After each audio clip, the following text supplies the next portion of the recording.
Good morning, El Dorado County. Today is Tuesday, May 20th, 2025. I'll call the order of this regular meeting of the El Dorado County Board of Supervisors. Right now, we will recess into closed session. The board will now recess into closed session to hear items 47 as specified on the agenda. Anyone who wishes to provide comments concerning those matters may do so at this time. Please open it up to public comment. Now taking public comment on closed session item number 47. 47. Individuals will have 3 minutes to address the board. The time will notify you when you have 30 seconds remaining and when your time is up. Public comment will be taken first from those participating in the boardroom and then from those participating through Zoom.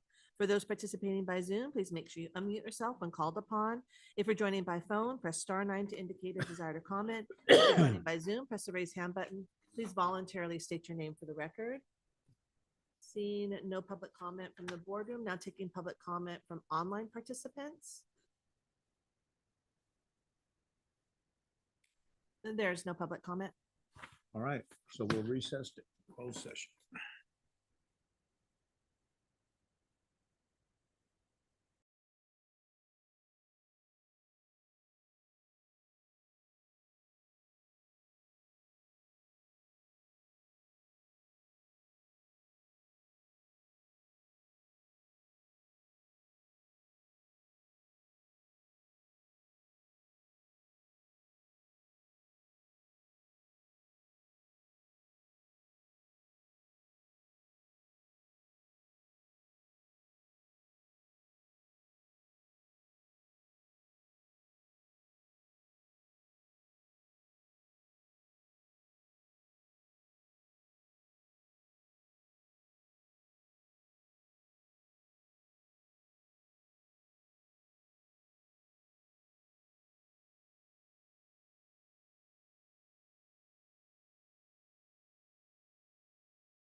Greetings, El Dorado County. We're back from closed session. We'll continue a regular session in El Dorado County Board of Supervisors meeting. County Council, do we have any reported action at this time? Thank you, Mr. Chair. The board has not yet completed hearing item number 47. That will be brought back to the board's attention later in the day.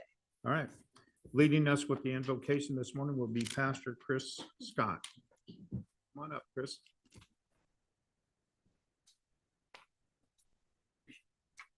If you're gonna put me in charge of technology, it'll probably go really well. Detail is level 2. Good morning, board. Will you please join me in praying this morning for our time together? Jesus, thank you for this opportunity for us to gather together. Thank you for an opportunity for us to celebrate today, for us to make note of some amazing people here in our county today. We consecrate this time to you and pray for your wisdom and your discernment, and for your love and for your grace to season all the conversation and all the dialogue today and all of the interactions today. We again give this county to you. We pray for your wisdom and your guidance in leading it well. And we pray for all the residents of El Dorado County, that they would feel your love and your presence, and you continue to help them prosper in their lives and what it is that you are doing in this county, Lord. We love you and we thank you. It's in Jesus' name we pray. Amen. Amen. Amen. Thank you. Supervisor Fierro, would you lead us in the pledge? Please? Everybody, please rise.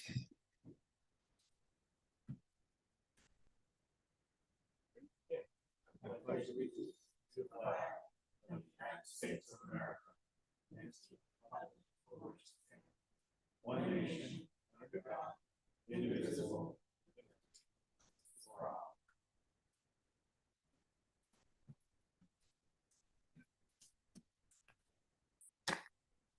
Welcome, El Dorado County, to another regular session of the Board of Supervisors, and thank you for joining us here today in Placerville, California.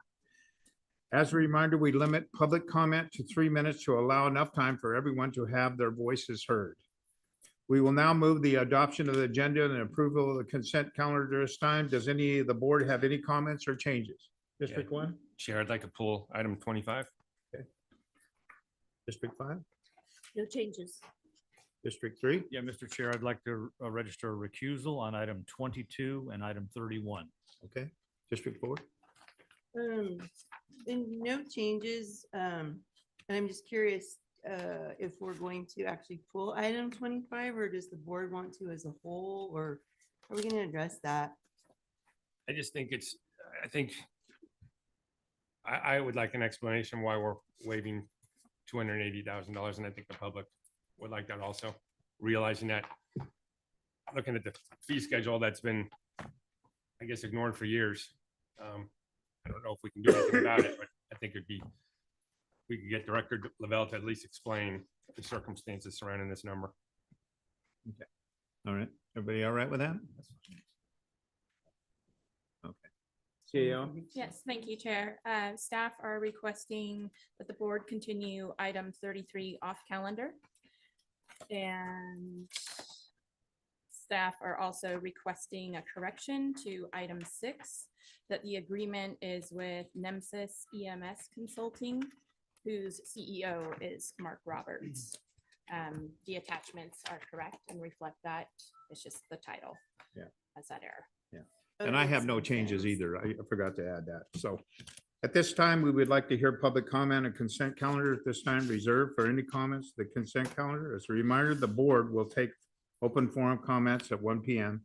Open forum is a time to comment on any item that is not on the agenda today. So anybody in the chambers would like to speak? And now taking public comment on the consent calendar. Individuals will have 3 minutes to address the board.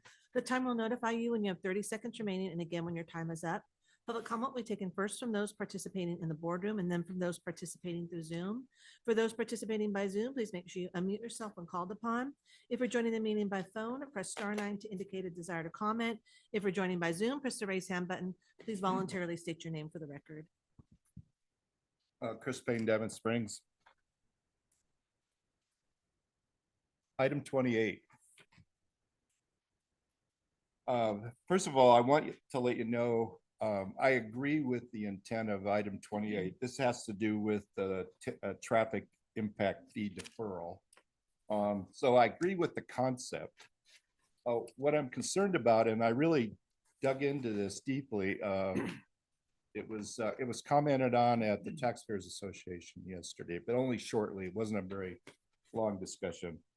But essentially, Measure E, which we've talked about before, its intent is to protect the taxpayers, to protect the public from developers who want to not pay fees. And I believe it requires you to pay the fees at the time of the application, or excuse me, the building permit application. The deferral is that you can wait, and this is a 1995 document, never been revised. Measure E got approved, never revised. So essentially, that's what you have in front of you today. And I just want to know that it's consistent, that the intent of Measure E, the language of Measure E, that the voters approved is consistent with this item. It sounds simple, but it's not simple.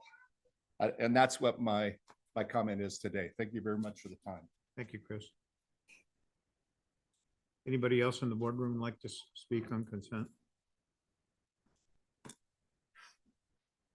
Melody Lane, founder of Compass to Truth. Under adoption of the agenda, I'm addressing agenda item number 41, DOT maintenance presentation, which has been surreptitiously dumped under department matters that can be Mr. heard Chair, at any Mr. time Chair, during the day. This isn't a comment on an item on the consent calendar. I Well, believe it's that Ms. under Lane, adoption of the Ms. agenda. Lane can comment on item number 41 when that item is called for discussion. Now, this right. is under adoption of the agenda. What is the purpose of having an agenda if you just remove items, Melanie, let's change them around, just or wait hear till them you at can any time comment that on suits item your 41 later in the day.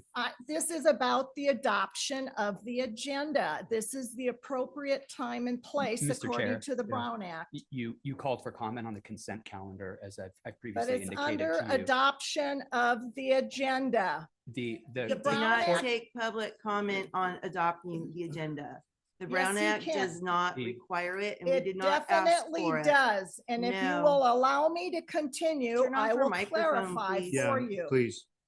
The people in delegating authority do not give their public servants the right to decide what is good for the people to know and what's not good for them to know. The people do not yield their sovereignty to the bodies that serve them. People insist on All right, All right. we're gonna take a recess. We're going to take a Chair. recess on this time. Let's recess, please. Let's go. Let's recess.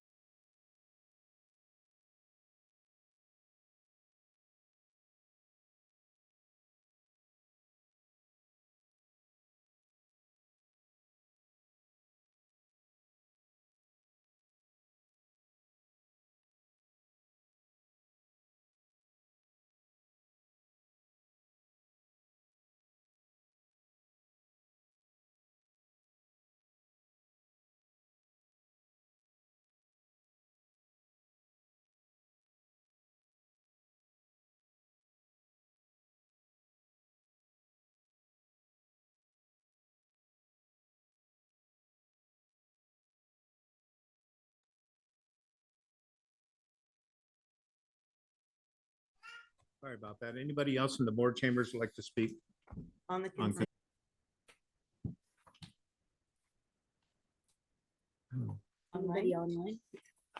Anybody online? Yeah, now taking public comment from online participants. Now taking public comment from Kelly N.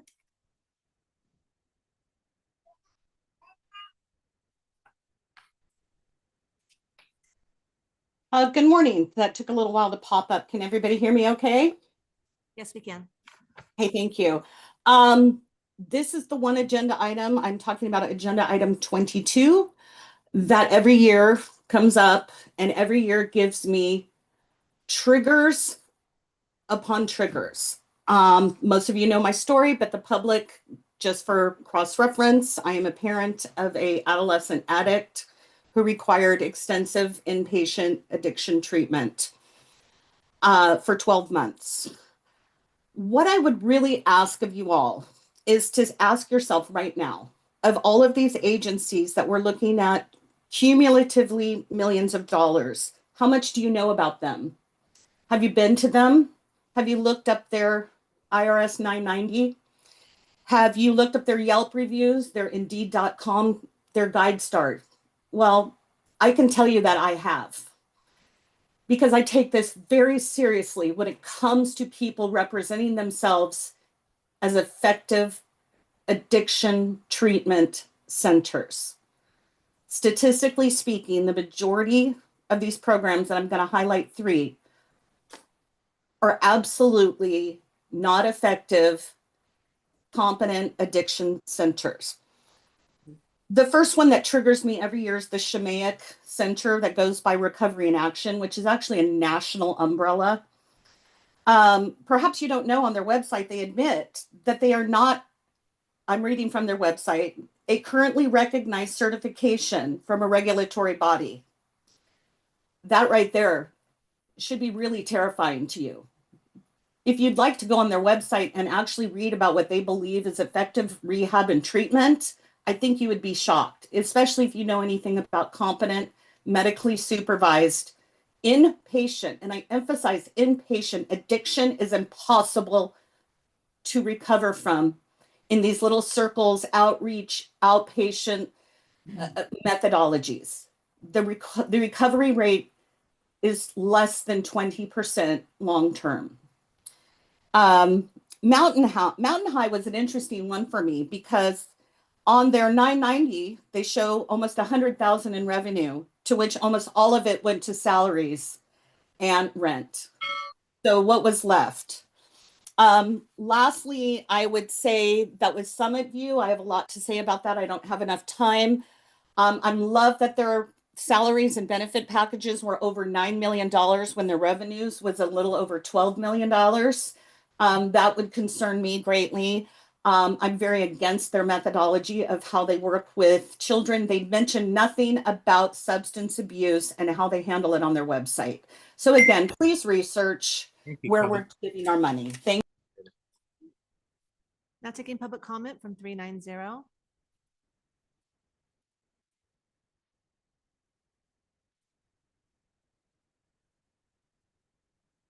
Can you unmute yourself, 390? Good morning, board. You hear me now? Yes, we can.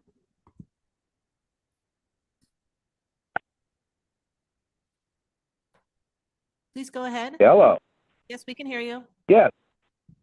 Yeah, Ken Greenwood here, District 5. Why not?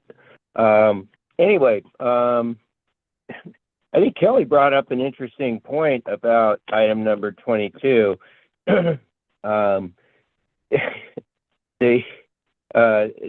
Like other funding, the opioid money seems to get a lot of funding, but very little discussion. I'll just leave it at that. Anyway, I'd like to speak to item number 21, Older Americans Month.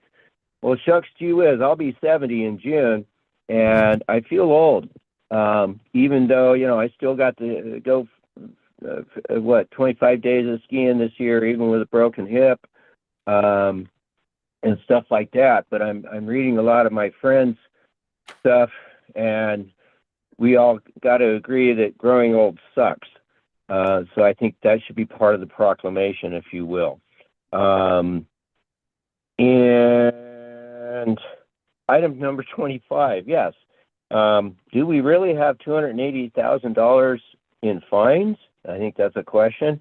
I imagine we do through time, but are we going to let that go, or are we going to go after these little old ladies and whoever else has got these overdue fines? I would really like some clarification as to what are the nature and the majority of these fines and such like that. It probably should be not a consent calendar, should be subject to a public hearing, and that would be my recommendation here for the adoption of the agenda. Melody may have had a interesting point regarding adopting the agenda. and its differentiation between that and discussion of consent items. Otherwise, we'll see you at 1 o'clock. And oh yes, that's right. No, that's an open matter, open forum matter. Thank you very much, and have a great day. Thank you. Now taking public comment from Linda Campbell.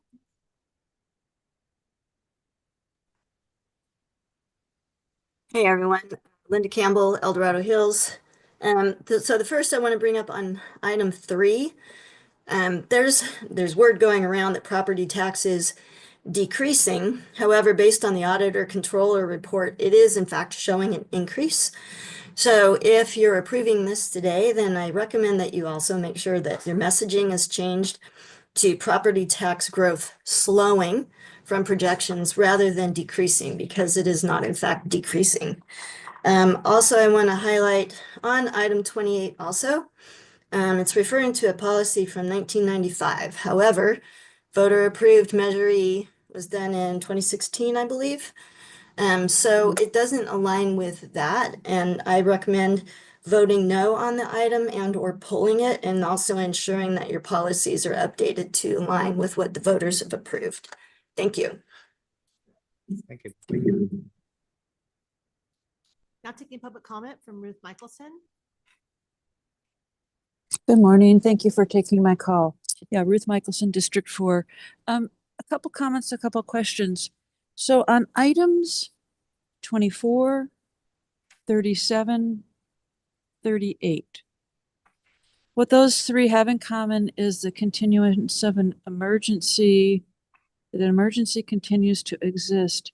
2 of them are from the Crozier Fire of 24, but one of them is from storms. Number 38 is from storms in February and March of 23. So we're more than 2 years out from those storms. And I'm just curious, what financial benefit does the county receive from continuing to call these emergencies? And there must be some reason to do this, and I'm not saying I'm against it. I'm just curious if the public could know what other funding we get from the state. What is the benefit of it? So that was one question. I wanted to point out that item 25 being on consent, well, we did have a departmental matter discussion at great length before about the libraries. So it's not the first time it's come up about these fines. And I will say that the director of libraries was very kind in writing me a letter personally, answering some of the questions I had when it did come up before, and I was the only commenter, but yet you all did not have time to respond to my questions, which I thought was a little bit odd when you only had one person showing concern. But anyway, let's see. I think that's really it. Thank you for doing all the hard work that you do. Thank you. There's no additional public comment. All right, so I'd like to close public comment. And Bryce, could you come up and speak on item 25, please? I think we're pulling it. We'll- You know, if the he wants, board- if we could do that, just, would you rather do that, Chair? Have, Yeah, just the having director give an explanation? explanation, and then we can be done with it. Okay. So That's fine. Oh, the button for tall people. Yes. I love it.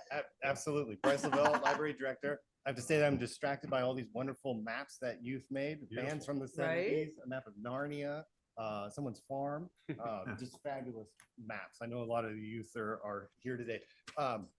These are overdue fines that are listed. The lowest overdue balance included here is a penny. The highest is a bit more substantial, around $344. And that is more of an outlier. And that fine, somebody checked out a lot of items 13 years ago, and they returned all the items, but they accrued fines on those. So the probability that that person is going to pay those fines at this point, very, very, very low. It was 13 years ago. With the oldest overdue fines included in this list, they're 20 years old. So they go back to 2005. And as we look at, so the discharge of accountability, it takes a patron record and it combines all the fines on it, and then it's listed. So you may see if it's $25 worth of fines on account, on an account, it could be several books. And so of those line items, of those books, approximately 146,000 overdue records attached to those patron accounts are more than a decade old. With this proposed action of the discharge of accountability, it aligns us more with a modern library system and that type of philosophy that's attached to being fine-free. The New York Public Library also went through these same motions several years ago. LA County, I mean, these are huge systems. Closer to us, Folsom Public Library also went fine-free and then performed a discharge of accountability. Ultimately, this action would remove barriers for many of our patrons because the accounts are blocked because of overdue fines. The items have been returned and included in those accounts we have accounts that are their youth accounts, and of course also accounts where people may be on fixed income, and this is more of a barrier for them to pay these fines. But overall, many of these are very old. The likelihood that they would be paid very, very low. And with books that are not returned, they follow a collections process. So we still have that positive structure in place. Thank you. Thank you, Bryce. Just so, and realizing you're relatively new, so this problem's been going. It fostered itself way before we adopted the fine-free library policy, correct? I mean, because that was just adopted last year in 2024. Yes, and with fines and accruing fines on accounts. So with an item that may be overdue and we used to charge 25 cents a day, there was no requirement that a patron pay their fines to continue to use library or to be able to continue to check out books unless it reached a certain threshold, so over $20. And so there's actually no obligation for many of these fines for our patrons to pay those amounts. That was the prior system or currently?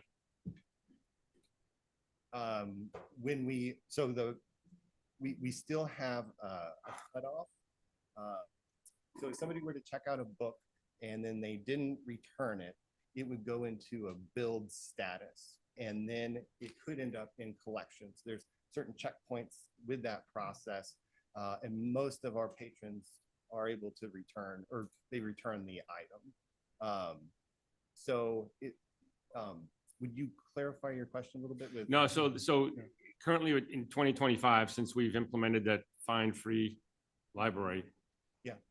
If the threshold is over $20, do we still try to collect? Do we try to collect, or do we waive that $20?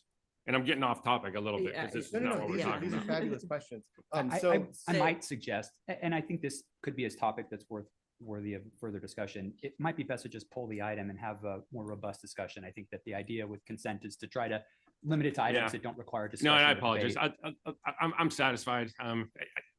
I don't support the fine-free library. Says I'll be registering a no vote on this, just for the record. As a library system, we no longer charge overdue fines. So there's it. But if people do not return an item after, if it's 21 days overdue, then it blocks their account and they are billed for the item. And then it could be that the collections process starts. But as far as charging 25-cent daily fines on adult books, kids books, anything of that nature, we are a fine-free system. So we no longer. Thank you, Bryce. Okay, thank you, Bryce. Appreciate it. All right, so bring it back to I'll just read back for the record. Adoption agenda and approval of the consent calendar with the following changes. 1, there is a clerical correction to the title in item number 6. 2, Supervisor Veerkamp is recusing himself from items 22 and 31. 3, Supervisor Ferrero will be registering a no vote on item number 25.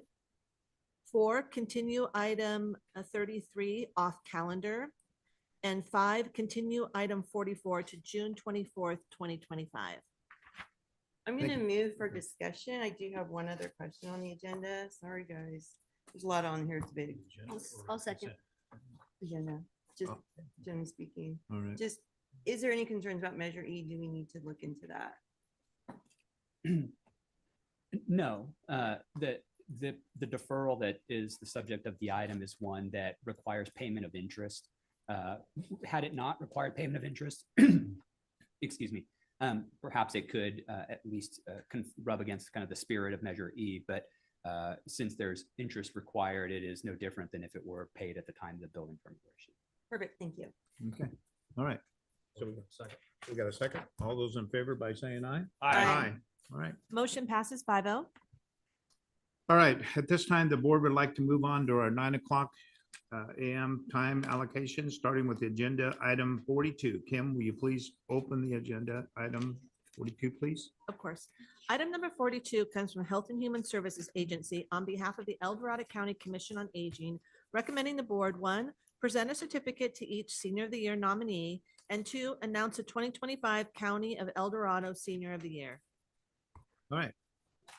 So come on up. Good morning, board. Push the button. It's on. It should be on. Yeah, You want to lower it? Good morning. Hang on a second. Just lower yeah, it. hang on just a minute. We're gonna A whole lower bunch it. of people coming in is Yeah. not giving you the, Oh, this is, And Liz isn't shy, she can project. I know that about you. Okay. all right? Yeah. Okay, good morning to the board. It is my pleasure to represent the Commission on Aging while we announce the Senior of the Year Award for 2025. The theme of Older Americans Month, which you approved in your consent calendar, is flipping the script. And it's never been more fitting. We have seniors in the county with essential talents, wisdom, and experience. So the Area Agency on Aging and the Commission on Aging in El Dorado County want to honor these individuals. Their dedication to the community and to the volunteerism is proven selfless and an inspiration to others. It's my honor to introduce this year's award. As I read the awardees' names, please come forward to receive your certificate, return to your seats, and once all have been recognized, the chairman of the board will announce the winner.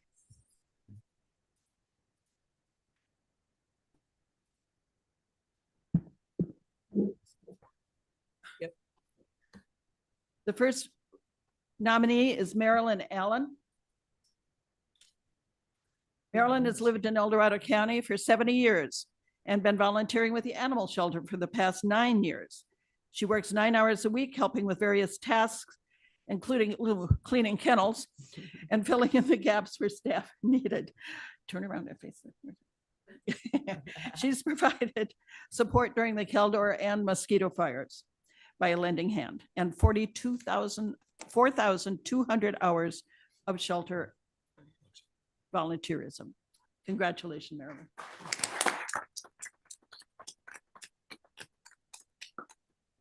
The next is Marianne Can.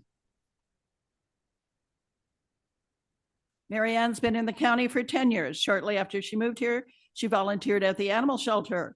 Since she started, she's spent over 8,400 hours volunteering and caring for our animals.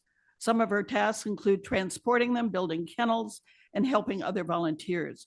And again, during the Caldor fire, she was instrumental in caring for the large animals and ensuring that everything was organized. Thank you for your tenacity.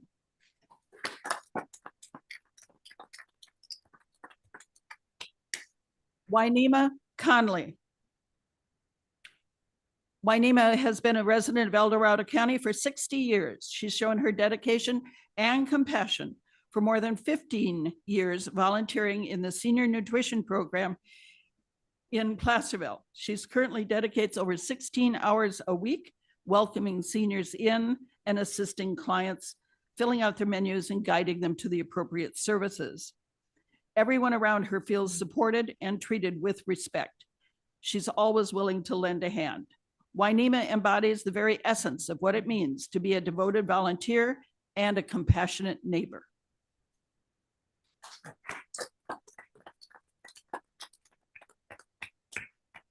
Lorraine LaRosa. She's been in the county for over 10 years and started volunteering at the El Dorado Hills Senior Daycare, the club. She started in February of 2024. Currently, she comes in every week to help club members and staff, filling in where support is needed. She's kind and generous with her time and has developed positive relationships with both the members and the staff who have benefited from her efforts. She is a great team member and her time is appreciated. Thank you, Lorraine.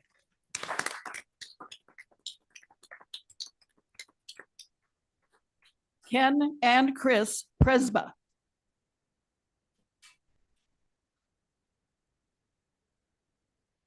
Ken and Chris exemplify what it means to be citizens of service. Their roots in El Dorado County, they've dedicated years to serving their community. They're a member of the Georgetown Rotary Club, served selflessly in preparing meals, serving over 200 community members, assisting with Georgetown's Founders Day, and hosting a welcome booth. Their partnership with the Rotary Club and the Native Sons of the Golden West brought forth the restoration of a historic independent Oddfellows Hall in Georgetown, the restoration of the Veterans of Foreign Wars Memorial Park, and the restoration of the old Kelsey Schoolhouse. That's a small list of their projects. They nourish our local families, preserve the history, and fostered a sense of community pride. Thank you.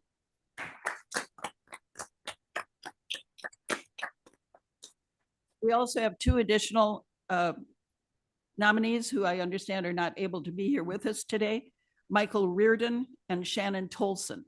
Their biographies will be read at the reception, which will follow this announcement. And now,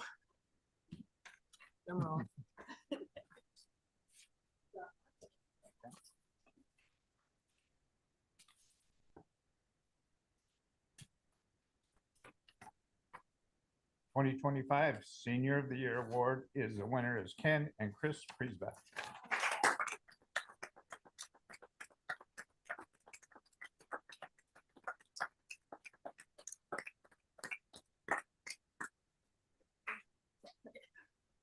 Would you guys like to come down? I'll get a picture after.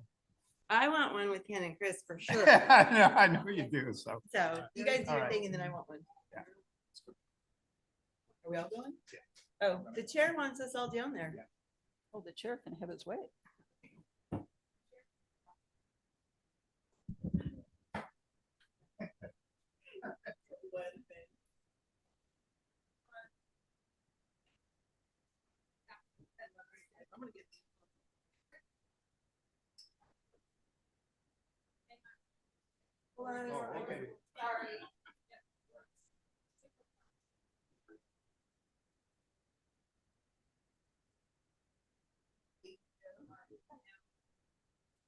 Okay.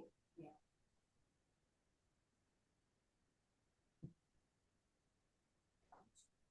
I know, I'm trying to do size-wise. what makes more sense.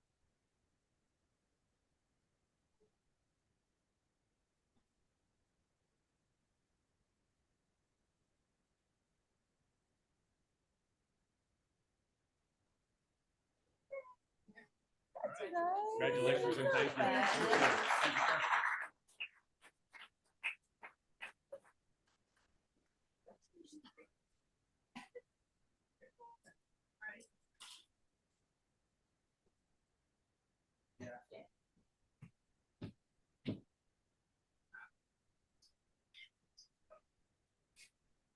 I would like to ask all the nominees and their families to join us downstairs in Conference Room D for goodies and juices and water.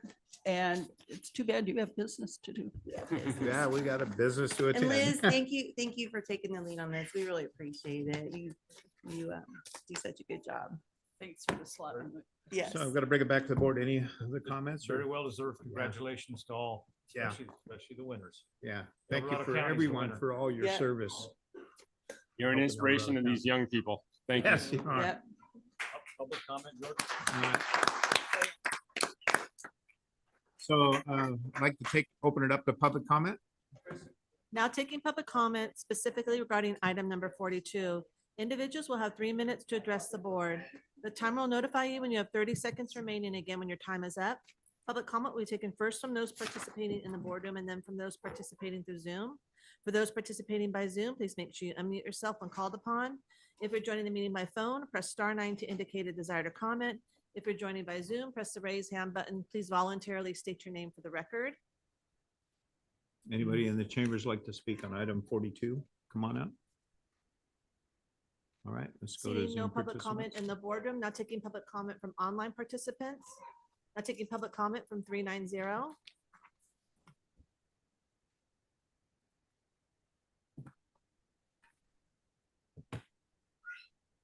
Hi there, Ken Greenwood, District 5. Thank you to all the volunteers that get so much done. Yes, I used to volunteer, but I don't have any time anymore since retirement hasn't been all that rosy, but you know, what can we say? Thank you very much for all your service, and what else can we say? Thanks, Ken. There's no additional public comment. All right, so bring it back to board. Any other comments or, so this is just an information item. Thank you, everyone. Appreciate it and for all your hard work. All right, so now we'll move to 9:30 a.m. time allocation, a BOS map contest. Kim, if you like to open Item that, number please. 43 comes from the Board of Supervisors, presenting awards to the winners of the 30th Annual Student Map Drawing Contest, hosted by the county and sponsored by the local organization of professional surveyors, architects, geologists, and engineers.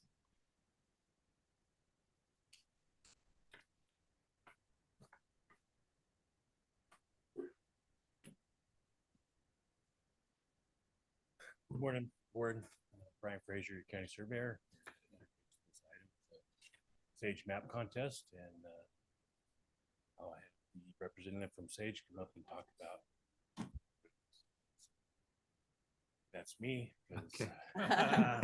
Hey, Brian, raise that up just a little bit so we can. Yeah. know the Everybody hear me? podium. There's a button. Yeah. Another one of them tall guys. There we go.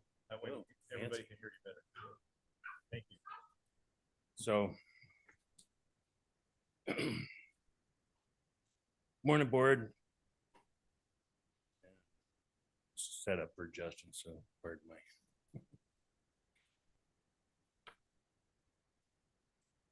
Here to represent Sage, which stands for Surveyors, Architects, Geologists, and Engineers. We are a local organization within El Dorado County, and we are celebrating our 51st year. The purpose and objective of the Sage is to provide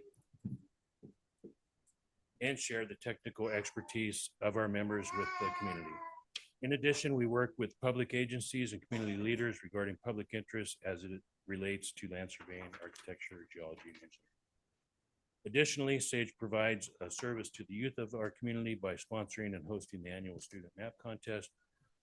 Over the past 30 years of the map contest, Sage has donated over $70,000 in awards and prizes to top students, artists who participate in the countywide annual contest. Sage would like to thank the County Surveyor's Office, the Resource Conservation District, Board of Supervisors, and all of the volunteers for their continued support of this community event. This year's contest had hundreds of map entries by students ranging from kindergarten to 12th grade. Judging was based on criteria specific to each grade, level, and completed by volunteers. Today, we are here once again to acknowledge the efforts put forth. Please join Sage and the County of El Dorado in celebrating this year's map contest. Thank you, Brian. So I'm going to start it off and then we'll just kind of move from District 2 to District 3 to District 4, 5, and then Greg will go last. Did you Okay. kind of section it? Yeah, up a little so bit? actually I will do kindergarten through 2nd grade. Okay. And then Brian will do 3rd, 4th, and 5th. And then Lori, you do 6th, 7th, and 8th. And 9th, 10th, and 11th. will be Brooke. And then 12th grade to open category will be you. Is that right? That works for me, yes. Okay, all right. Thank you. So I'll start it off.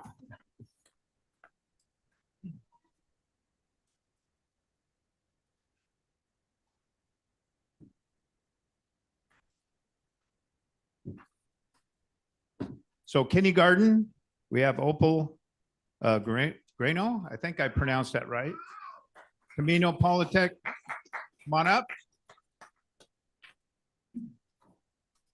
Congratulations. And then you want me to show me your map? Can you show me your map right up here?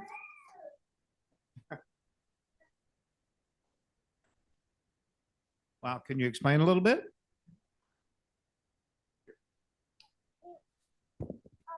I wanted it to have, I made it to have some good luck. Very good. First place, first place. All right, second place is Scarlett Shanks, Camino Polytechnic. Come on up. Is she here, Scarlett? Is she here? Obviously, I guess she's not. Stetson Gerich, third place. Camino Polytechnic. Come on up. But she's not here either. Okay, all right. So let's move to first grade then. First place, Mason Powell, Camino Polytechnic. There you go. There you go. Let me show me your map. Okay, up there. Can you explain a little bit what that is? That in my house. This is your house? Yes. Okay. So is this a barn or a garage? Barn. That's a barn. Okay. And this is your driveway? Yes. Oh, good. Oh, and then you got a chicken coop, play area, a pool, your swimming pool, that's way up here, right? Yes. And then your play area. It's all in the road area, right? Yeah. A vineyard, a small vineyard, grapes. It's really cool. Good job. Awesome.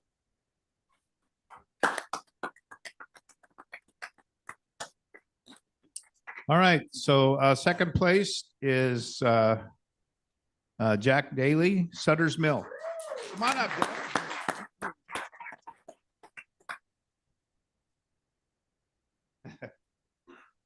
Here you go. Talk a little bit about your map.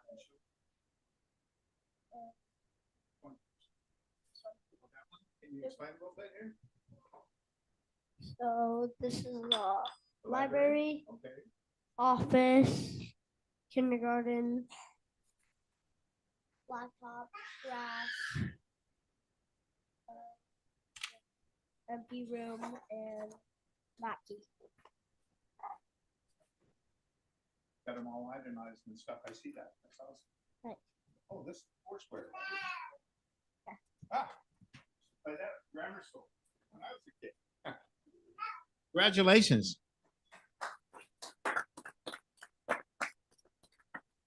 Third place winner, Riley Randall, Camino Polytechnic. Come on up. Nobody here for that one? All right, so I guess we'll move to second grade. Isabella, I can't pronounce that last name, but anyway. The Puga, yeah. Come on up.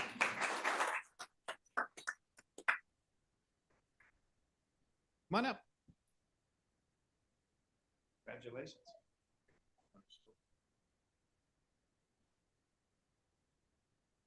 This one up here. So this is Camino School. Can you explain a little bit on that?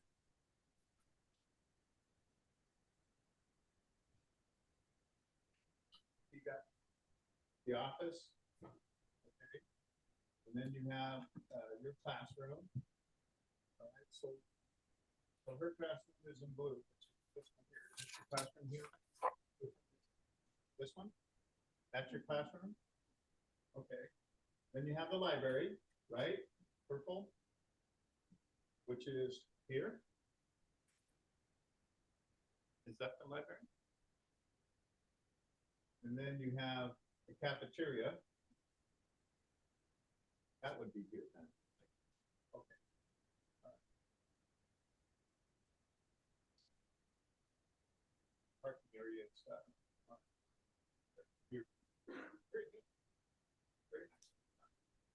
Congratulations.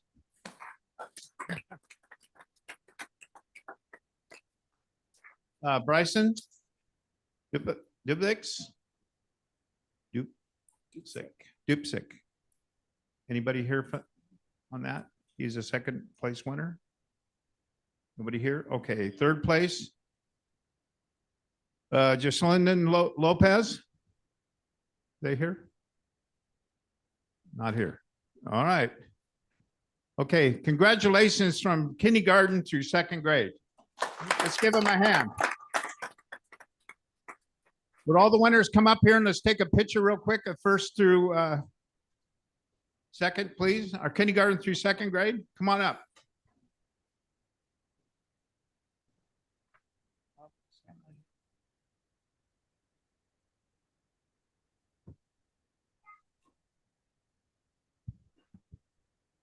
All right. Okay, smile.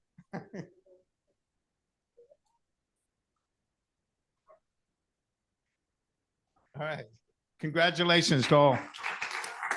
All right, I'm going to hand it off to Brian Beerkamp, District 3. Thank you, Chair Turnbow. All right, we're going to go to third grade. And we're going to start off with first place, Davy Daly. Davy, are you here? There we go. Sutter's Mill School. It still doesn't sound.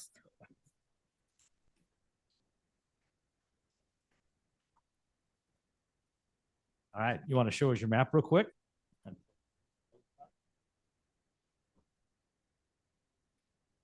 This is my map, and I decided to do Placido because I thought it'd be fun to do something that was built a while ago. Freeway, you got Main Street. Scale. Darn good. Very good, and congratulations. Awesome. Second place, Stephen Gergich, Sutter's Mill. Stephen.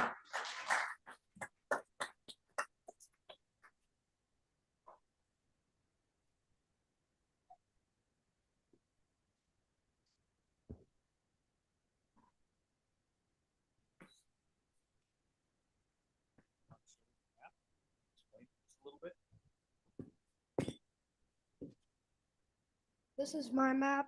I decided to do El Dorado County Fair.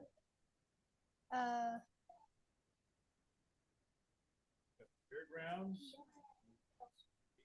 Park, Branch, Speedway. Do you go to the races? Sometimes. Sometimes. Very good. Anything else particular you want to mention? You got scale as well. Detail also. Very good. We could probably use that drawing for our fairground. All right. Thank you. Congratulations. I got him on the And third place, Cadence Moore. Cadence. Again, Sutter's Mill.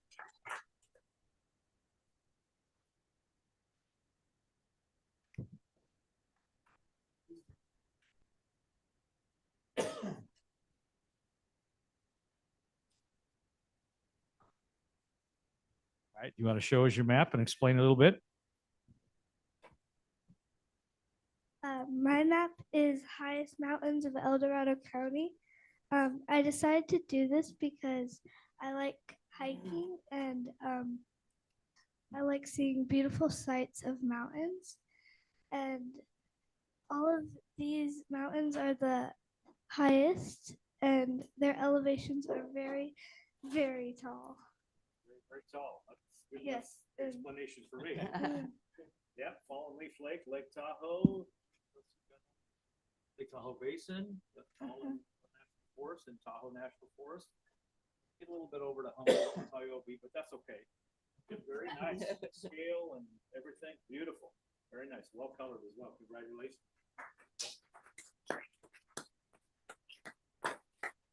All right, we'll move on to fourth grade.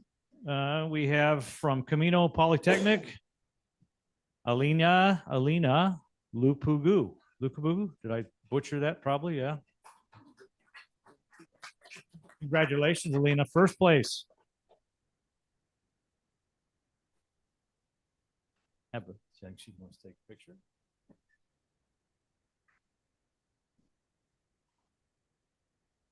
All right, you want to show us your map and explain it real quick?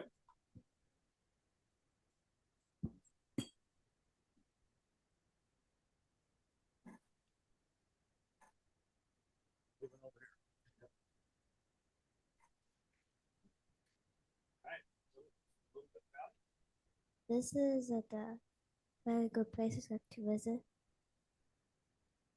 My family likes to like travel a little, so that I can do a map.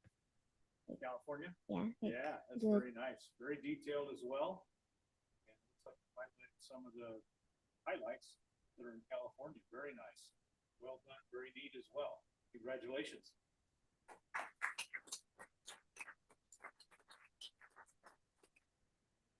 All right, second place. And I don't think you probably don't all know this, but this is something special. This school, Supervisor Turnbull and myself's alma mater, Gold Trail School, Logan Neal, second place. Just a year or two ago, right, George? Just a year or two. Yes. All right, Logan. All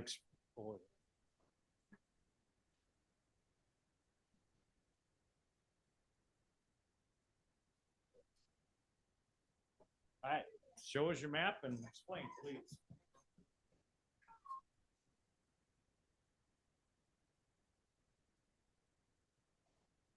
My map is a top 10 bands from California.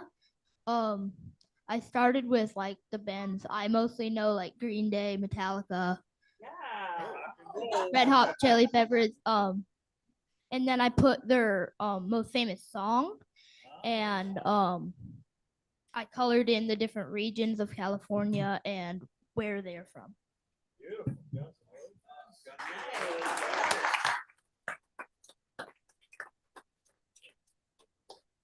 I would expect that out of Gold Trail, you know, George. Yeah, good job, Logan. And third place from Louisiana Snell, Deborah Brezineau. Brezineau is a no. Okay, we'll make sure we get that, and then we'll move on to fifth grade, Gold Trail again. Grant Seckington. Grant.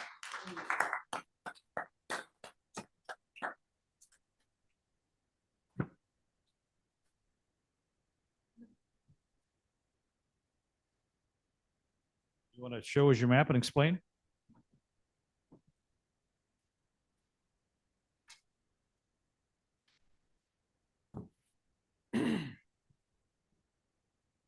So this is my map.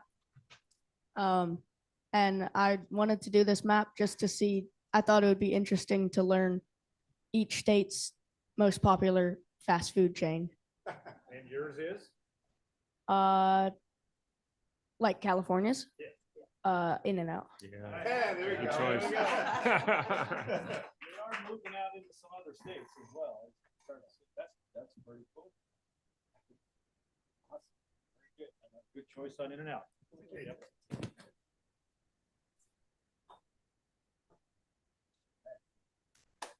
Congratulations. Second place from Gold Oak, Brielle Steves. Brielle Staves. I'm sorry.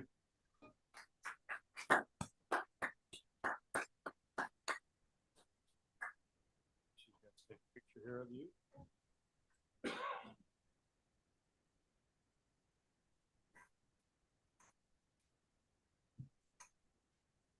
All right, you want to show us your map and explain it?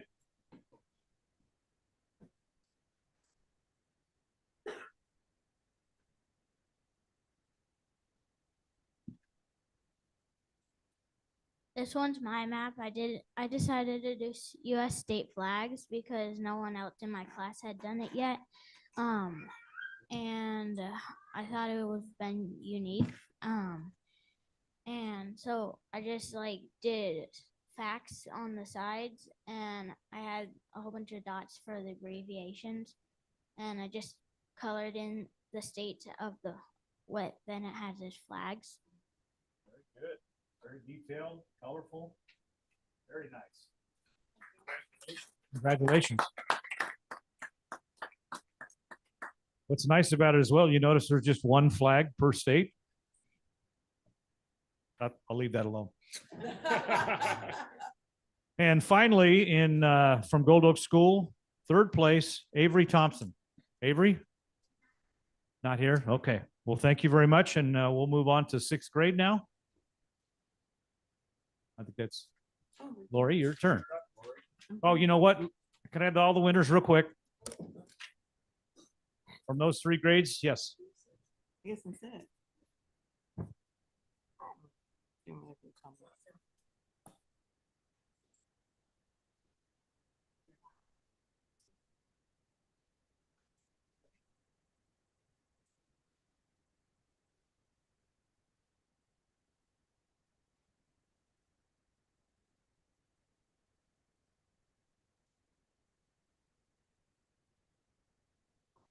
Thank you, everybody, for writing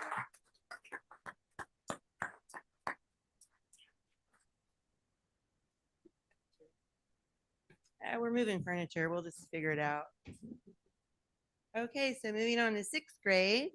In first place is Ryan Neal Molly from Mountain Creek School.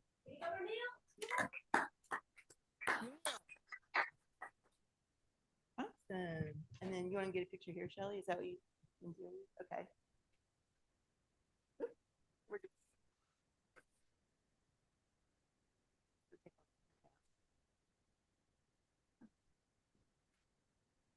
We can get our steps in today. Let's go.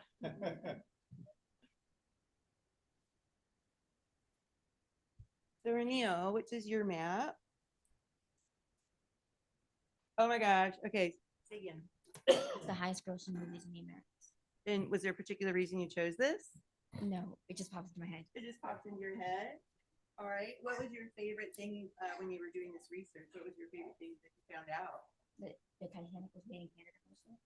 Titanic was made in Canada mostly. Very good. All right. Looks nice. And after we all get to, oh my gosh, I see the Titanic there sinking up in Canada now that I look at it closer. You guys got to see this afterwards. It's cool. So, all right. Congratulations.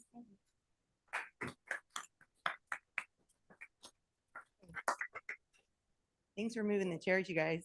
So we'll move on to second place. Kylie Stegall from Gold Trail School. Is Kylie here? Okay. And which map is yours, Kylie? We're going to do our photo together under your map. I know, right? Good. We're professional photo takers, huh? So you want to tell us a little bit about your map? What's it titled up there? Haunted places across the world. Across the world. Hospital in there by any chance? No. We'll work on that for next. There's too many. I bet. What was your favorite haunted place? Queen Mary, because I've been there. That's what. Oh, that's great. Awesome. Very good. I'm looking for. Are you planning on visiting some of these places you haven't been? Yeah, it's a good bucket list. That'll be fun. All right, congratulations.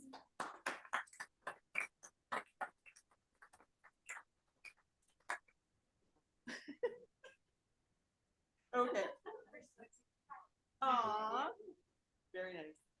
Okay, moving on to third place, we have Ariana Lapuga. Ariana here. There's Ariana. So I'm guessing this is your map here. We get to have our photo right in front of your map.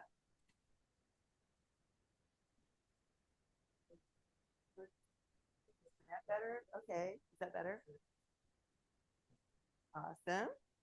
All right. Oh, and I forgot to say Camino Polytechnic. So you want to tell us about your map? Favorite ice cream flavors of the world. You like ice cream? That's a good inspiration for favorite ice cream flavors. What is your favorite flavor? Vanilla, probably. That's my husband's favorite too, vanilla. I don't understand it. So were you able to determine, is there a favorite flavor in the world? Or is it by country? I'm not sure. It looks like it's like sort of like Great one over here. no Oh, no data for them. And then it looks like, oh, interesting. What's the favorite for the United States? Neapolitan. So Americans can't decide, so they choose Neapolitan. That's awesome. All right, congratulations.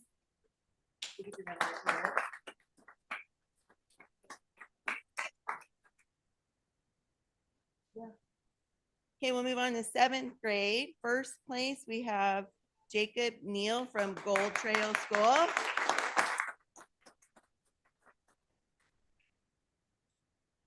Moving up here. Okay, Jacob, which is your map? My map is this top one. It's the most influential tanks from each decade. So it starts as the first tank and almost modern to 2010. What was your inspiration for this map, or did you have any? I just love tanks in general, like warfare. I don't know, it's kind of weird sometimes, but I like it. I find them really interesting. It's just something that really appeals to me. Yeah, and your detail on the tank drawings is amazing. So, have you thought about going into any kind of like CAD drawing or anything as a potential career? It looks like that's amazing. So, well, congratulations. Thank you.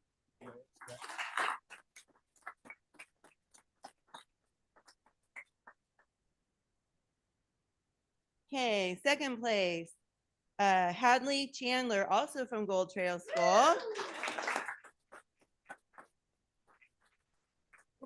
Get that medal. Sorry, I'm moving too fast. Hadley, which one's yours? Oh, nice. You want to tell us about it? It's the most talked languages in the United States, not including English or Spanish. And have inspiration as to why? Gosh. Something interesting, yeah. All right. Were you able to tell what language, besides English or Spanish, of course, is the most spoken language? Out of this, or? I'm surprised it's something like that. Yeah. What was your most biggest surprise? Did you have a surprise? Maybe like Texas. Texas, Vietnamese. That would be a surprise, huh? Good job on getting this data. Congratulations.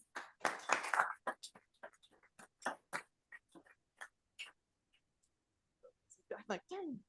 All right, we'll move on to 3rd place in 7th grade, Brian Carpenter, also from Gold Trail. Gold Trail kind of swept the 7th grade. Good job, you guys. And this must be yours, yes? Do you want to tell us about it? So I took the states of America and I made them into Europe, kind of. And I put like which ones I live in and which ones I visited. Oh, that's cool. So you can relate to some of this. You visited them. Nice. So is that your inspiration, kind of, that you've been there? Yeah. Very neat. Awesome. You have plans to travel more states, places too? Yeah, probably. Yeah, the travel's fun. So, okay, congratulations.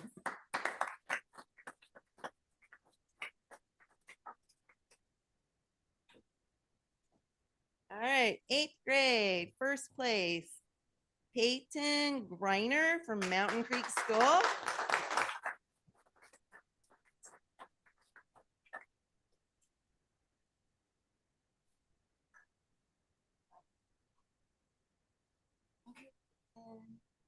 Eighth grade's right here. Oh, wow. Oh, there's a lot of beautiful color in these maps here. Okay, want to tell us a little bit about your map? Not really. I can see state flowers, and I'm guessing by your beautiful drawings, you might really like flowers. Do you? Yeah, just beautiful. And of course, California, the state poppy is blooming right now in season. So just beautiful drawings. Good work. Congratulations.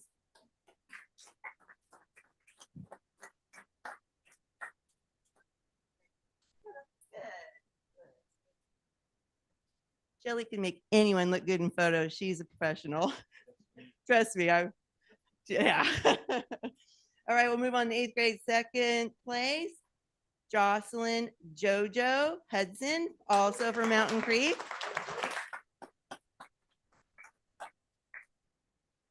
All right. So much color in this set of maps. I just love it. Oh my gosh. Oh wow. You want to tell us about it? Sure. I did this map because I just really like nature, and me and my family always go hiking and exploring out, and yeah. Very Just nice. oh, I also like to thank my science teacher for also like making my map perfect and making sure I didn't forget anything like last time. So thank you. Well, that advice paid off. It looks fabulous. So congratulations.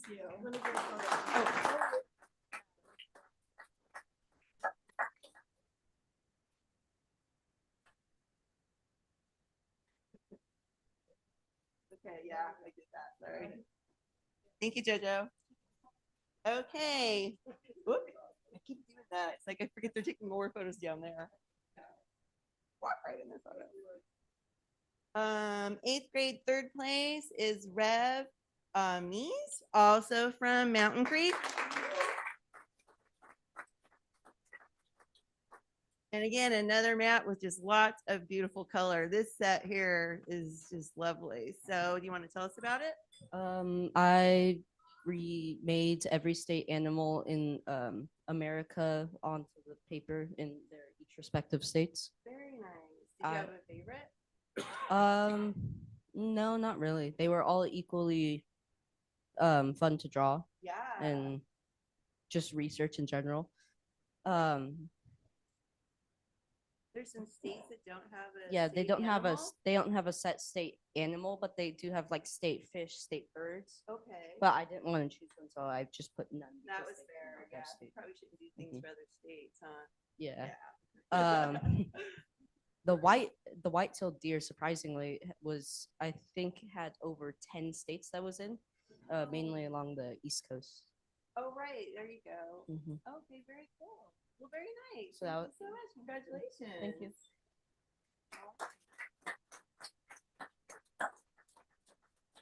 And I'm handing it off, I believe, to District 5 Supervisor Brooke Lane. Thank you, Supervisor Parlin. Good job. Did you want to do a group photo or? Do we want to? Oh, okay. We're gonna do like one big one at the end. Okay. So what grades is that? 7, 8, and 9 group photo. 6, 7, 8, and 9. 7, 8.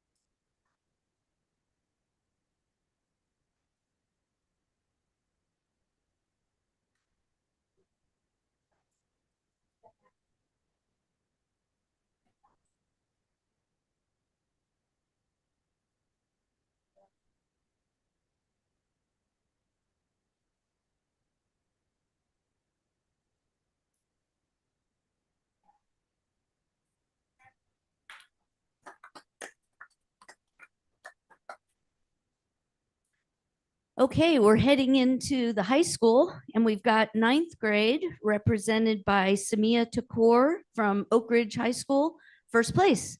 And I'm pretty sure yours is a musical journey. Are you here? Is Samia here? Okay. Yeah. This is her winning map, and it's a musical journey. Very interesting. It also shows like instruments. It's not really bands or songs per se, but instruments I thought it was from a all band the journey. different countries. I thought so too. Yeah, right? Right? That's where I went. Okay, let's move on to 10th grade. We've got Priya Abbott from El Dorado High School, first place. Priya? Right here. Well, my maps are going to be very easy, but I don't know if she's bands of the 70s or flowers in Europe. So let's see, Oh yeah, I see the Bee Gees and AC/DC. So is she yeah. bands of the 70s? Yeah, yeah, Okay. you guys are right. Yeah. This is your era. You know all this stuff. Showing my age. All right, let's go to second place. Is Adele Lizonbi here? Well, my group is going to be very interesting. It's hard for So the high she's, schoolers it to is get hard. here. Yeah. Yeah. So she is Flowers in Europe. And yes, she has all the different flowers. She's actually drawn what they look like in all the different countries in Europe. My family is primarily from Finland. And so she's got lily of the valley is the flower for Finland. Very nice. All right, let's see. 11th grade, is Jolene here? Jolene Baranday. She did Inventions of America. So she's over here. Oh, wow. Let's see what we've got. Inventions of America. Okay, Blue Jeans, state of Nevada. Nevada. Okay, California, want to guess? Thank you, good job, iPhone. What an interesting map this is. And one other thing, it looks like I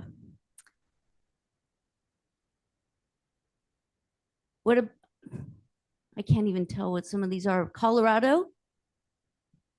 It's something you drink and it has ice cream in it. There you go. Neat. All right, I'll take a photo with all my winners. There you go.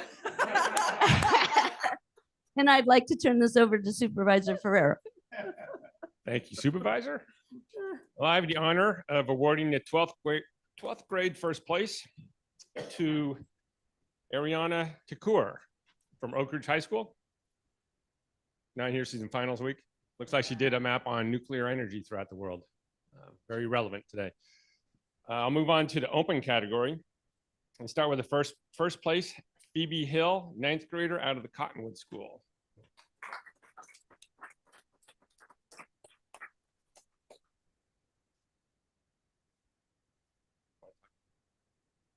Yeah, so I did a map of Narnia, which is one of my favorite and my family's favorite book series and movie series. I made the map with watercoloring and I did different things throughout the series from each book. Great job and beautiful artwork. Congratulations.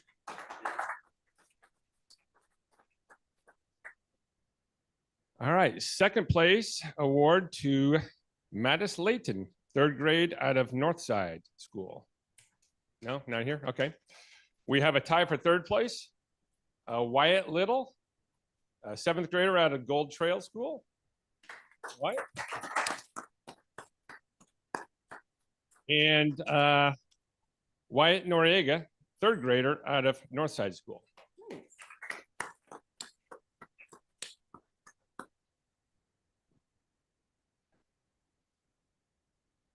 I'll let you guys talk about your maps. Wyatt. Come on up.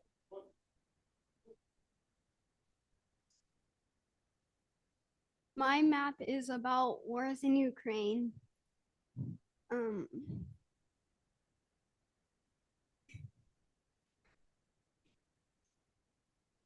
Why Tuesday is because I interested about war and I love learning about it.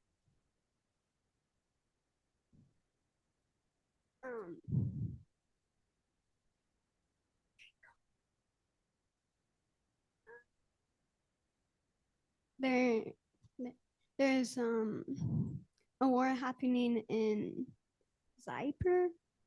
I don't know how to say it. Nice. Yeah.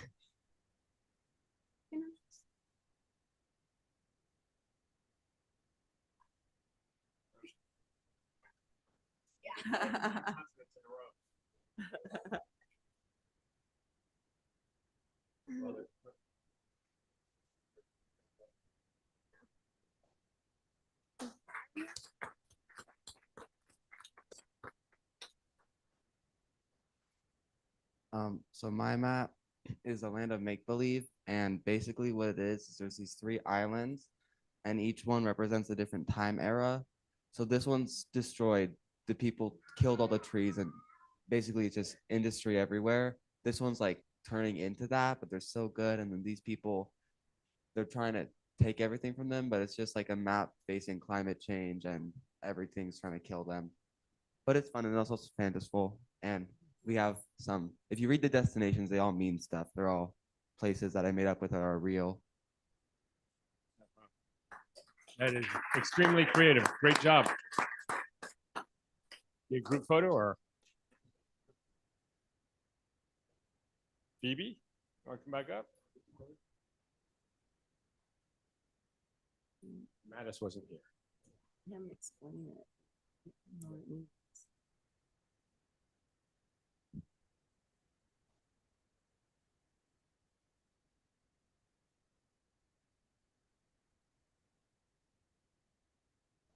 Thank you all and congratulations.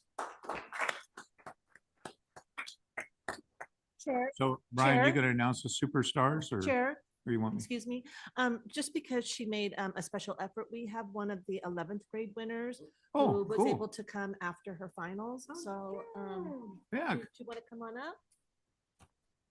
Awesome. Yeah. And what was your- This is Jolene.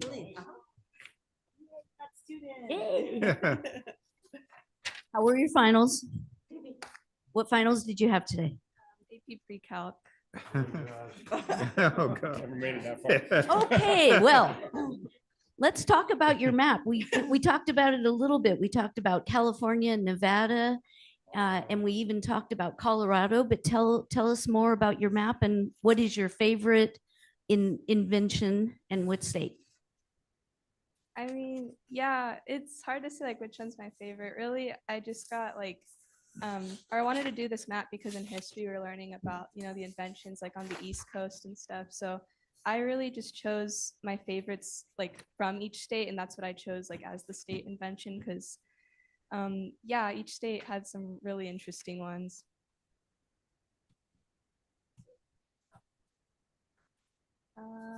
It's a fire hydrant, yeah. The gas pump.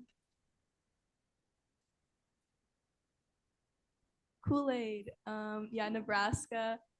And then, yeah, like the first telegraph message from Washington, D.C., that one was also like from my history class and stuff. Mhm. Well, thank you and congratulations. Good job on your final. And thank you for making the effort to come down here. Congratulations. You want me to? Oh, see how it is.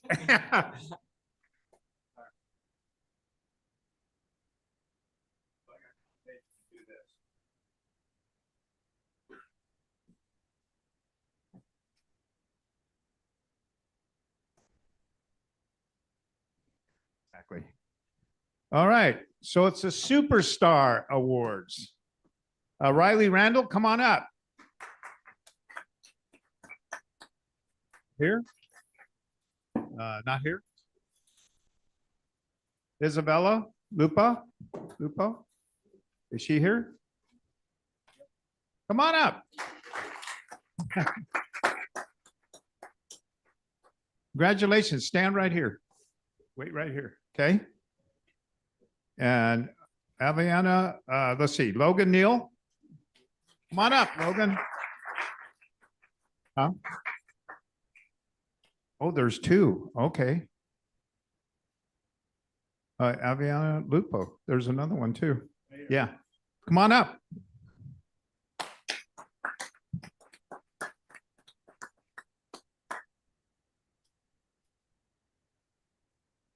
Got it? Okay, got hers? All right. So Grant Sexington, come on up, Grant.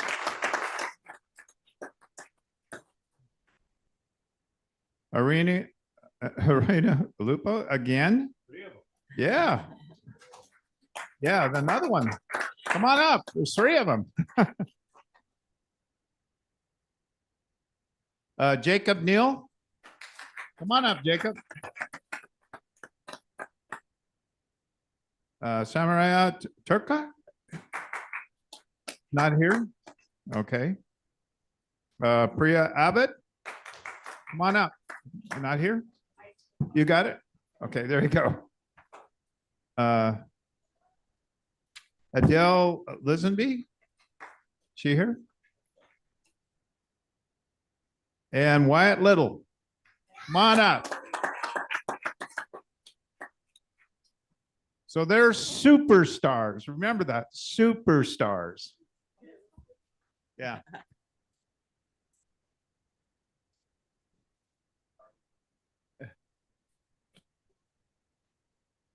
Right.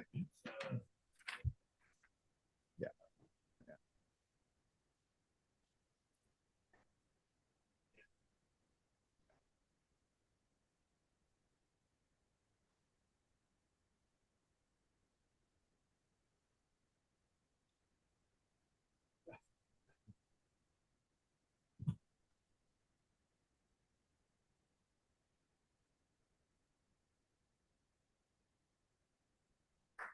Congratulations to all our superstars. All right, Outstanding Achievement Awards, school with the most winners, Camino Polytechnical. Awesome.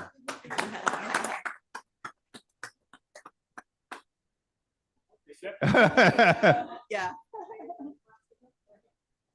All right. And the School Spirit Award, guess who, Brian? Gold Trail.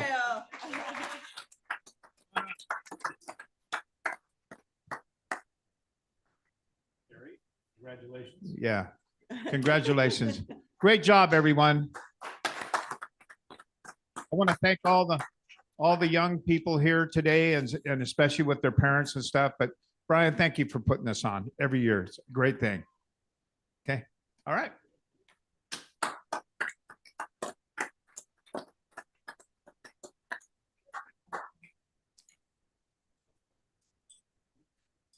We take a 5 or 10 minute break, let the room clear out. I think we're going to get public comment first. Chair, we might need to take public comment. Yeah, on I this know we are. item. Yeah. You have to do it now before. Yeah. Yeah. All right. You know what? Nobody will come up, so just do it. Yeah. Okay. So, We're gonna open this up to public. so we're going to open this up to public comment. Anybody in the board chambers would like to speak? Come on up. Now taking public comment on item number 43. Individuals will have 3 minutes to address the board. The timer will notify you when you have 30 seconds remaining and again when your time is up. Public comment will be taken first from those participating in the boardroom and then from those participating through Zoom. For those participating by Zoom, please make sure you unmute yourself when called upon. If you're joining the meeting by phone, press *9 to indicate a desire to comment. If you're joining by Zoom, press the raise hand button. Please voluntarily state your name for the record. Hang on just a minute. Okay, kids, listen up. Listen up. Chris. This is the Sage hat. Chris. This is the Sage uniform. I just wanted you to know we enjoyed it. Thanks to all the student map drawing committee and judges and to all the kids that participated this year. Thank you so much. Justin Cisneros is the deputy surveyor, county surveyor's office. He's our president. And we've been talking about strategic planning, and we want to make this organization into something broader, more STEM related. And we're coming up with more things than just the map contest. But the map contest is the primary thing that we love every year to see all the kids participating. So continue to do it. Thank you very much for the time. Oh, I'm Chris Payne, and I belong to the Surveyors, Architects, Geologists, and Engineers of El Dorado County organization. Thank you very much. Thanks, Chris. Anybody else in the board chambers like to speak on this item? Come on up. Now Shelley, taking thank you, public- Shelley. Now taking public comment from online participants. Now taking public comment from 390.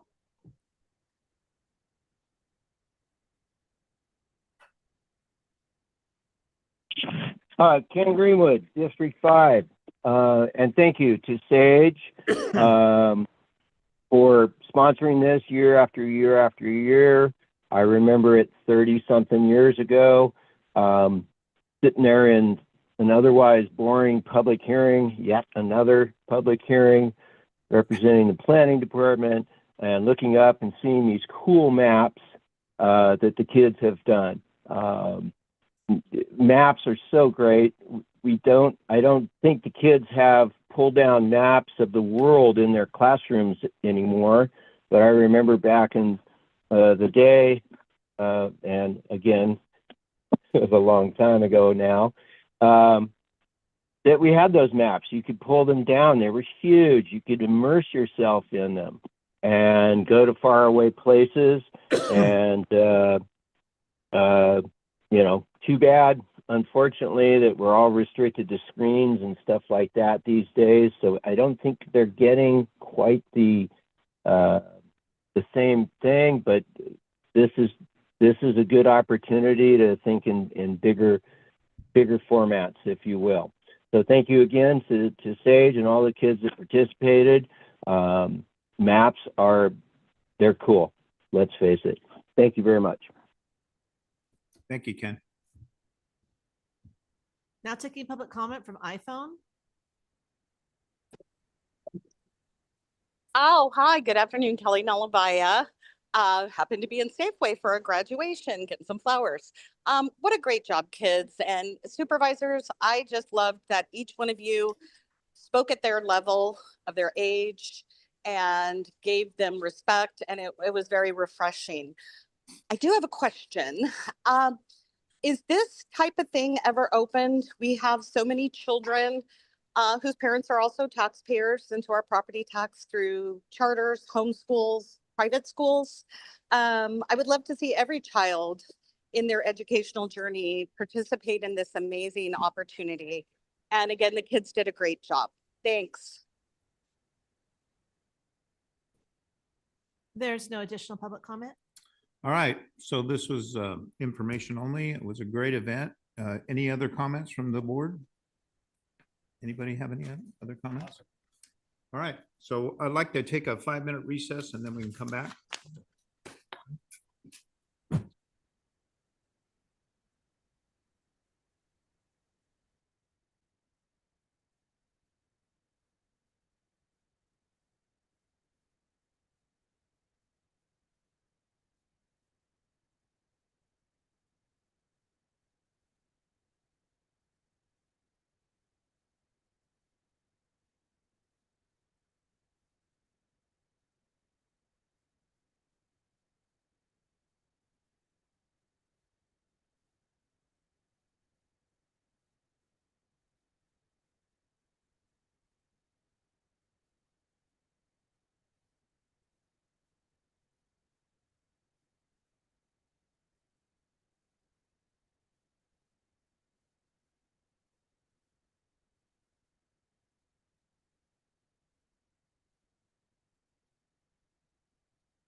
We're back from our break.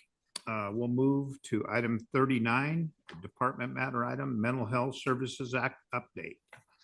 Item number 39 comes from Health and Human Services Agency recommending the board, one, receive a presentation to review El Dorado County's Mental Health Services Act, MHSA, and two, discuss the MHSA annual report update fiscal year 25-26 revisions.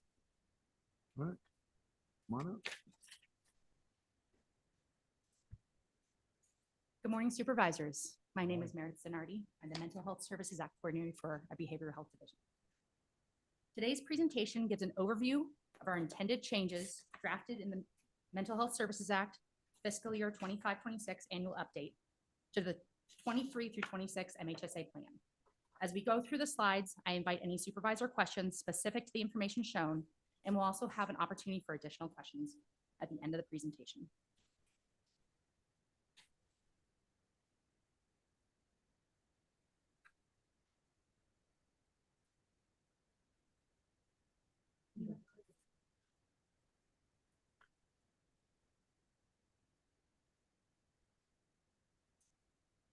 The community program planning process is required by MHSA regulations as a means to solicit stakeholder input. This was done through several meetings and a survey to better understand what the community sees as the greatest mental health needs. Community meetings also serve as a valuable training opportunity to inform community members of MHSA funded services, future opportunities, as well as some limitations of MHSA regulations and funding. We've continued to explore additional CPPP training opportunities to better inform the public in order to receive more constructive feedback on future plans and updates. On March 5th, 2024, voters passed Proposition 1, which includes Assembly Bill 531, the Behavioral Health Infrastructure Bond Act of 2024, and Senate Bill 326, the Behavioral Health Services Act, or BHSA. AB 531 is a $6.4 million bond measure to finance permanent supportive housing for veterans and others, as well as construct unlocked and locked behavioral health treatment in residential settings with an emphasis on individuals experiencing homelessness or at risk of homelessness with severe behavioral health challenges. El Dorado County applied for funding under a project titled Support, Outreach, Accessibility, and Resilience, or SOAR. Just last week, El Dorado County Health and Human Services Agency was awarded $24 million in grant funding to develop and build a new integrated care facility here in Placerville. Yeah, I got a question. AB 531, you're talking about permanent supportive housing for veterans and others. Isn't some of that grant money could be used, especially the Title 25? We have a lot of homeless vets that are in Grizzly Flat. Could some of this money be directed to help them rebuild? That's not in our presentation today. I'll refer that to Jim. Do you know? Okay, You so we don't have to know? look at the Can other. you- Can we look into that? I'd appreciate it. Yeah, there's Okay. multiple rounds of grant funding under that assembly bill. And so the Uh-huh. first one was Project Ready Yeah. opportunities, which we applied for. And so other opportunities will roll out and we'll be looking into all the ones that are applicable to our county. Okay, thank you. SB 326 renames the Mental Health Services Act and details a broad array of changes for counties to implement by July 1, 2026. One of the notable changes under BHSA is the restructuring of funding requirements, including a new housing intervention component where 30% of total BHSA funds received must be allocated to programs addressing housing constraints for homeless residents with behavioral health challenges, with an emphasis on chronically homeless individuals. BHSA will also require more integration of substance use disorder services, as well as an emphasis on evidence-based practices utilized statewide. The Behavioral Health Division has begun mapping out the various required services as well as known or anticipated funding sources in order to develop the required BHSA integrated plan. The division plans to engage the expanded list of required stakeholders around summer 2025 through the updated community program planning process in order to gain community perspective for any remaining discretionary funding. Senate Bill 43 was passed on October 23rd, 2023, amending the Lanterman Preachy Short Act and expanding the definition of gravely disabled for purposes of involuntarily detaining an individual with a severe substance use disorder who is unable to provide for their personal safety or necessary medical care. On December 5th, 2023, The El Dorado County Board of Supervisors approved Resolution 176, 2023, deferring the implementation of SB 43 until January 1st, 2026, allowing El Dorado County and the state adequate time to ensure proper facilities exist to support this expansion of involuntary care. AB 1051 revises legislation previously known as presumptive transfer. Under previous legislation, a youth placed in a short-term residential therapeutic program within El Dorado County became our financial responsibility. The new legislation aims to rebalance the financial impact of when a youth may be placed for treatment or care in another county and clarifies when El Dorado County is the mental health plan is fiscally responsible for mental health services of a youth. The next two slides are a collective snapshot of the revenue and expenditure projections currently in the draft MHSA annual update. MHSA places 1% tax on personal income in excess of $1 million received by the state before being distributed to counties. MHSA revenues have remained volatile since the law was enacted in 2025, with as much as 30% shifts from one year to the next. In assessing projected revenues, staff considered state analysis as well as independent analysis from both county and provider advocacy groups. The common thread was substantial reductions in MHSA revenue over the next 1 to 2 years. This annual update includes system-wide reductions in discretionary projects so that required services can be sustained through the anticipated downturn.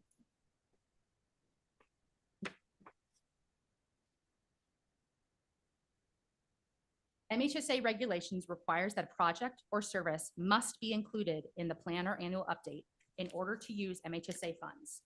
This annual update provides the opportunity to expend MHSA revenue, but regulation does not require everything included in the plan be executed. Because of the volatility, we have consistently developed a plan with reasonable adaptability, including more projects or funding than historically are implemented and reported on the annual revenue and expense report with detailed actual expenditures. With all potential expenditures included in this MHSA update budget, the average actual expenditure percentage provides a 4-year historical average of actual spending per component derived from the ARER. This percentage is included to provide a more accurate representation of anticipated fund balance at year end. MHSA becomes the Behavioral Health Services Act, BHSA, on July 1, 2026. Any unspent MHSA will be distributed into the allowable BHSA components at the county's discretion. Those details will be included in the fiscal year 26 through 29 BHSA integrated plan.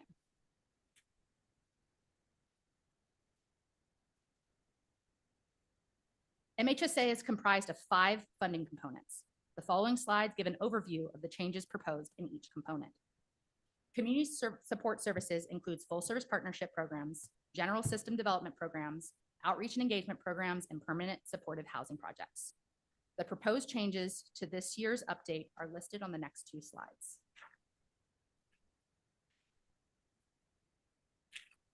This slide shows the CSS projects operated both by county and contracted providers assessed for funding reductions in anticipation of reduced MHSA revenues.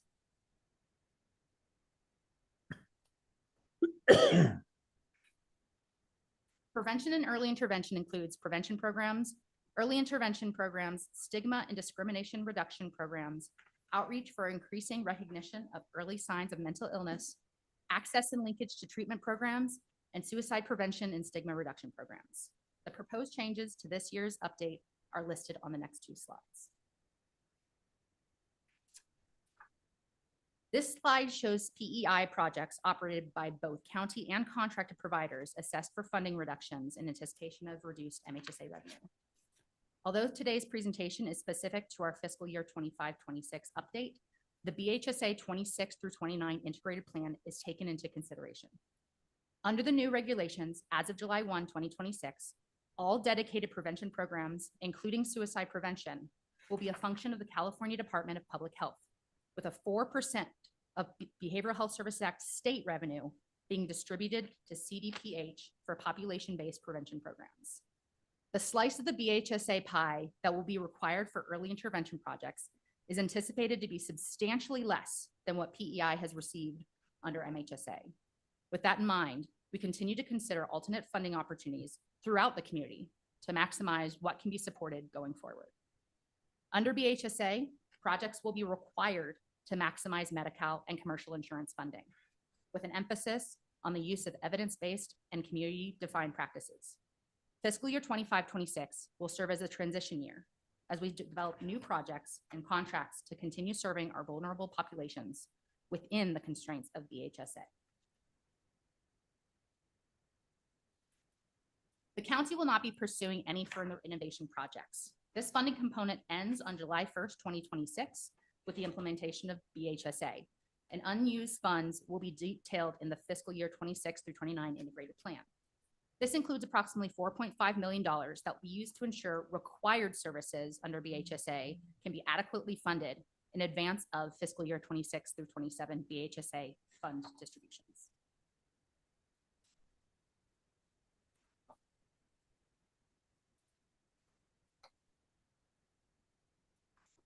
Workforce education and training includes WET coordinator, workforce development project, and recruitment and retention projects. We continue to explore various WET initiatives at the state level to complement projects and programs in this annual update, some of which are more appropriate for our small county than others. Capital facilities and technology needs includes electronic health record project, telehealth project, and the SOAR project. Since the submission of this presentation, the SOAR project was rebranded as Support, Outreach, Accessibility, and Resilience, which will be reflected in the final annual update. This provides an opportunity for $1 million from CFTN to be utilized as a portion of the matching funds for the $24 million project. The use of these funds will be reported on the fiscal year 25-26 annual revenue and expenditure report. If, through analysis of available county assets, this MHSA funding is not utilized, the unused funds will roll into BHSA for future CFTN use. That's just the $1 million. Is that what you're saying? Okay. Any unspent funds in that component will roll over, and there is an option to roll it over as CFTN, which retains a 10-year reversion rate. Listed here are our next steps in the annual update process. Following today's presentation, staff will prepare a final version of the board approval, currently scheduled for June 17th, 2025, after which we continue to move forward to the July 1st, 2026 implementation of BHSA. Are there any questions? All right, so I'll bring it back to the board for any comments or questions this time. Any comments? Somebody's got something ready to go. Go ahead. Yeah. I guess Anybody? I have one question. Yeah. On the consent agenda under Health and Human Services Agency today, we approved extending the agreements with Recovery in Action, Summit View Child and Family Services, Mountain High Recovery Center. We heard from a member of the public that actually utilized those services, that they were less than impressed. Do we go back and do any kind of analysis or evaluation of some of these subcontractors? I can generally say that we do contract monitoring, including visiting sites, especially for any of our sites that are receiving also Medi-Cal, which many of these are. So site visits are a part of our contract monitoring process. Jim, do you want to speak to any more specifics on that? And when you do the site visits, you just show up? You don't send ahead of time saying we're coming in to So evaluate? that depends on the nature of the visit. We have site certification for Medi-Cal sites. We do monitoring of cost, which is published in the report. So cost per client served shows up in the MHSA plan that you'll be seeing. We also look at, we have a patient rights component within our system that applies to all contractors as well. We we monitor and manage grievances related to our providers, and we definitely have a multi-tiered process for provider review. And have we ever gone through that process and determined that a subcontractor was short of our expectations and terminated that contract? We have. Yeah. Thank you. And I will mention that the opioids, I have such a Opioid. hard time. That's Opioid right. settlement funds are not explicitly included in our MHSA plan. They are not MHSA funded. When we move to BHSA in an integrated plan, we will see that included in our expanded documentation. Any other comments or questions? Yeah, slide 9 of 14 spells out 2 or 3 different maybe opportunities. I would hope that we're working with other agencies in the juvenile side of things, probation and juvenile programs, as well as maybe in the 0 to 5 category on the ages for 5 and so forth. So just making sure that our plans don't contradict, and we're working with those other groups to make sure we're consistent. We do have a lot of collaboration opportunities. So some of our providers are that connection point between other entities. As we're looking at BHSA, we're looking at expanding that. We really want to know where's funding coming into this county that is in any way relevant to how we can choose to spend BHSA. So we're looking at all those different relevant funding sources and considering that in our decision making. We have done it under MHSA as well. We gather information to the best of our ability, but we're trying to spread that web to understand, what are some of the grant funding opportunities that our community-based providers are receiving, and how can that be complemented by BHSA and not contradictory? Okay, perfect. And obviously homelessness is a moving target daily, it seems like. So we just got to make sure that we're able to adjust and don't get going down a road that the rug gets pulled out from underneath us or so forth. So I know we've had that conversation and you guys are aware, but I just want to make that point also. And I wanted to follow up because we do have Sarah, what's it called? The youth and it's supposed to be the bigger umbrella group that is collaborating and coordinating that kind of And stuff. I do sit on that. So You we've do had sit one on meeting- that. So, okay. one So meeting that's I've where I attended was so kind of far. wondering, Yeah, just wanna how make are sure. they doing with that? Yeah. Does that seem like, It wasn't discussed in our first meeting, but it may have been in the second one that I had to miss, but I okay. will definitely seeing this now just to make sure that that's all Okay. fit. It seemed like they were very collaborative and working towards the same goals. And I know your concern often is that we're not duplicating. Right. So making sure we're supplementing and coordinating and not duplicating. So is that what that group is kind of? Yes, and HHSA does have a seat at Right. that, Okay. in that group. Yep. Perfect. Ed fills the lead. Okay. Got it. Good. Okay. Anybody, Greg, anything? No, they. All right, let's go to public comment. Kim? Now taking public comment specifically regarding item 39. Individuals will have 3 minutes to address the board. The timer will notify you when you have 30 seconds remaining, and again when your time is up. Public comment will be taken first from those participating in the boardroom and then from those participating through Zoom. For those participating by Zoom, please make sure you unmute yourself when called upon. If you're joining the meeting by phone, press *9 to indicate a desire to comment. If you're joining by Zoom, press the raise hand button. Please voluntarily state your name for the record. Chris Payne, Diamond Springs. I just wanted to go back to the beginning of this presentation when Chair had asked about veterans. Obviously, I'm a veterans. I'm very interested. And I believe it was because this presentation is focused on mental health services. And also some of the what is it? The bills and stuff that have been approved.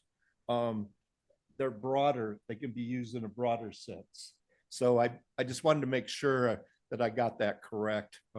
Chair, you might help me with my question, but it was related to what you had asked. Yeah.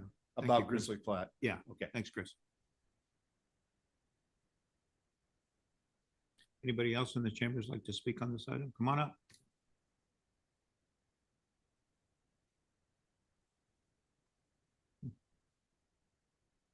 Randy Haskins, Placerville. I heard you briefly mention the homeless as a moving target. And just to be on the record, where I'm going to stand in this is that there's no way out of homelessness outside of getting a job. Okay, that's a very messy, controversial aspect of things, but we're talking about a chunk of change there. We're talking about a lot of money that I just heard funneling through. And then I heard evidence-based. You know, you want to see evidence-based, and I heard you say about some of the vendors that you're using and that you were less than impressed. What is evidence-based to you guys? There's a couple on this board that know exactly where I stand when we talk about evidence-based. And so I would hope that you guys, the two that I'm talking about, would take a closer look at evidence-based and what it does and what it looks like. Thank you. Thanks, Randy. Thanks, Randy. Anybody else would like to speak on this item? Come on up. All right, let's go to Zoom participants, please. Now Kim? taking public comment from online participants. There is no public comment. All right, so I'll bring it back to the board for any comments or any more questions you want to ask. All right, so do I, Yeah, Mr. Chair, I would move items 1 and 2 and with the intention of this becoming effective July 1st, 2025, and applaud staff for the great report to us and the work that's been done on it. We didn't request any changes or anything, correct? Nope. Second. All those in favor by saying aye? Aye. Thank you. Motion passes 5-0. All right, so we'll move to item 40, planning and building the Caldor Fire Title 25 ordinance update.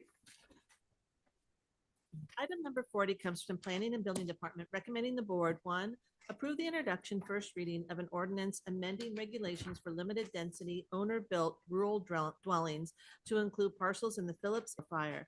2, find that the ordinance is exempt from further review under SEQA. 3, waive reading of full ordinance, read by title only, and continue this matter to June 10th, 2025, attachment C for final passage, second reading. And 4, adopt and authorize the chair to sign a resolution approving findings for adoption of regulations for limited density owner-built rural dwellings. All right, Karen. All right, good morning, Chair Turnbull, honorable board members.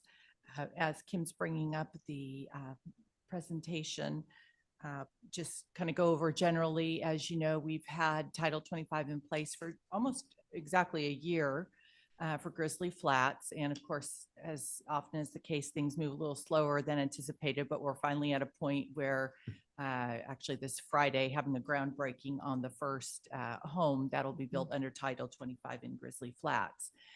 Shortly after this was adopted, I did hear from a constituent in the Phillips area who was interested in this program as well. And I honestly didn't even realize there were some homes there that had been lost in the Caldor fire that were privately owned, both houses and land, because as you know, there was a pretty big swath of Forest Service land that had privately owned cabins, but it was Forest Service land.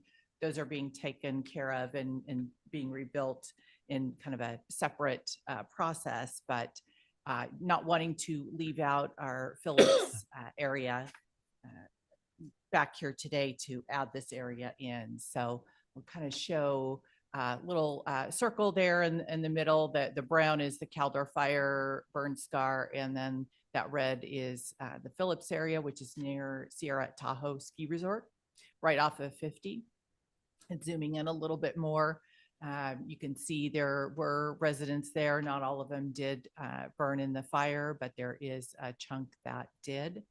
And then going in even further, oops, too impatient. Go back, we have one. This gives you an idea. You can see here, this is obviously after the fire, the lots that were there and the homes that are gone and all the vegetation that's been lost as well. So that's the area we're talking about. And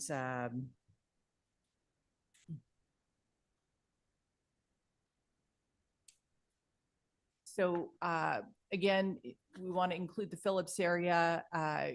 When we adopted this program a year ago, it was a 2-year pilot program. I'm asking to extend that a year since it took us a year to get going. We're just now at that point.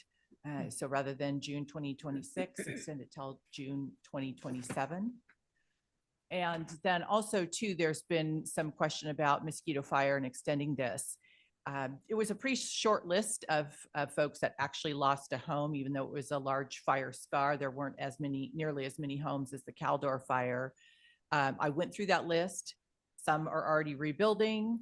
The ones that had not rebuilt yet, I reached out and really, when you get down to it, it was about a dozen, and made phone calls, and several of them decided they were not going to rebuild for various reasons. A couple of reasons that were given to me were, it was elderly couples and they just, do not have the wherewithal to start construction of a new home at this point in their life. So out of the 12, 3 were reconstructed, 3 do not plan to rebuild. 1 was unsure if they will rebuild or not. And there was a couple that I wasn't able to get a hold of. But at this time, I'm not recommending that we extend it to Mosquito. If and when anybody does contact us, we can always revisit that. But for now, I think we'll just leave it with adding the Phillips area.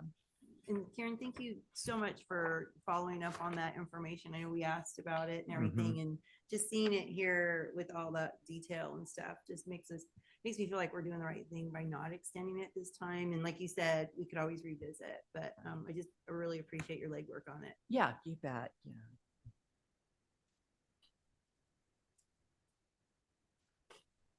Just a little bit about where we're at. As you know, we now have a set of pre-reviewed Title 25 plans. It's a 750 square foot, 2-bedroom, 1-bath home.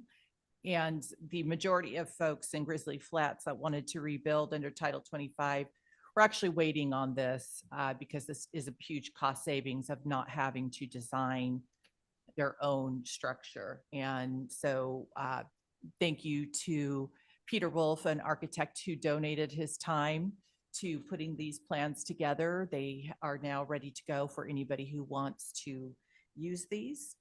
No cost. The only thing that the applicants need to do is submit a site plan of their parcel and where this house is going to sit on their parcel, showing setback, showing their septic system, and if depending if they have a well or hook up to the Grizzly Flats water, to show those kinds of pieces of information on the site plan.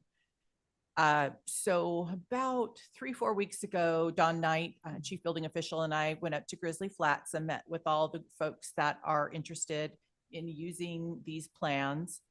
Went over kind of, how to fill out the application, what the home looks like, answered questions. Caleb Armstrong, who's been up here before during public comment, he was there as well. He is actually helping get the first home built for Mac and Kathy, who have both been here speaking at public comment on Caldor before. He's got, a lot of donations lined up and some grant funding to help them with their home, which is fantastic.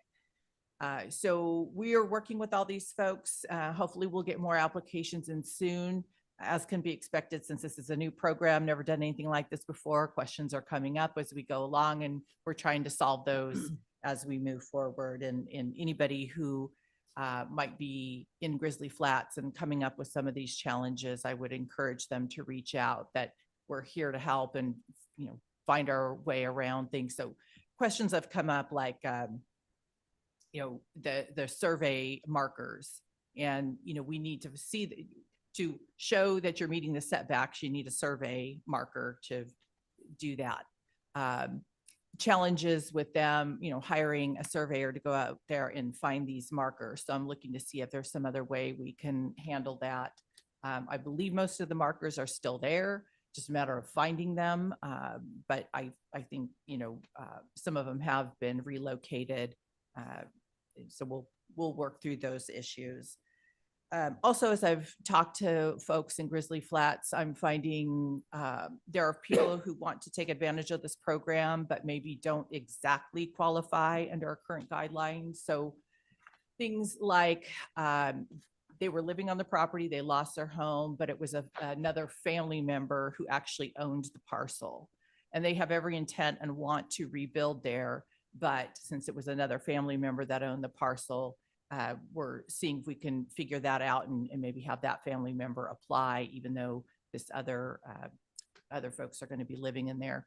also had one, working with a couple that they had, they're living in a small, almost like an ADU on their property, which survived the fire, but they were going to build, kind of their dream home on the property. They'd actually come in and talked over with our staff how to apply.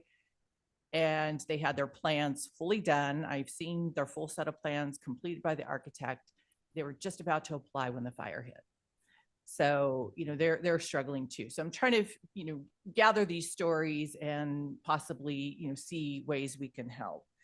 I do want to mention that the Caldor ordinance expires in about 1.5 years. So December 31st, 2026, that does expire.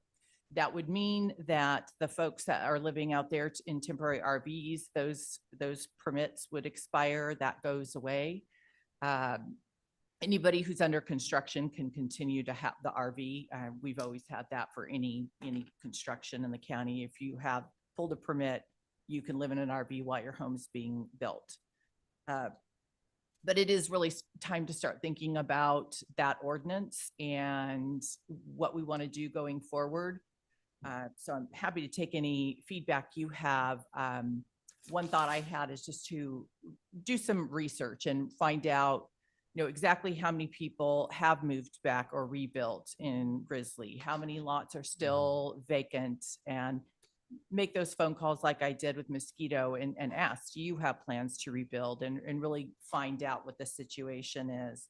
I think, possibly based on that information, maybe we can reconfigure the services and programs that we have offered to better help if that's what we need to do. I'm also very mindful of what's going on with the aftermath of the fires in Southern California. And, there's a lot of discussion at the state level about different ways to help those folks to rebuild. And, we definitely want to take advantage of that. So if there's anything that comes out of that we can apply here, we want to do that. But again, I'll take any direction or feedback you have if you want me to go back and do some deeper digging and research into sort of the state of Grizzly Flats right now and where we're at and what that might mean for the Caldor ordinance that's set to expire in 18 months. I'd be happy to do that. So I think that's generally it. I just want to share that update, but really we're here today asking for your approval to extend Title 25 to the Phillips area. And if there's any questions, I'd be happy to answer those. Yeah, thank you, Karen. One of the things I wasn't in this picture, the reason why, because I was sick that day, so I couldn't make it out there. So, or I would have been in this picture with these group of people. I'm just gonna, is it possible that our own surveyor's office could actually help with, okay, come on up. Yes, I just reached out to him this morning. So he's quick. Come on up, Brian. I figured that's. Email this morning. So I'm Brad Fraser, Commissioner. So the board approved during the fire, they approved the funds for us to hire somebody, and we went out there and did a complete record of survey, tied as many monuments as we could, and filed that map. And what that has done is it's gonna make anybody that needs their corners reset or found or whatever, it's gonna make it a lot easier and a lot cheaper, because a surveyor doesn't have to go out there and do a record of survey, which is tens of thousands of dollars, versus a corner record, which is only less than $1,000 usually to get done. So they can use this map. They still need to hire a surveyor and come out there and do the stuff that's required to get their project done, but it's going to be nominal fee compared to what it would. So that's what we did. So yeah. Would that be the same for the Phillips area then? Yeah. Consistent with what was done? We did not do the same thing with Phillips. Can we? We can. Yeah. But it's the board's wish. It's just, Okay. Okay. As a part of this, we could include that in the motion. Yeah, I think we should. Yeah, we can get out there and we actually can do it ourselves. And we don't need to necessarily hire a firm to do it. We have the equipment now. We didn't have that previously, but since we've acquired equipment and we, do a lot of surveying for the counties. Probably do that. Thank you, Brian. I appreciate it. Yeah, one of the things is the solar requirements, there was a bill that was basically working with Joe Patterson to try to get the solar requirements waived. Well, since the LA fire that happened, now there's some congressmen in LA County that are bringing it back. So I think this would be a good thing, especially for the residents out there, because solar requirements, it could be anywhere from $25,000 to $30,000. And it's going to impact, especially when they were trying to rebuild. So this would really help and benefit that if this happens. So I just want to give you an update on that. So, which is really a good thing. It really is. So, Karen, do you have an idea of what it would take for you to do the same type of assessment that you did for mosquito with Caldor, which was so much larger? But I do think it would be good for us to have an idea of what we're talking about, because I feel like we're navigating in the dark right now. How many people really are planning to rebuild? How many have already said no? That could help inform the board on, what we want to do and how we're going to do it. Do you have an idea? Yeah, you're right. I mean, we're talking, a few hundred homes in Grizzly Flats, making those phone calls. But I think I've got multiple staff that we can do that when we have an opportunity. And we actually have talked about reaching out anyway for some of the tree removal. The Conservation District has been still trying to reach out to some of these homeowners to get trees removed, particularly those that are in danger of falling into the right of way. And so, it's kind of another reason, and I might be able to get some help from Conservation District or others to help make those phone calls as well, and get that story, because that it really is valuable. I have found when you kind of understand the why behind things, it's easier to craft a program or services that will help. Right. Like I said, rather than just kind of guessing. And I know. I feel like we've been making pretty good guesses along the way, though, honestly. But we're getting to the point where we kind of need to know, because as you mentioned, when are we going to have finality, as to how long are we going to keep extending it? And maybe this outreach to folks out there is like going, these programs are going to wind down at some point. So we're really trying to help them get to where they want to go. That could be, and it's a good touch point probably too. So I'm really curious about the numbers. Yeah. One of the other things that I pushed for the individual assistance, that was denied for the residents in Grizzly Flat. When I went back to Washington, DC, I met with a congressman, the three of them and stuff, and pushing that so we can make sure, because that would help them with the rebuild process. Also, I reached out to El Dorado Northern, the mill in El Dorado, and they're going to do actually Denise Tyler's. So Rod's putting together, some product and stuff for that home, because that was actually going to be the first home, but still, we're still working on. And then Rod's going to get a list together so the people in the Caldor fire or the Phillips area could actually reach out to, to him, the Rod, and they can get their lumber and everything through him at wholesale, which that would save them a lot of money.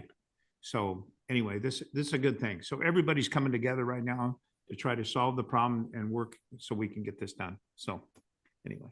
And Supervisor Turnbull, it wasn't some of the significant issues around Grizzly Flat was the fact that a lot of people were uninsured or underinsured. Well, the problem is they lived in a high fire area and their insurance got canceled is what it is. And they couldn't get any insurance. They couldn't even get on the FAIR plan because they only made a minimum amount of money. A lot of these were on fixed incomes. When you're talking $900 to $1,200 a month or pay $10,000 in insurance per year, it's not feasible. And this is what really happened to the residents out in Grizzly Flat, because they got canceled, but they could not even get insurance. And a lot of them were underinsured because the cost of materials and everything has gone through the roof since a lot of them homes, because you got to understand that was an old mining town that was built in the 1800s. I think it was like 1860, 1870, around that era is what it was. So a lot of these were older homes, especially the Tyler Ranch. I mean, you're talking about 7 generations that lived on that ranch. So anyway, we're doing everything we can to help these people because it's just sad that we did not get the individual assistance because that would have helped these people be able to start the rebuild process, especially the people that had no insurance.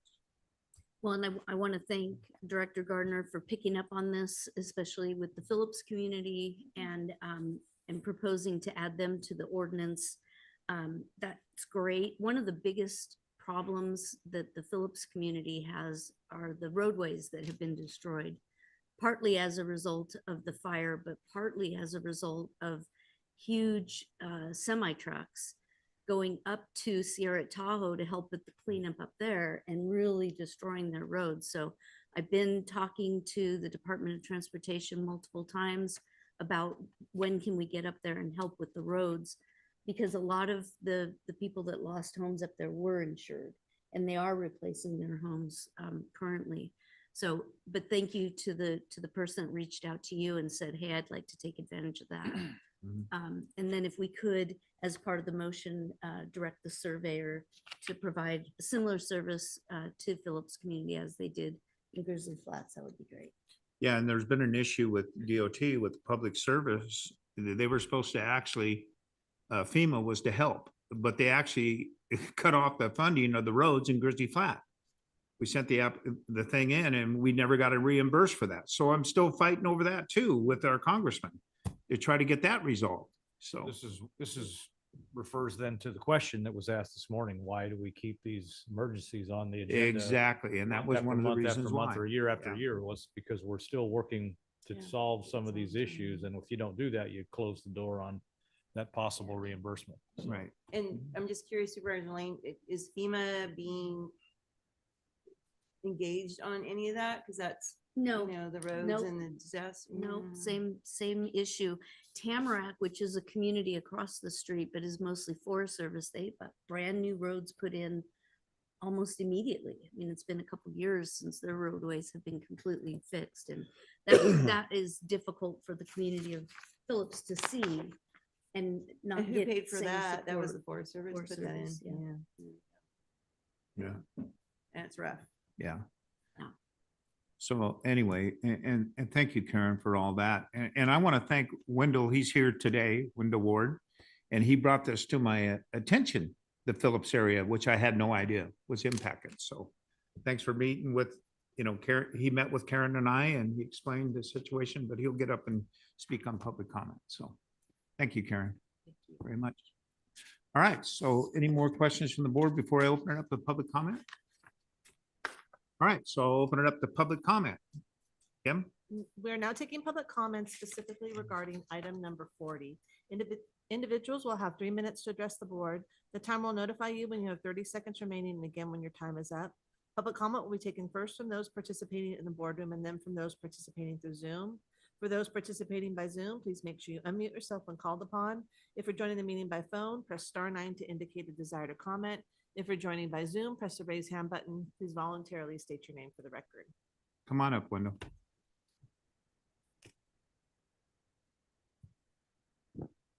I'm not quite as tall as Karen. We got a button to lower there. Oh, thank you. It's a slow button, but it's a button. Yeah, it works. Again, my name is Wendell Ward. I live in Diamond Springs currently. My family has had a place in Phillips since 1941. I can give you a little more specific information. In Phillips, there were 58 cabins, 3 survived. There have been 8 rebuilt since the fire. To be quite frank, and I know none of the people would mind me saying this, they were people who were well-heeled or well-insured.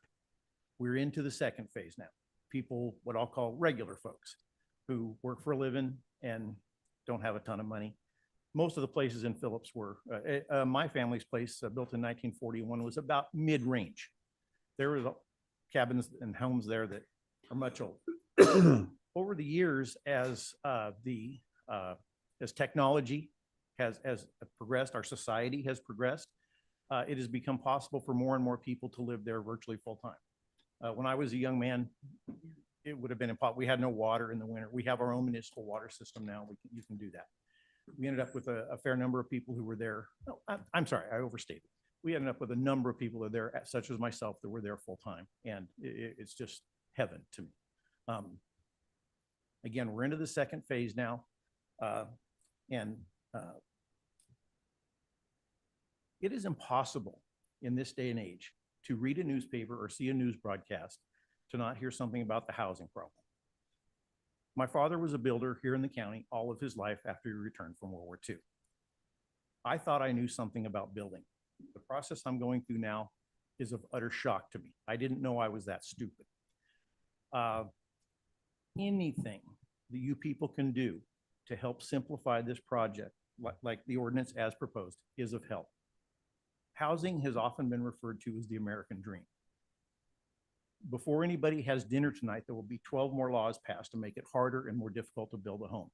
We are working against ourselves. All of these things are wonderful ideas for homes.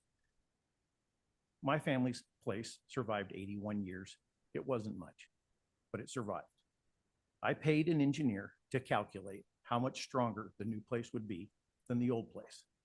Not relative to codes, just relative to what worked and what I have to do today. Over 5,000% structurally stronger is what it has to be. This is real money. So again, I'm hoping you can pass this. I'm hoping a number of my neighbors can afford to rebuild and live there full time. There were some very, very sad stories of folks who were living there. So thank you all. Thank you. Thank you. Appreciate it. Anybody in the boardroom would like to speak on this item? Come on up. All right, let's go to Zoom participants. Kim? Now taking public comment from online participants. Now taking public comment from 390.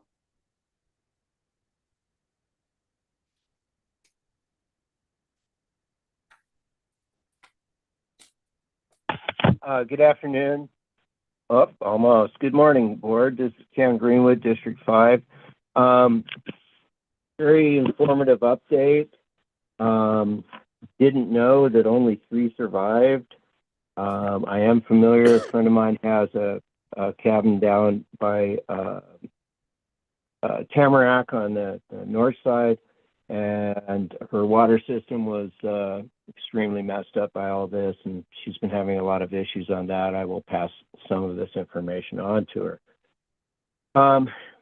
One of the things that I always have to remind everybody is before we get too into helping these people, yes, we must help these people. There's no issue there.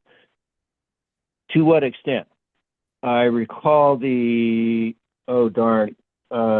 Corral, Cleveland fire way back when. I worked for the planning department. We were given marching orders from the Board of Supervisors to simplify the planning process and get things approved and rebuilt.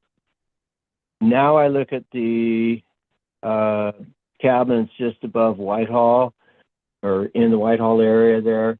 Yeah, and they saved the Whitehall store and let people's houses burn nearby, and the Whitehall store has been vacant ever since and was vacant for 15 years before. Joke. But anyway, we have all those houses there that are now surrounded by regrowth, and they're an extreme fire hazard, and the people seem to have no desire to thin out those trees and do what the state of California and the El Dorado County ordinances say they must. So what I'm getting at here is deed restriction on all of these that they must maintain, and they will be subject to annual inspections or something along those lines so that these people do not set up the situation that resulted in them losing the cabins in the first place. Again, the area by Whitehall is an extreme example. Every time I go by there, I just want to puke because it was such a cluster. And, and also their septic systems, many of them were not even upgraded in any manner whatsoever, and they are immediately adjacent to the stream, and that's our drinking water source. Oh, there's a good thought for the day, isn't it? But anyway, deed restrictions, fire clearance, mandated. But do make it, what's the word? Streamline the process indeed. Thank you, Ken. Appreciate it. There's no additional public comment. All right, so bring it back to the board for any other comments or questions. I would just move item 40, items 1, 2, 3, 4, and 5, adding that we direct staff to do a roadway evaluation and report to OES with an attempt that maybe we can get it into the FEMA reimbursement claim. I know that's a I know. pie in the eye thing, but pie in the sky. But as these projects permit over time, they do get damaged and so forth. So I think we should take a look and see if we can help with that, at least get a survey of that. Also add the surveyor service to the Phillips area, and then direct Karen to look into the mosquito fire area as well for maybe a little bit more exposure than what you've done so far. To look into the Caldor to get an assessment. Yeah. Not mosquito. That one's good for now. Our Yeah.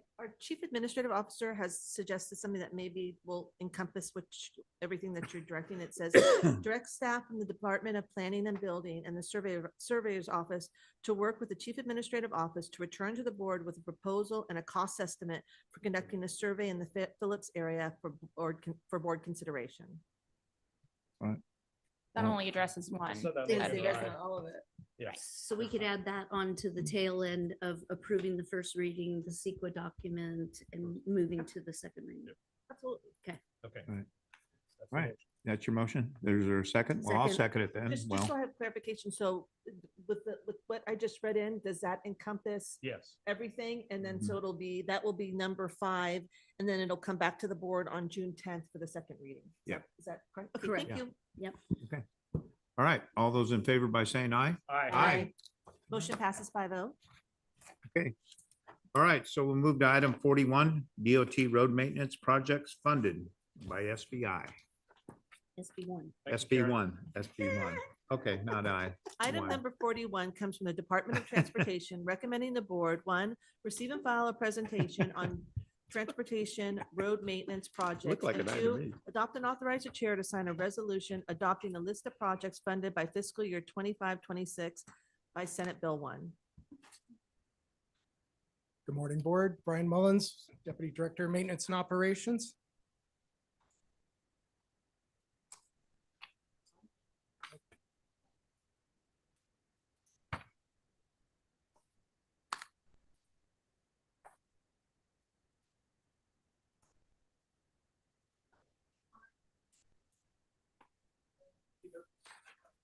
Either Ashley can. We'll go with Ashley. Thank you. Good morning again. So I'm here today to give you an update about maintenance and operations. As you can see here, there's a list of services that are performed by the Department of Transportation Maintenance Division. In this picture here, you can see this is our new Vector truck, and staff are cleaning an outlet to one of the drainage systems. I believe this was on Pleasant Valley Road. Road repair activities. These maintenance activities include such things as rubberized crack sealing, asphalt overlays, and grind and pave, which is a process to remove the failed section of the roadway and then repave it prior to an upcoming surface treatment. Picture here, this is our staff with contract trucking on North Upper Truckee doing a grind out and replace section that had failed.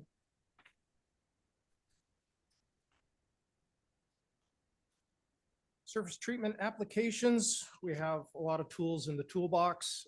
We've been building that toolbox for many years now. One of those being micromilling, which is a process after our repairs are done and before the surface treatment begins.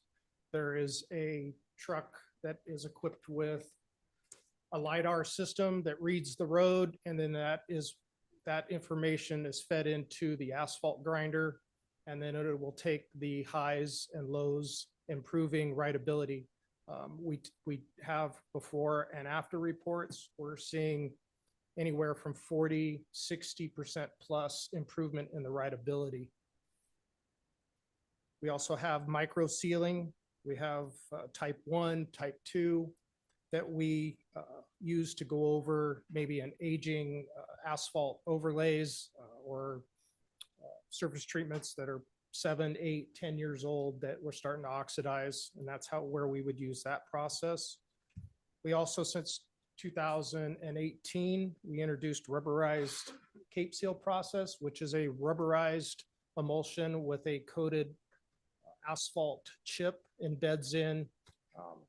And then we go over that with a type 2 micro that locks in that rock. And since we've begun this process, we've all but eliminated our windshield claims. We used to get quite a few windshield claims into the county.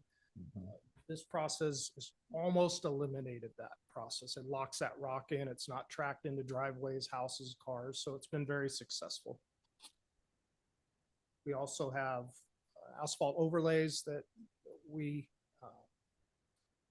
will choose that process depending on, the evaluation of what the road condition is at that time. Moving on to our selection process, there's many factors that go into our selection process.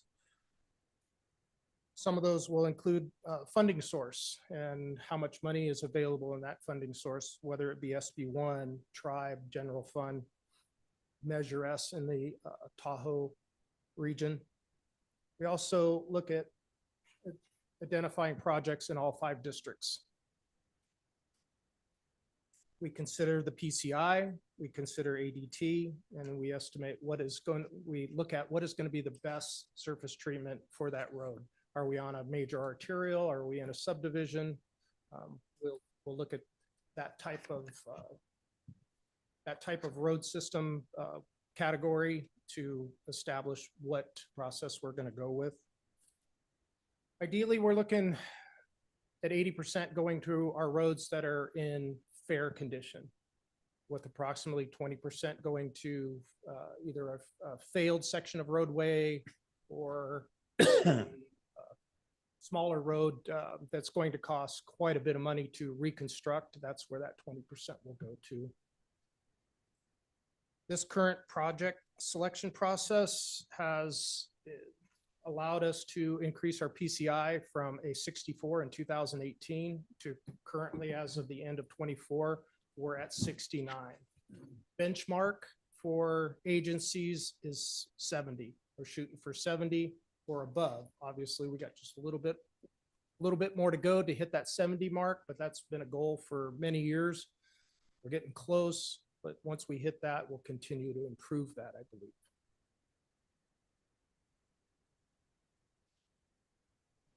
In front of us here is a recent completed projects that maintenance and operations, along with our contractors, have completed. We have the Governor's Subdivision, E16, Snows Road, Salmon Falls, Sly Park Road, the Phase 1, Pioneer Trail, South Upper Truckee. I'll just mention that we are currently working in the Phillips tract this week. We're grading the dirt site. There's 3 stubs up there. We are grading those, be there all week. And then we'll have a discussion with Measure S committee on potentially paving the main arterial into that subdivision, which would be Alpine. So that's up for discussion with Measure S, but we are actively working that area as we speak. Picture here is Salmon Falls Road. This is a rubberized Cape Seal with wet night beads in the thermoplastic that greatly increases the visibility at night in these rural parts of the county. Also did that on E16. Projects that are currently in progress. We'll finish the Governor's Subdivision this year. We are working on Larson and Barkley. We'll finish Salmon Falls, and then we're currently grinding and paving in the Christmas Valley and roads off of South Upper Truckee, preparing for the upcoming surface treatment this year. Picture here is Sly Park Road. This is a roadside ditching project that's going on with the force feed loader, or as my boss likes to refer to as the big Tonka toy. Future road maintenance projects and why we're here today, upcoming SB1 projects for your approval. We'll complete the Larson Barkley area and then moving to the North Canyon. It's hasn't been established yet or how far we're going to get on North Canyon. There's quite a bit of work to do there. And then in the future, moving to Hassler. Sly Park Road. This is Mormon Immigrant down to Pleasant Valley. And along with that, we'll be picking up Leisure Lane in Pleasant Valley area, Park Creek Road, and a small segment of Mormon Immigrant that is county responsibility. Also Highland Village, Lake Ridge Oaks in El Dorado Hills. And then we will complete Green Valley from Cameron Park up to Lotus Road. And with that, is there any questions? All right, so open it up. Any questions from the board? Nope. None? Good. All right, so, oh, you go ahead. What are the qualifications for the use of SB1 funds for transportation projects? I believe the guidelines are anything with a PCI of 79 or lower. They cannot be used for 80 or higher. I notice here that once again, District 5 is getting approximately 12% of the available funding in the SB1 funds, with districts 1, 3, and 4 getting 20% of those funds and District 2 getting 30%. And yet I've gone through the PCI numbers over and over and over again. In the basin, we average, on average, 49%. There are projects that have been cut this coming year due to the budget and due to the fact that I'm being told by the Department of Transportation that because we're putting the discretionary TOT into the general fund, that really only affected District 5. And we have 3 or 4 planned projects that have been canceled or been put on hold as a result of it. And I just, wonder to myself, like, do you try to make sure that every district is getting a proportionate amount? I mean, we all have roads that need help, but disproportionately, it seems all the time, District 5 gets proportionately much less. And I would argue proportionately has a greater problem. Well, it's not an exact science when it comes to an exact 20% for each district. We do our best. There's some years that you're going to get a little bit more. District 3 maybe get a little bit less, and that'll vary over it'll vary over the course of each year and SB1 cycle. The good part of the basin is at last year's PCI, we were looking at, you had the highest rating on your arterials, your mains, the sawmills, the Pioneer Trail, but where we are lacking and have failed over the years is to get into these subdivisions and address the issues on the smaller roads. Now, whether you have a road that has 10,000 cars a day or you have a road that has 10 cars a day, we like I said earlier in the slide, ADT plays into that. But we do have some new concepts that we're going to talk about in regards to road repair using Measure S money that I think we'll discuss with the advisory committee up there and get their feel for that. But I want to change the little course up there with Measure S, and I think we can see more activity, more things being done overall in the basin instead of just focusing on a single subdivision. Yeah, and the Measure S funds, I'm very grateful to the community for supporting the increase in transient occupancy tax in order to fund some of this, but it was always with the understanding that the Measure S funds were above and beyond, that we would still get our normal attention from the county, that investment would still be there. And so it worries me when I start looking at the numbers and I see us down in the 12% range and I see everybody else at 20% or more. The Measure S funds, we understand this. I know I'm preaching to the choir. I know that you guys have expressed that you understand it, but my job is to make sure that I hold the county's feet to the fire on that particular item, because the promise was we would continue to get our normal allotment of maintenance, and that Measure S would not be seen as supplanting the county's investment.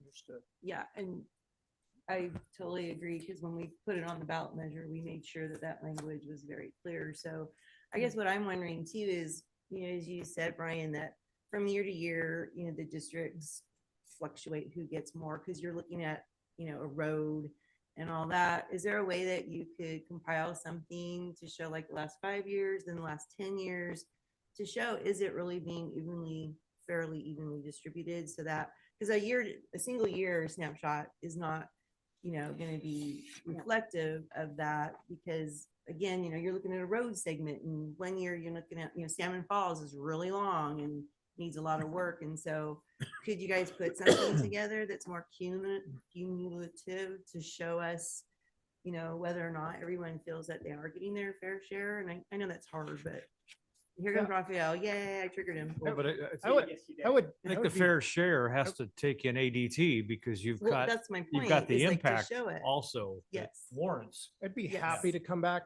to you with a more defined explanation of the percentages. You can't just go by lane miles or Right. square footage. Some roads are going to cost $20 a square foot to fix. Some are going to cost $2 a square foot to fix.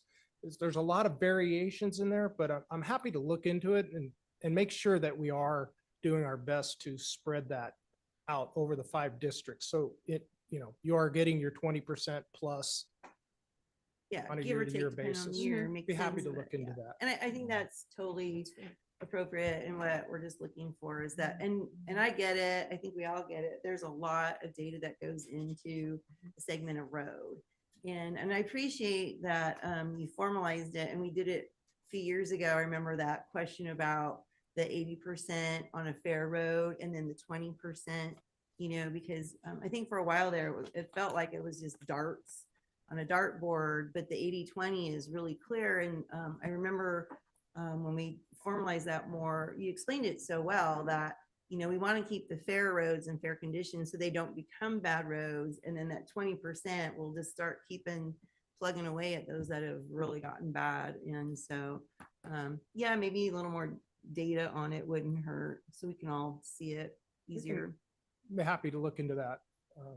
But some of the challenges like Sly Park Road, a little bit left of that is going to be in District 5, and then we move into District 2, and then we move into District 3, all on one road. So there's 3 districts that are receiving some benefits, but is it all in the Tahoe Basin? Unfortunately, it's not. And I fully understand the challenges that we have up there. And I think we're making progress. We're trying to, we got roads that were built with zero structure underneath them.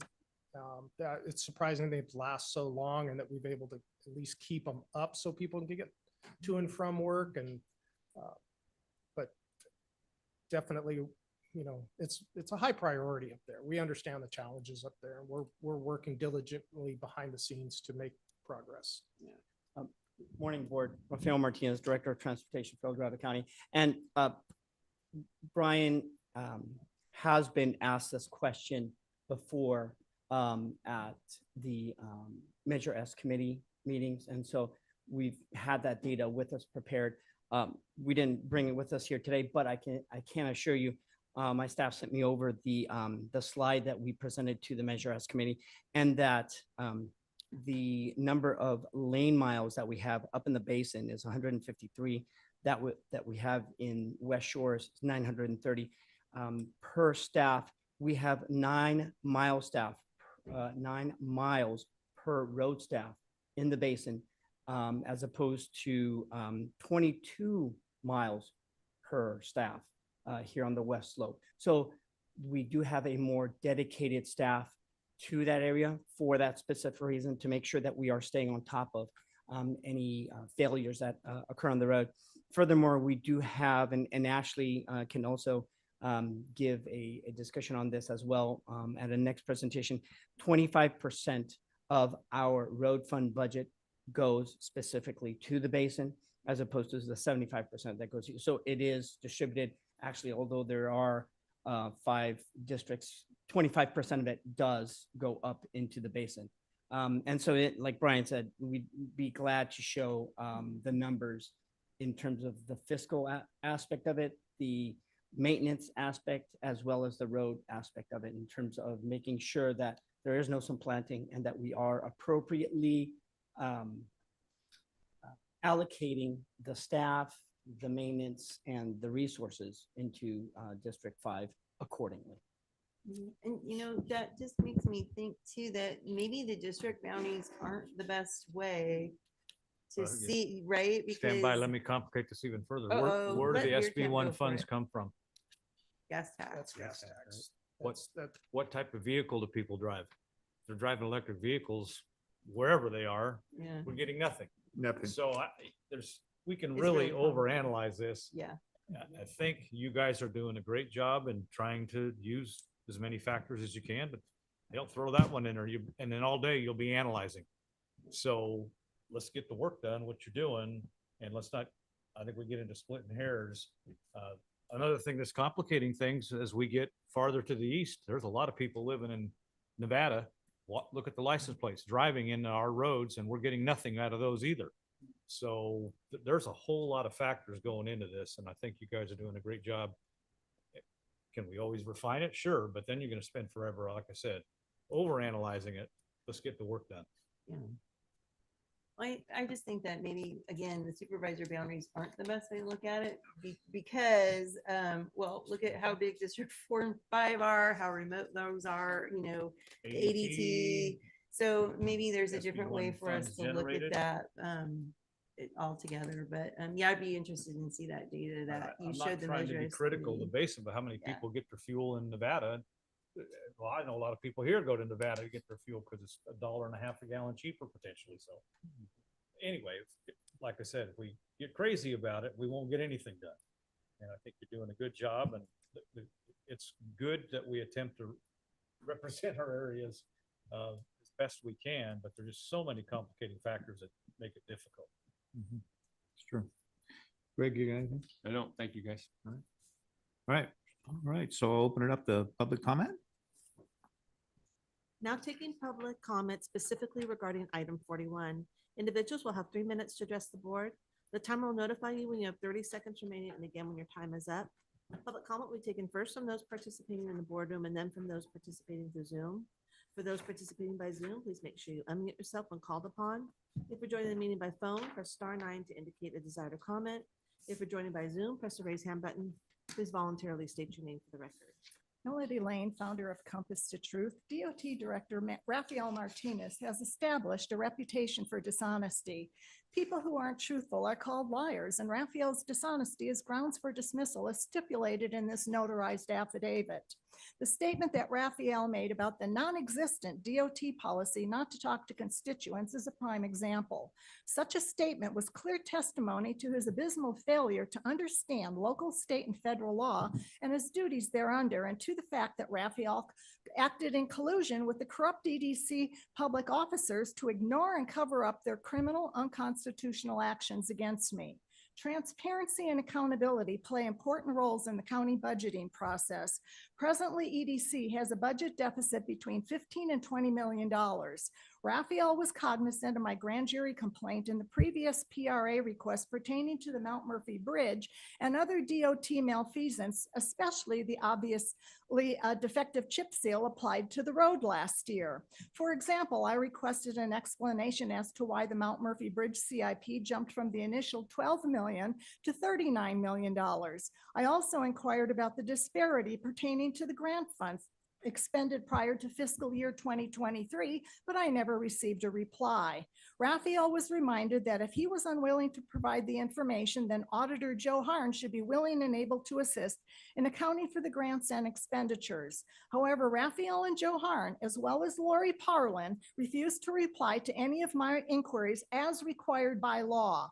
Coincidentally, during the May 12th taxpayers meeting, Joe Harn admitted in the presence of about 20 witnesses that there is no county oversight of grants. The point is, Rafael colluded with staff to unlawfully provide me of public information. His failure to acknowledge my correspondence deprived me of information and services necessary to assist my efforts for redress of grievances.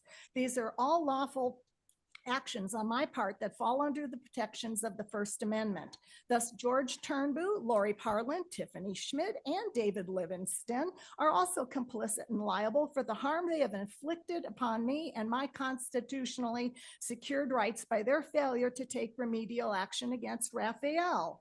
Raphael stepped outside of his limited delegated authority, so the county cannot lawfully protect him. Should the county do so, then they act in direct violation and opposition to the state and national constitutions by unlawfully ignoring and or condoning and exonerating unconstitutional, unlawful actions committed by its staff as the usual routine custom, practice, and unwritten policy of that jurisdiction. Therefore, the county admits that it is a criminal, treasonous body acting in sedition and insurrection to the constitutions and to the people. Madam Clerk, you will be receiving digital copies of this as well as the board. Thank you. Anybody else in the boardroom like to speak on this item? Let's go to Zoom participants, Kim. Not taking public comment from online participants. Not taking public comment from Ruth Michelson. Okay, great. Thank you. So I'm on my computer now. Can you hear me, not my phone? Yes, we can hear you. Okay, great. Well, I wanted to say first, what a great presentation.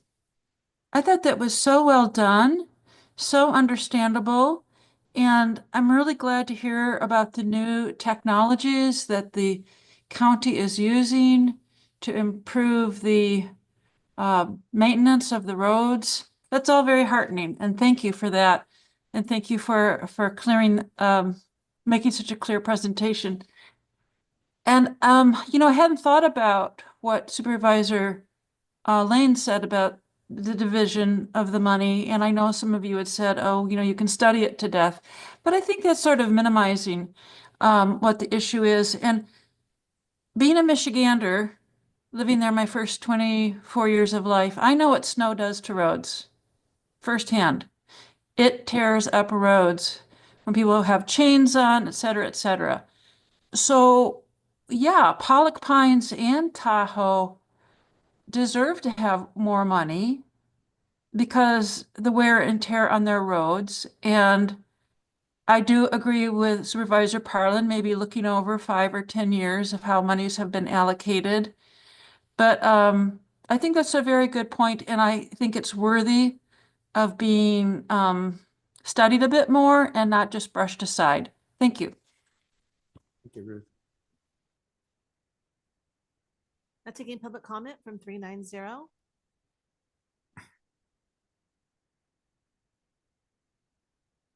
Almost good afternoon. Ken Greenwood from District 5 out here at the Triple Junction, as I have always referred to it, or at least of late.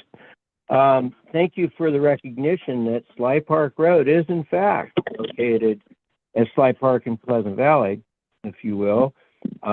Is located in districts 5, 3, and 2. Anyway, I must agree with Supervisor Lane that and with Ruth that yeah, a lot of extra wear and tear due to freeze thaw cycles, et cetera, chains, heavy vehicles, snow removal, scraping up of pavement along with the ice and snow. The district does encompass maybe not a huge population as opposed to some of the other districts, but who uses these? Well, we all do. And plus a lot of outside folks, if you will. So thank you for a good presentation on this, and good the recognition of the Triple Junction, if you will. Be interesting to see how the SB1 monies do fare in the future with without the electric influence, if you will. We need to figure out a way to do that.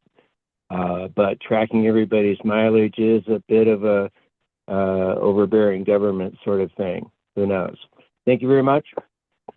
And good luck on this one. Thank you, Ken. There's no additional public comment. All right, so I'll bring it back to the board for any other questions or comments. I got a couple things. First, I did write it in my notes and I did want to say, increased PCI 5 points on high. Thank you. Good work with the challenges that we have with funding and everything. We are still making improvements to our road system. So I just wanted to say kudos to that. And then also the questions that, excuse me, Melody raised. Does Raphael want to address any of that for the record? I'll briefly You want to- speak to Mount Murphy. Okay. As you might know, that we received a QMD grant to improve that dirt section of Mount Murphy. We were able to put a type or 2-layer standard chip seal on there. Staff did go out and review it last month, and we're looking at a less than 1% failure. We see where people are, like on Sand Ridge, for example, we saw relatively the same amount, about a 1% failure, that we go back out and we address that so we can keep that investment in good shape. But with less than 1% failure, and a lot of the failures are on the inside turns where people are spinning their tires, probably driving too fast. But we're on it. We should make that 1% correction sometime this construction season. We'll go out, address those, fix those, and keep roads such as Sand Ridge and Mount Murphy in good shape. Perfect. Thank you. As for the comments made by Ms. Lane regarding the concerns and questions and PRAs, my staff are experts. They take pride in the work that they do every day. That's why they're here. They live in El Dorado County. They work in El Dorado County, and seeing that the work they do, that is the joy and why we are so fortunate to have such dedicated employees because of that pride and ownership. And so since January 13th through April 25th, I have received 32 emails from Ms. Lane. Some of them I have answered, some of them I have not. Although since January, we've received 4 PRAs. My staff has replied to every single one of them.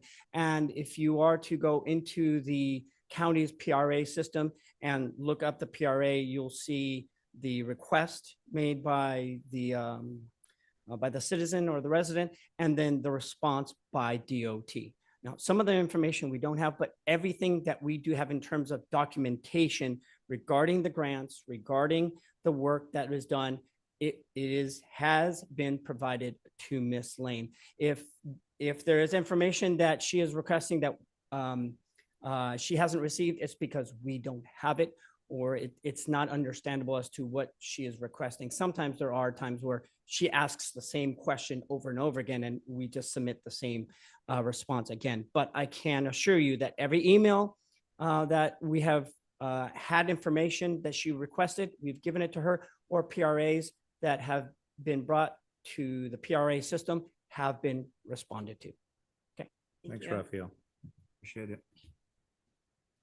Any more questions from the board? Any comments? No, so we All can right. move the item now? Is that correct? Yeah. I move this item. All right. Is there a second? Second. All right. Greg. Greg. All those in favor by saying aye? Aye.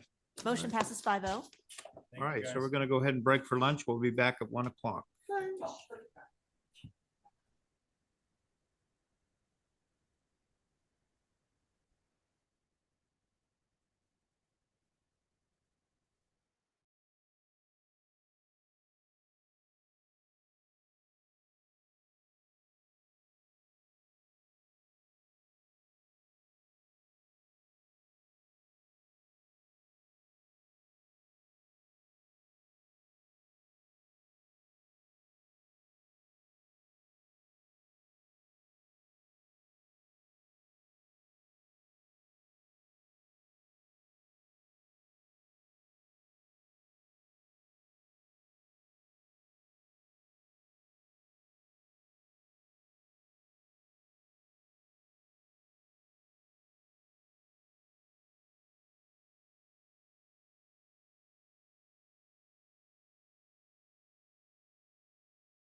Greetings, El Dorado County. The Board of Supervisors is now going to resume the regular session, beginning with open forum. Open forum is a time to the public to comment on any item that is not on the agenda today. Please, Kim, please open it up to open forum, please.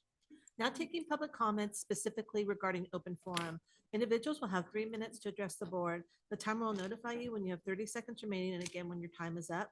Public comment will be taken first from those participating in the boardroom and then from those participating through Zoom. For those participating by Zoom, please make sure you unmute yourself when called upon. If you're joining the meeting by phone, press *9 to indicate a desire to comment. If you're joining by Zoom, press the raise hand button. Please voluntarily state your name for the record. Melody Lane, founder of Compass to Truth. First, I want to address Lori Parlin's unethical conduct of inviting Rafael Martinez to rebut my factual comments made during item number 41. Your tag team retaliation with DOT is now on the public record. Afterwards, I was shocked when Brian Mullins called me the C word as he passed me in the aisle. When I asked him, what did you call me? He told me to get out of his face. Secondly, Mr. Livingston, that stunt that you pulled this morning by censoring me was an abuse of the public trust and in violation of the Brown Act rights of the public and your oaths of office. I was addressing department matters that can be heard at any time during the day. What's the purpose of having an agenda if you just remove agenda items, change them around, or hear them at any time that suits your fancy? In case you've forgotten, we the people are the sovereigns. You are the public servants. The Brown Act preamble states the people in delegating authority do not give their public servants the right to decide what is good for the people to know and what is not good for them to know. The people do not yield their sovereignty to the bodies that serve them. The people insist on remaining informed to retain control over the legislative bodies they have created. For example, this board knows exactly what time department matters will be called on today's agenda, but citizens are kept in the dark whether item 41 was going to be heard early in the morning or late in the afternoon. In so doing, you decided what is good for the people to know and what is not good for them to know. It is unreasonable for the BOS to expect concerned citizens to set aside their entire day just to express their concerns and grievances to the BOS for 3 minutes at any time. By sneaking this item under department matters and ignoring constituent correspondence, you are violating the Brown Act and depriving citizens of the exercise of their First Amendment rights to fully participate in the business of this legislative body. Citizens are at the very top of the org chart. We, the people, insist on our fundamental First Amendment rights and are retaining control over your unconstitutional bureaucratic shenanigans that lean towards totalitarian overreach. You are expected to abide by your constitutional oaths of office and EDC core values of accountability, collaboration, service excellence, and especially integrity, doing what is right legally and morally at all times, whether or not someone is watching. Be assured we are watching. Stick to the spirit and the letter of the law. Do the right thing by dispensing of department matters that can be heard at any time and take items in their proper order. I also suggest you revisit mandatory ethics training required under AB 124. Thank you.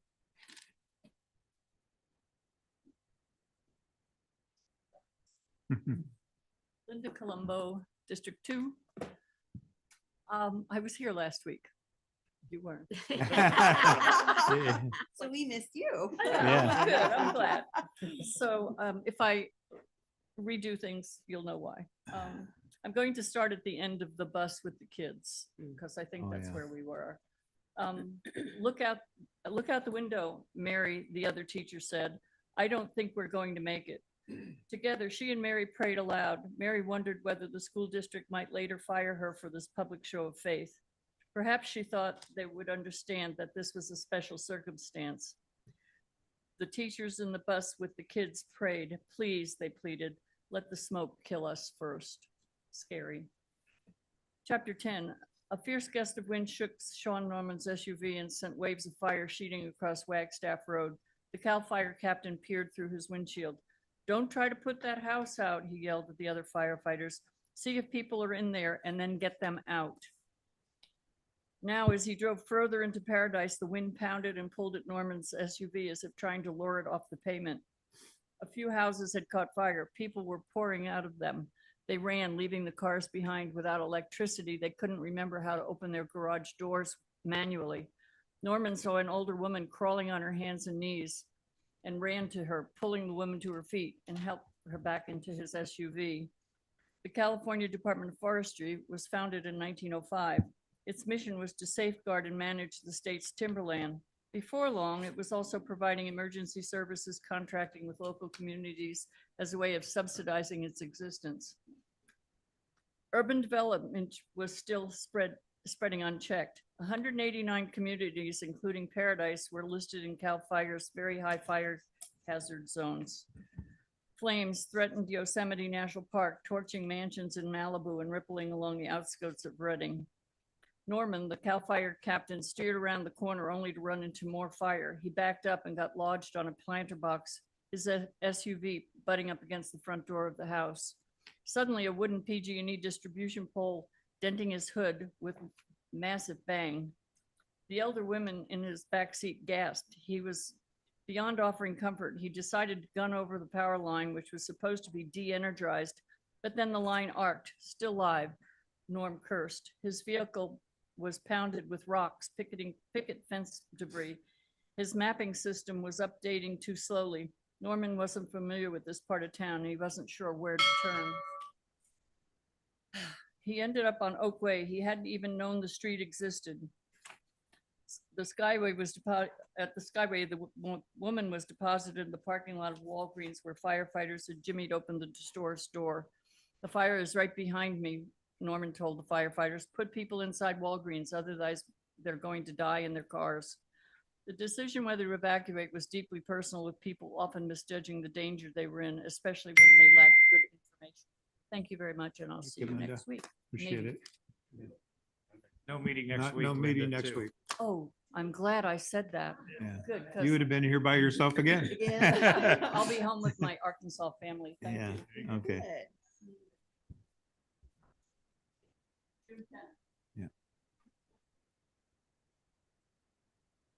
Good afternoon. My name is Diane Rabinowitz. I am the president of National Alliance on Mental Illness, El Dorado County. I have a confession to make. I sent out last week an invitation by email and then a follow-up email. The first invitation had very little information. It was an invitation for you guys to come to an open house at the clubhouse. And then the follow-up was, in case people weren't familiar with the clubhouse, a little bit of an explanation of what we do and how we've benefited the community. What I neglected to say, because this is the first year of our clubhouse and because I haven't gone through the complete clubhouse training, I'm aware that other clubhouses honor county officials by inviting them to the clubhouses. And I neglected to mention that. In neglecting to mention that, the invitation came off as a, look at us, look at how great we are, what we're doing. But really, this is intended to honor. We invited all county officials, and we really hope that you can forgive my mistake and reconsider and come for a short amount of time to receive the honor that we wish to give you. Thank you for your service, and we hope that we can continue to offer this service to the community with your continued support. Thank you very much. Thank you.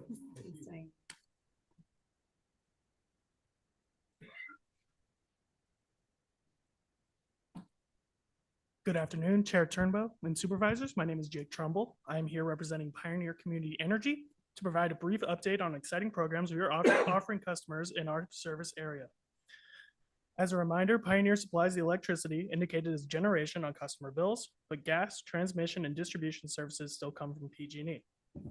Pioneer is a locally owned, not-for-profit electricity provider serving El Dorado and Placer counties, the cities of Auburn, Colfax, Grass Valley, Lincoln, Nevada City, Placerville, Rockland, and the town of Loomis. As many are aware, energy costs, including generation, are rising across the board. That's why Pioneer has reaffirmed its #1 priority, saving customers money. In fact, Pioneer has saved ratepayers $108 million since launching in 2018, with an additional $31 million planned for 2025. Last summer, and again in December, our governing board, which is comprised of representatives from each of our member agencies, including Pioneer's board member, Supervisor Parlin, approved rate cuts for our customers. For 2025, Pioneer's rates are an average of 10% lower for residents and businesses when compared to PG&E's generation portion of the bill. In El Dorado County, this discount to PG&E's generation rate is 23%. In addition to lower rates, Pioneer has launched a series of money-saving programs, which include partnering with local retailers to provide steep discounts on LED lighting and energy-efficient products, a zero-down, no-credit check program to get solar plus battery for customers, or just storage battery if a customer already has solar, a $75 rebate for customers who tune up their air conditioner now through October 1st, and our Power Shift Rewards program, which offers incentives for curbing energy use when the power grid is stressed, and you'll receive $25 for just signing up. I'm leaving flyers here that outline programs available for our residential and business customers and encourage all customers to take advantage of these money-saving programs. Pioneer also offers a number of field days where we invite customers to come meet with us with any bill-related questions. These field days are hosted within the communities we serve, so be sure to check the events page on the Pioneer website or our Facebook page for more information. Pioneer is committed to providing customers with competitive rates, exceptional local customer service, and a choice in energy options. For more information, please visit our website, pioneercommunityenergy.org. Thank you for your time. Thank you. Thanks, Jake. Anybody else in the board chambers would like to speak in open forum? Come on up. Let's go to Zoom participants, I guess, Kim.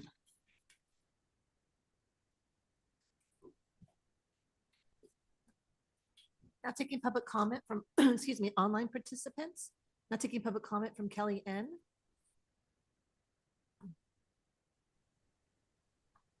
Good afternoon. Wow, great timing for us all. You're right on time, and I made it to a kindergarten graduation and back. So what a great day. I am calling today. I have been enjoying having a lot of dialogue in the socials, let's call it, or the, I don't know what we should call it, a cesspool of socials regarding El Dorado Hills and cityhood.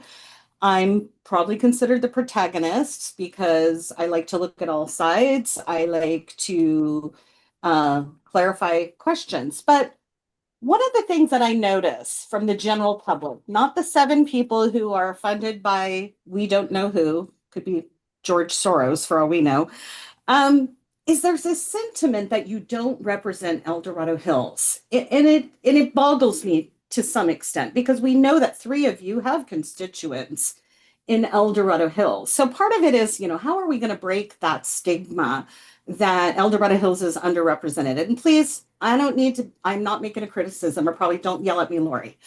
But one thing I'm excited about, and this is why I'm so excited of the new PAC, Patriots of El Dorado County, is because we really are here to unify the county with the citizens. And so 2 things I want to let you guys know, and we'd love if you'd love to join us. Our group has made monumental growth in just 2 months. We are a registered PAC, and we're going to be having a bike run on June 1st. That's going to start at the Cameron Park Airport. It's going to be an exciting event. We're expecting record numbers. We're going to end at Slingshots around 4 o'clock for those of us like me who don't bike or care to sit on the back of one for a really great post party. We're going to have booths and all sorts of stuff. And it's really to help to encourage our relationship between you who work for us and the voters. The last thing that we're doing that I think is really going to unify people's misunderstanding of what you do is we're going to be launching our educational series on our podcast, which is going to be called Patriots Podcast. And our first topic is going to be breaking down how you run your meetings. What is a consent calendar? What gets on the consent calendar? Why do those things end up on the consent calendar? Whose responsibility is it to understand and really research and make sure we're using those dollars wisely on the consent calendar? What happens when the public, brings up an issue? Are we ignored? Are we heard? Are we appreciated? Do you listen to each other when somebody has And we're going to be doing live feed replays of consent calendar through our streaming, and it's going to be fun. And I want you to be excited about it because really our point is to educate people on how hard sometimes your job can be, but how it's our responsibility to make sure that it's working for the people and not outside. Thank you, guys. Now taking public comment from Jenny Yee.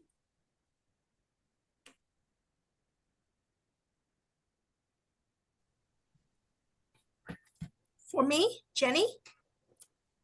Yes, Jenny, go ahead. Okay, well, I sent an email to everybody yesterday and I want to express my concern about how the El Dorado County find the vacation home rental ordinance. I list my Airbnb, I list my riverfront beach access daily to people in Airbnb, and then your code enforcement officer says that is a code violation, and then fine me $1,500. And if I want to appeal, it's gonna be another $1,000. What I don't understand is it's a posting, it's not rented yet, so there is no violation. Why are you guys fining me for something that haven't happened yet? I mean, I don't know. And also, it's not that we don't want to apply the permit. It's that I believe everybody knows it's going to the building department to apply a permit. It's impossible and insane. That's why I decided I don't want to apply for the permit because I will not get what I really need to run an Airbnb host for vacation home. And last, but because of this, I want to ask El Dorado County is if I'm gonna open up my riverfront beach access to public for free, is that a code violation? Please get back to me. I'm done.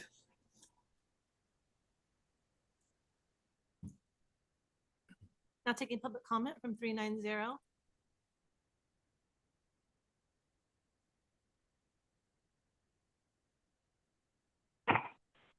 Good afternoon, board. This is Ken Greenwood from the now famous Triple Junction, or at least recognized as to our existence. Yes, the consent calendar, Kelly, right on. I've always been amazed at how that works and how it doesn't work and how things are added to it to, I won't say mask what's really going on, but it kind of does. And it kind of looks that way, but what do I know? Only 32 years at all this. As you were pledging allegiance to the flag this morning, it's a reminder that we are a republic, not a democracy. God, I just, it irritates me when I hear these people talking about protecting our democracy. No, it's our republic. And if you don't like it, vote them out. Okay, because it is a representative democracy or a republic, if you will.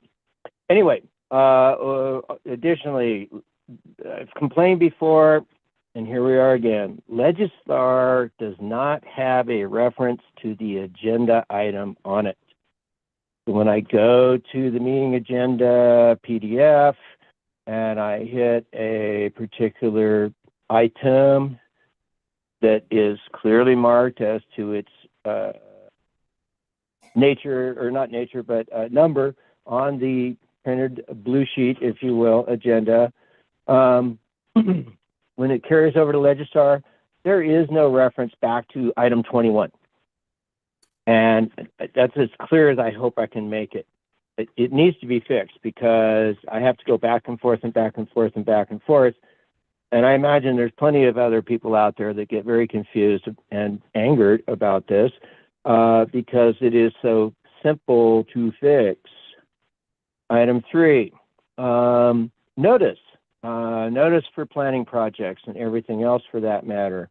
1 mile for our favorite WTFs, wireless telecommunication facilities, and also, as far out on a private road as necessary from a project, etc. I mentioned earlier about ongoing fuel reductions and maintenance of defensible space around permits that have been expedited. Again, Highway 50 is there. Memorial Day, this Monday, see you there. The real Memorial Day, of course, is May 30th. Thank you very much and have a great day. Back to Now taking public comment from Linda Campbell. Hey everyone, Linda Campbell, El Dorado Hills. I have a little, I guess, public service announcement during open comment. So the draft Community Wildfire Protection Plan is out and open and available for public comment and review. I recommend going to the El Dorado County website and searching CWPP. It should pull up for the page.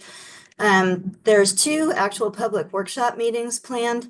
The first of them is tonight, and there is a link on the website to be able to join that Zoom. It's from 6 to 7. The next one is Thursday, May 29th, also from 6 to 7. Be aware that the draft PowerPoint that is about 317 pages. So just be prepared for that. Probably not good for a phone, but I download to my desktop. So I just wanted to make sure everyone was aware and that the information was out. Hopefully you engage. The Patriots of El Dorado County PAC is also reviewing this and participating in the discussions. As Kelly noted and referenced us before, we're available currently on Facebook under the same name, Patriots of El Dorado County PAC. And we hope that you join and get engaged in the feedback on this item. So thank you. Thank you, Linda. There is no additional public comment. All right, thank you. I'm gonna bring this back and stuff, and thank you everybody for your concerns. I just want, if there's anybody here for item 44, the sheriff's syringe program, it'll be postponed until June 24th. I just thought I'd let you know. All right, so let's move to item 45, HHSA senior day care fees.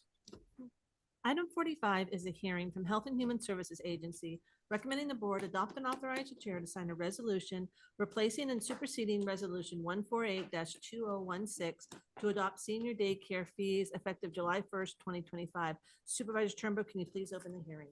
All right, so open up the hearing. So. And honorable supervisors.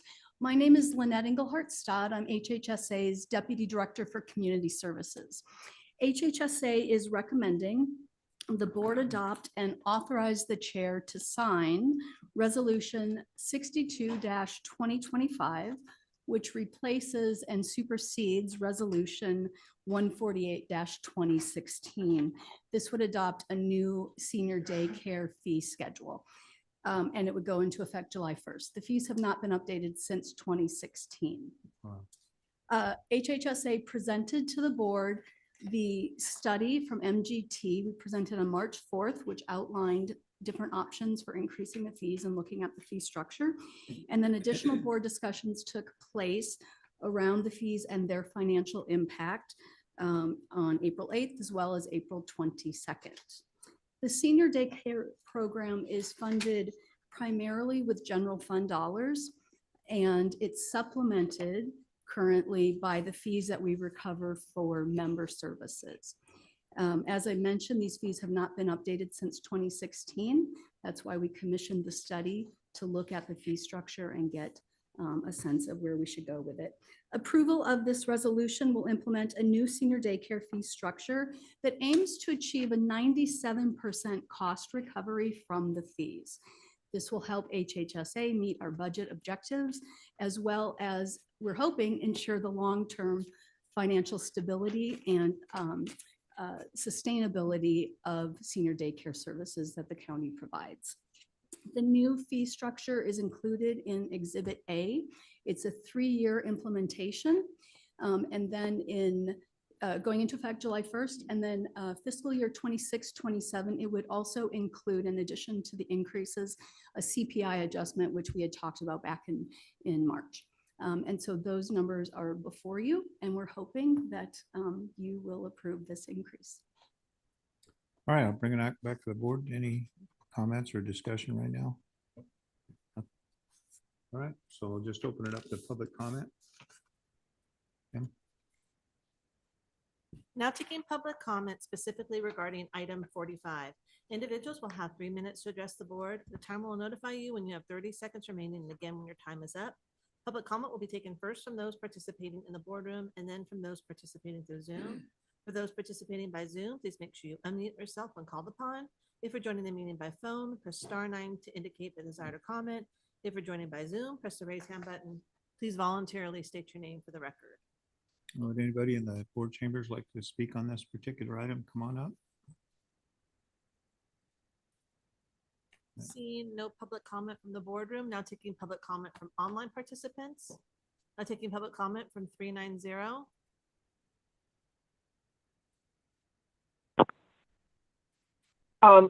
Ken Greenwood here, Triple Junction.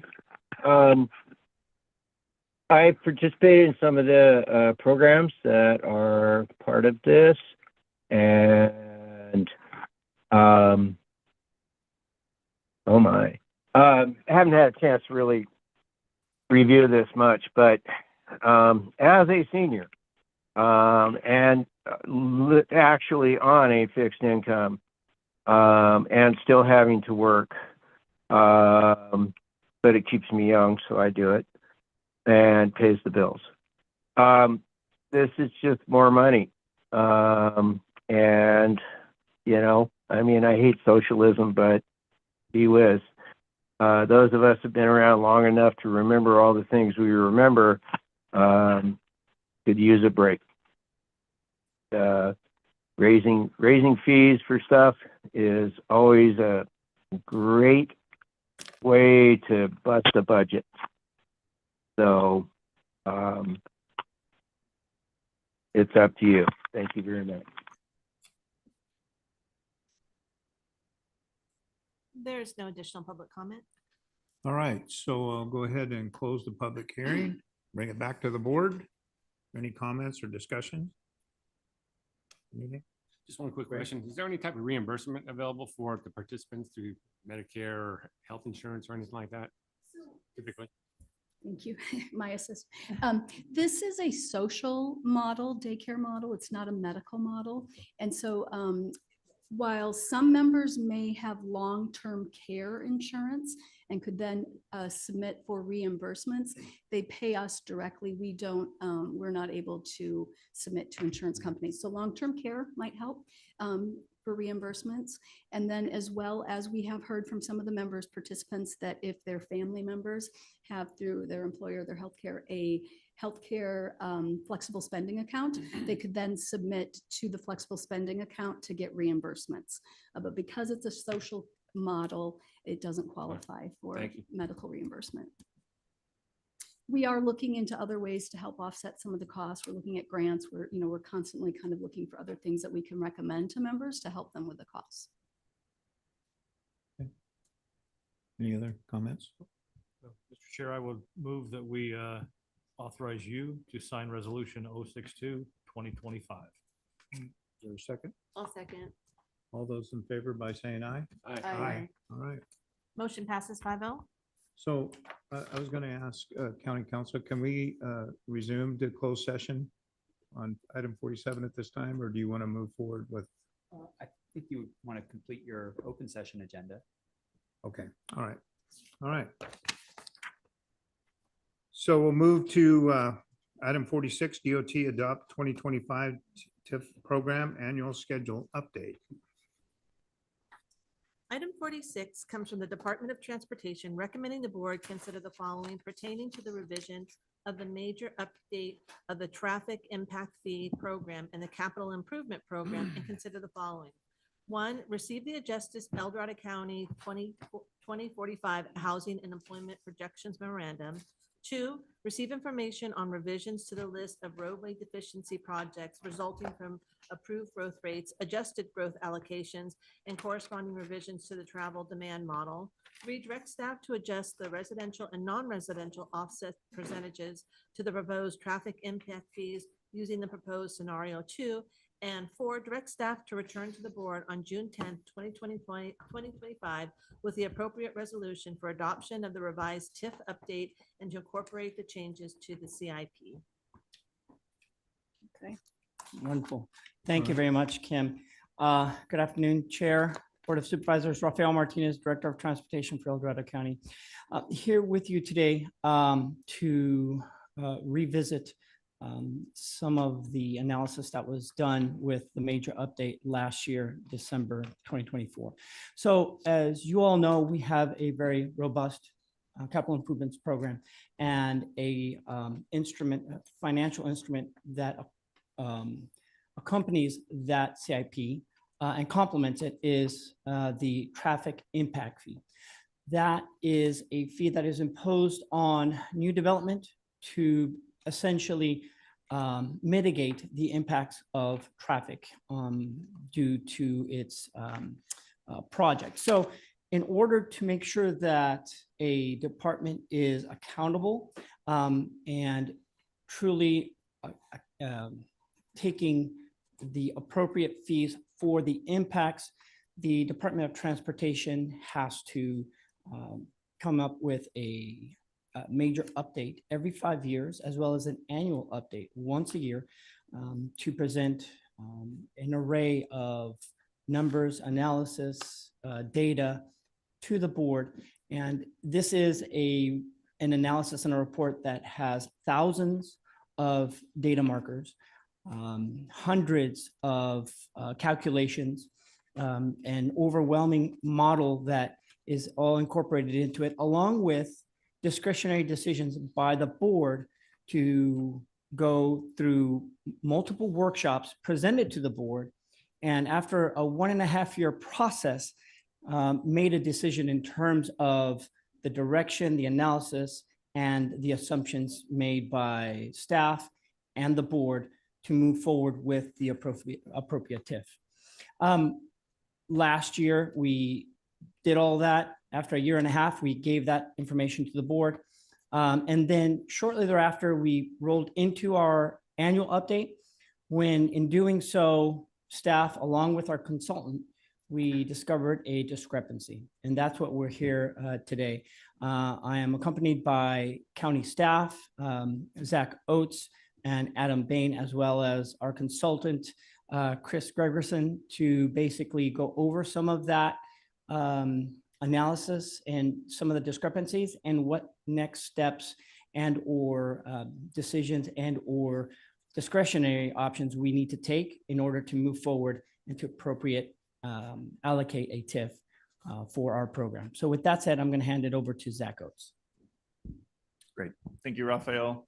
Chair Turnbull, supervisors, good to be with you today. I think Rafael gave a very good summary there of why we are here today. I'd like to just take a few minutes before turning it over to Chris to go over what we've been working on to update the program. Essentially, the very first step in the major update process included some analysis that we began in, I want to say, August and September of 2023. So it was a while ago. And that involved updating the county's assumed growth rates and perhaps more importantly, where we project that growth is going to occur.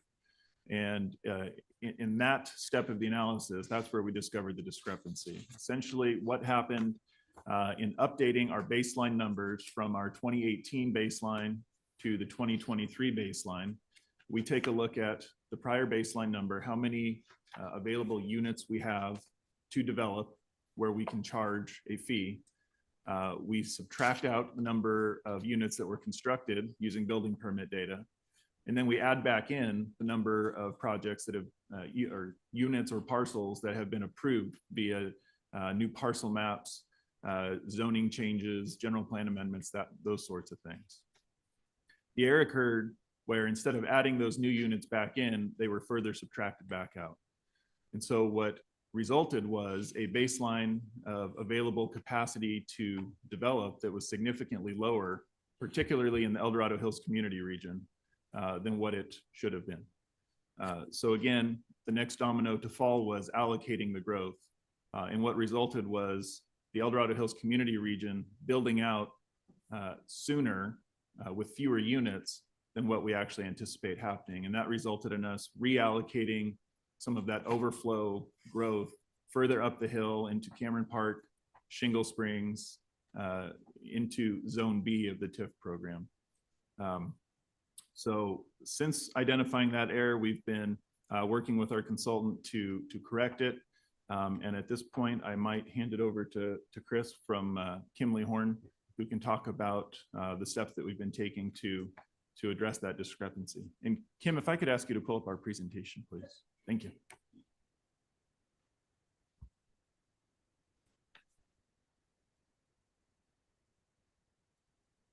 Good afternoon, Chair Turnbull and members of the board. So I am Chris Gregerson from Kimley Horn and going to cover, as Zach mentioned, the work that we've completed since discovering the error.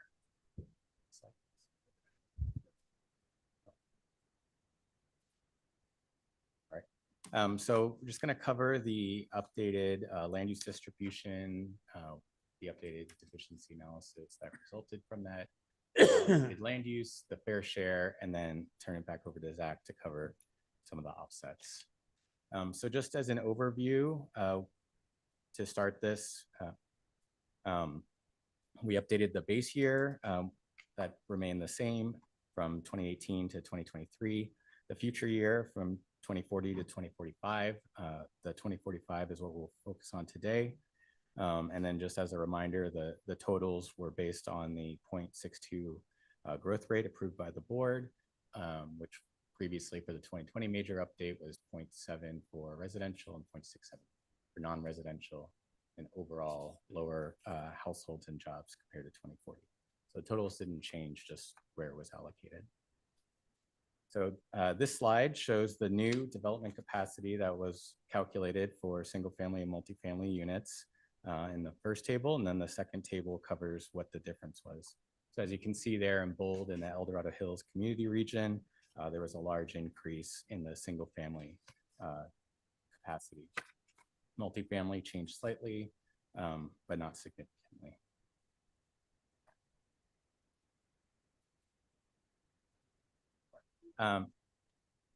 So this slide covers the three tables summarizing the growth in units between 2023 and 2045 for the community regions and the remainder of the county for single family, multifamily, and employment. So as you can see here with the reallocation, single family units show a large increase in El Dorado Hills and Cameron Park, and then smaller increases in the remainder of the community regions, while the remainder of the unincorporated county remained the same.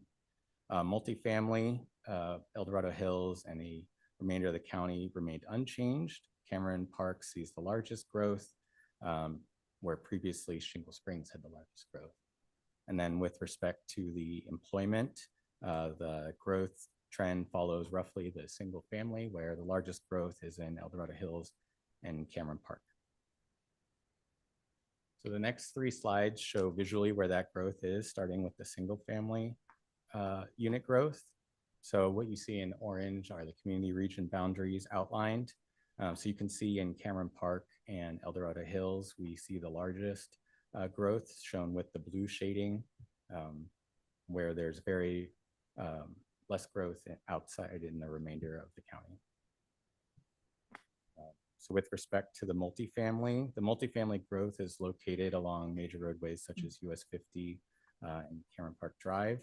And then also exists kind of where there is multifamily today. And then outside of the community regions, we don't see any growth. And then finishing up with the employment growth, you can see again, El Dorado Hills and Cameron Park has the largest growth with no growth in the remainder of the county. Diamond Springs kind of follows a little bit behind Cameron.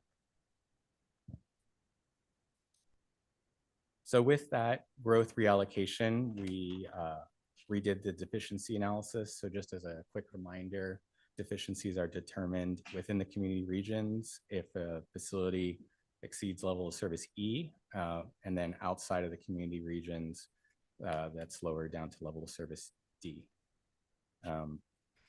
So focusing on the county roadways, the deficiency analysis basically resulted in a pretty consistent result with compared to the last results that we came forward to share with you. The one segment that did drop out is the Latrobe Road segment north of Investment Boulevard. But this segment may come back into the program in the future if the county's general plan is amended to change the zoning from the parcels around there from industrial to residential. For the state facilities, the results were consistent. There's one deficient segment on US 50 westbound from El Dorado Hills Boulevard to the county line. And just to show spatially where the deficiencies are located, this is in the westernmost portion of the county. Everything here is consistent with what we showed before, except for that Latrobe Road segment north of Investment Boulevard. And then the more easterly map shows the only removal here was Headington Road, which the board removed from the program at a previous meeting. So just as a reminder for the fee structure, we have a map here showing 3 fee zones that comprise the program. Zone C comprises mostly of El Dorado Hills community region, and then B is the remainder of the majority of the community regions, whereas A is pretty much the remainder of the western slope of the county. Slide just summarizes that. And then so the fair share results, just as a reminder, the Mitigation Fee Act only allows for development to pay for its fair share of the costs for the improvements. So that's the growth or the trips generated by development. That percentage of the deficiency is what is allocated towards the growth and what comprises the fee. So these calculations, consistent with our last analysis, just kind of summarize how we calculated those percentages. And then this slide shows the fair share tables that resulted from that. So the main difference in these compared to the last ones are just that Zone C has higher percentages, where the remainder of the where the growth was mostly shifted towards. That I'll turn it to Zach to talk about the offset options. Great, thank you, Chris. We should have led off with this, but if you have any questions, we're happy to take them at any time. I got a question, because the discrepancy from El Dorado Hills single family residents went from 66,000 down to 37.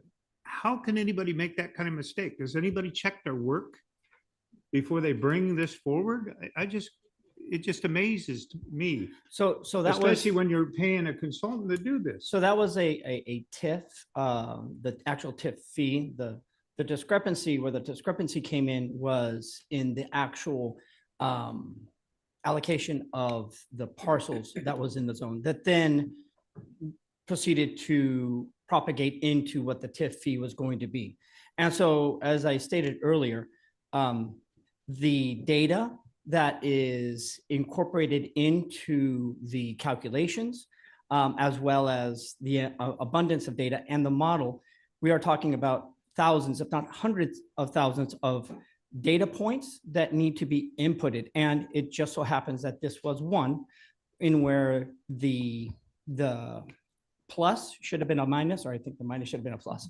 And so unfortunately, as I stated back in December, that if we were incorrect, if we did not have appropriate values, if in working with our stakeholders in the community that we found an error or that there was additional information that we felt we needed to input into the model or into the calculations or the data in order to come up with a much more fine-tuned and appropriate value, then we would do so.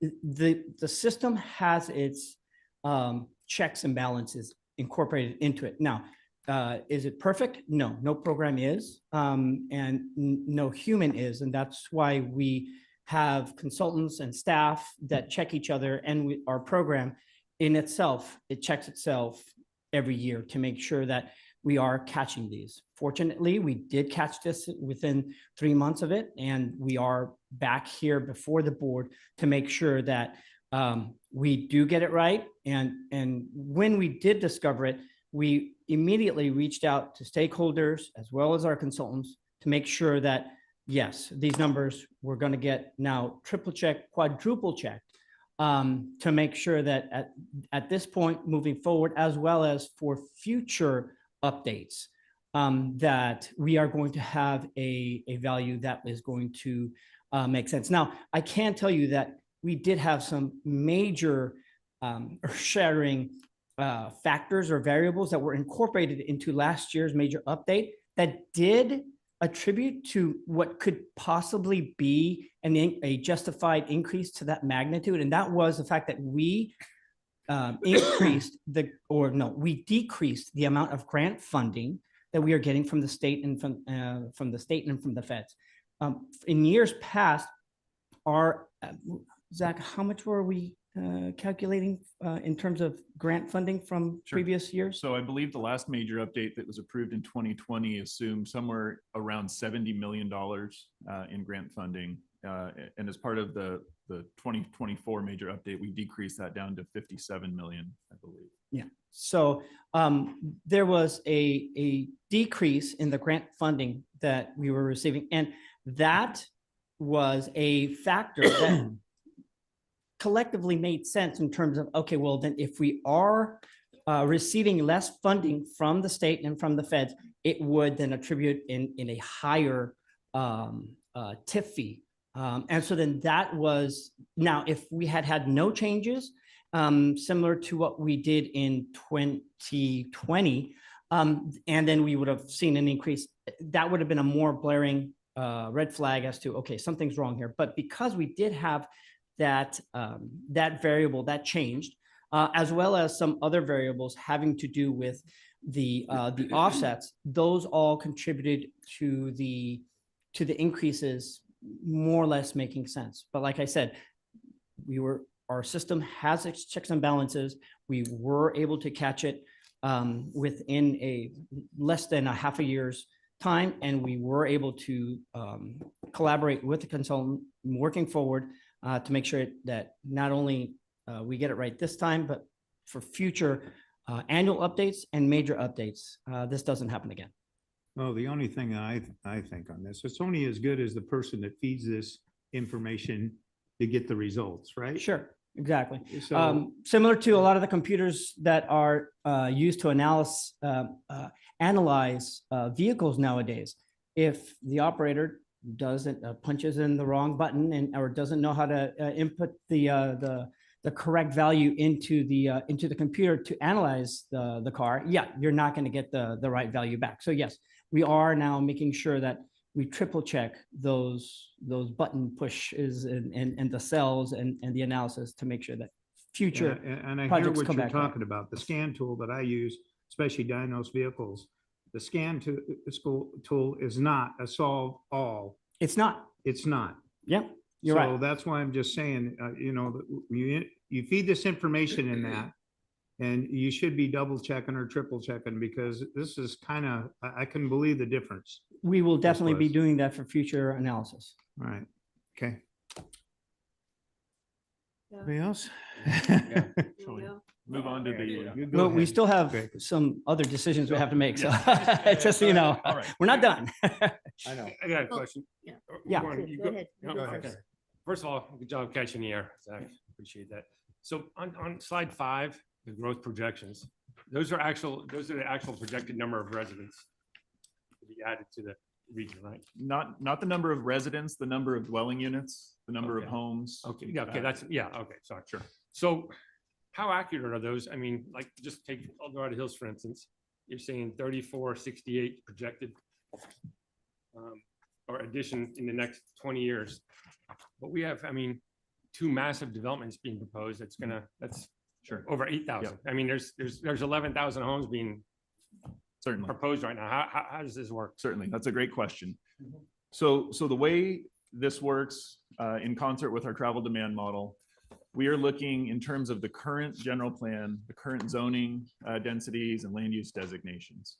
And so the model will look at our sub areas within it, which we call TAZs or traffic analysis zones, and say that based on the zoning, based on the land use designations, Okay, we can accommodate this many units. Okay. If a project were to get approved at some point that changes the zoning from RE5 to more high density, then we would have to go back in, update the model, include those new land uses and the densities that would be allowed by the now revised zoning or general plan to redo that analysis. Okay, that makes sense. Thank you. But how would we, because like right now, those projects, they're not even in zone C. And I'm gonna guess they're gonna want to be in El Dorado Hills community zone or Sure. zip code. How will that work?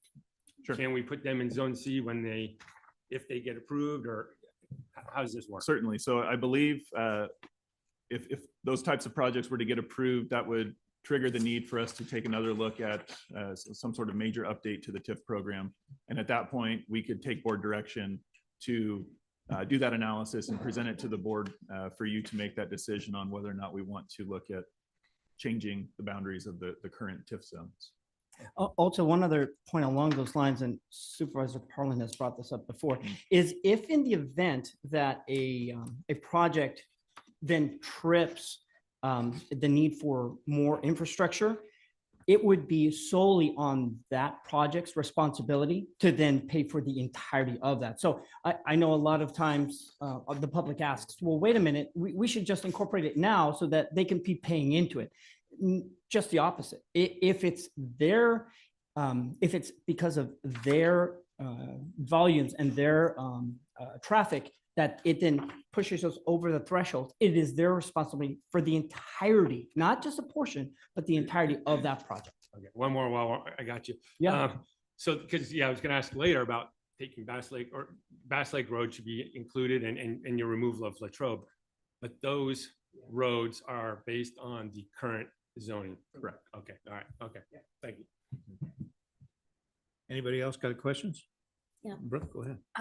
My recollection of that meeting in December was, first of all, human error, it happens. So we've all made mistakes.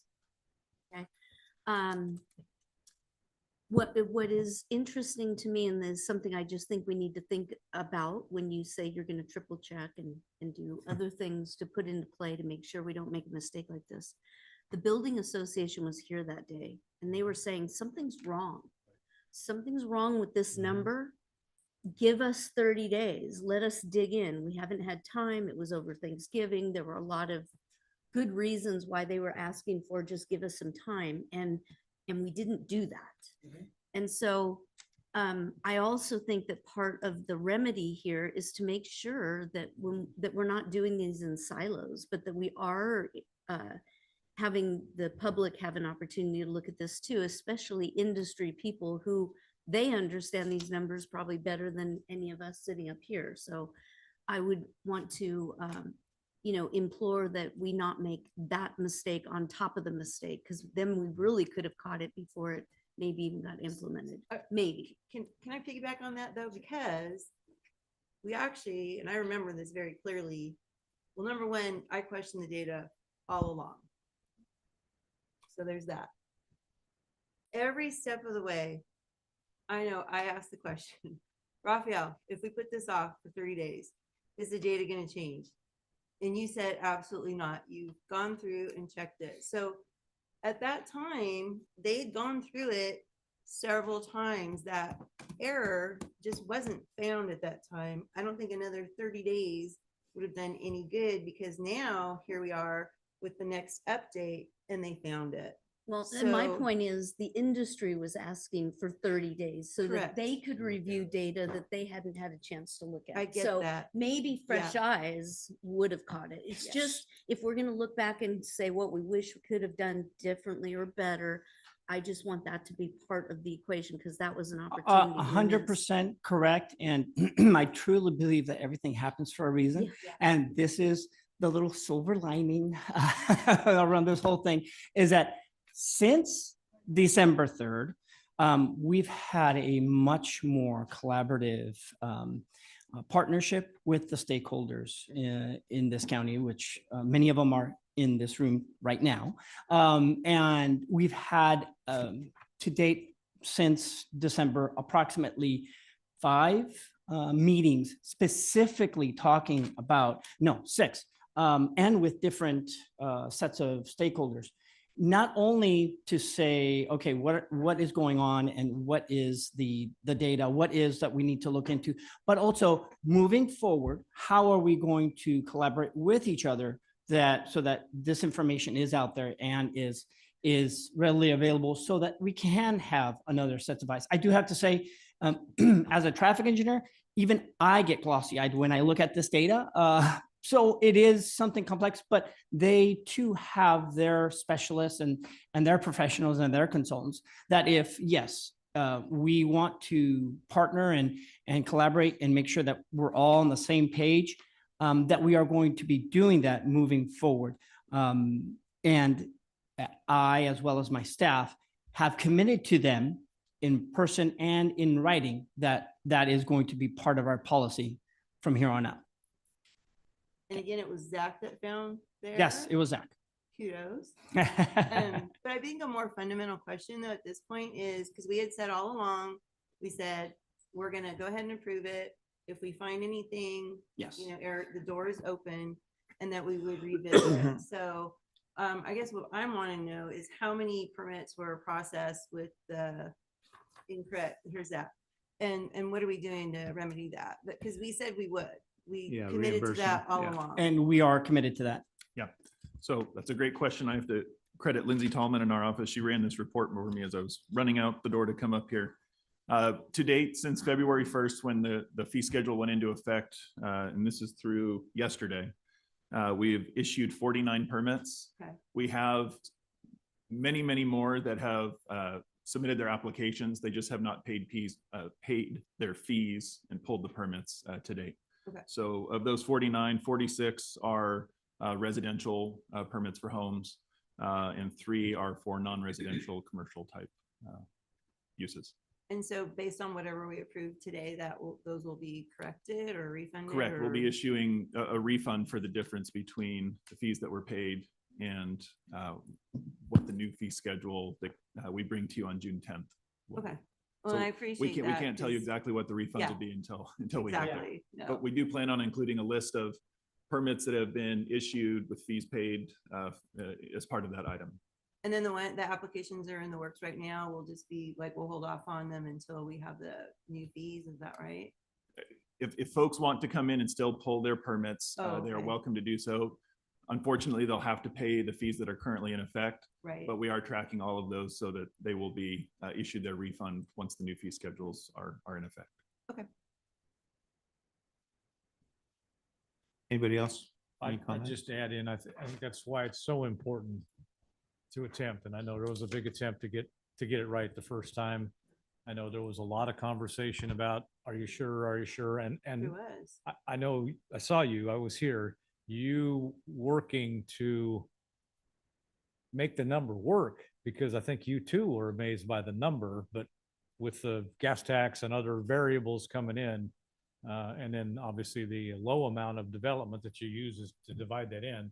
I got to do this task for the El Dorado Hills Fire Department for 17 years, and it ain't a lot of fun, but you use the best information you have, and then you go with it. And then the board still has the ability to adopt it or modify it. So it's a complicated process.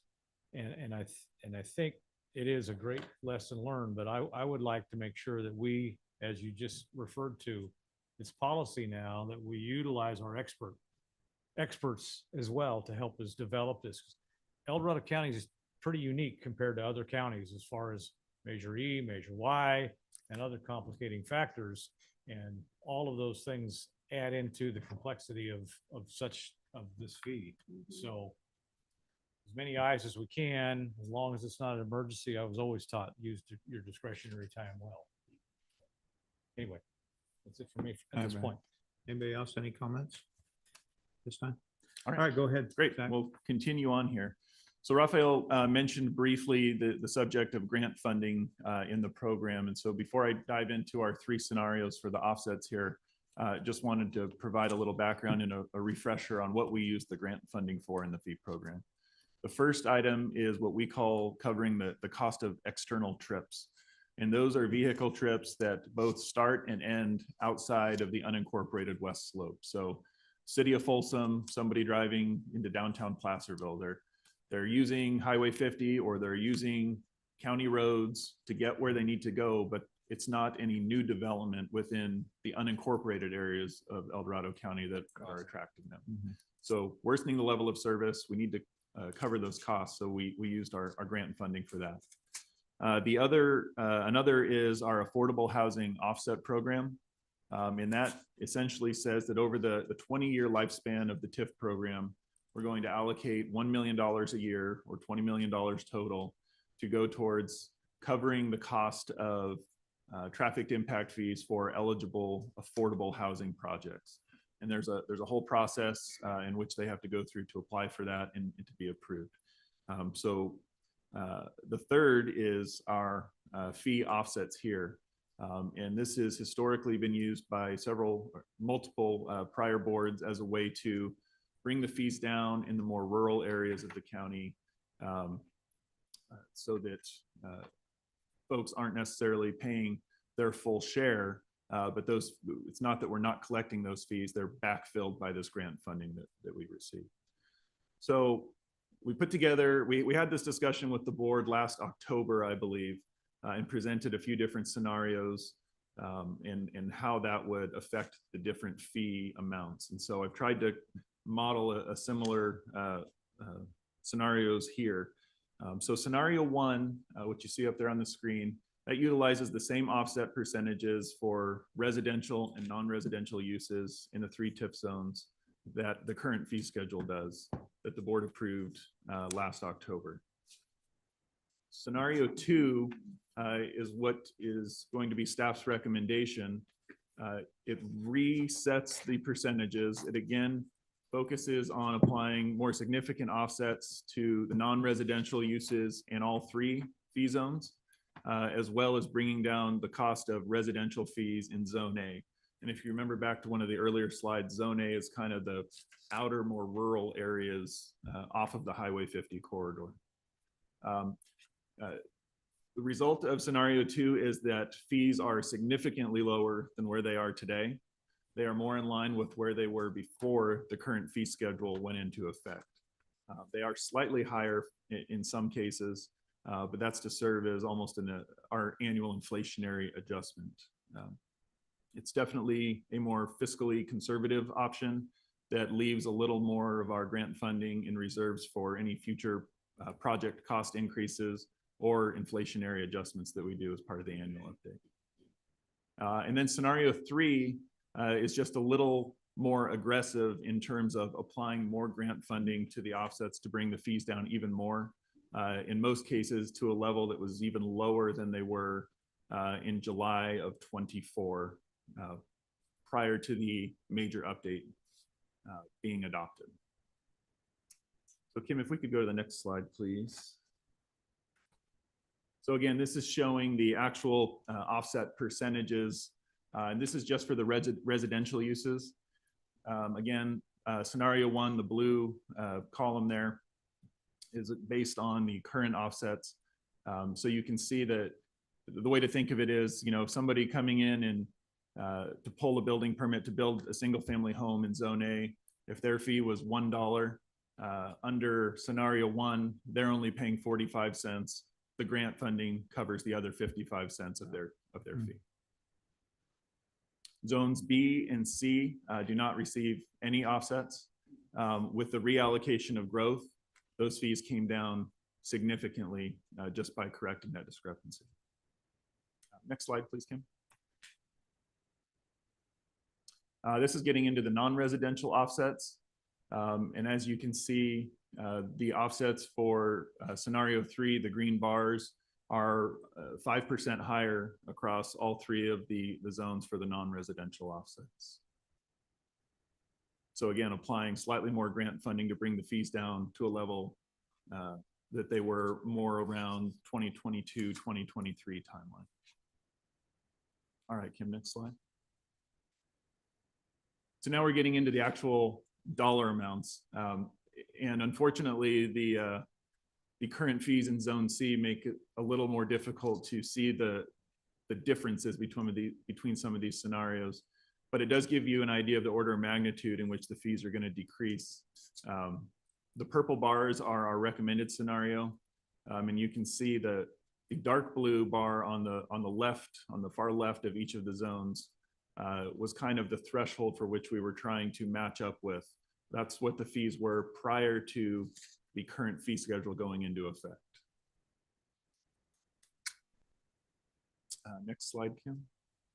Similar for general commercial. Those fees are coming back down much more in line with where they were around the end of 2024. Go to the next one, Kim. Same for office medical. These are still slightly higher than where they were at the end of 2024, but again, much more in line than where they are currently. And again, similar for the industrial warehouse.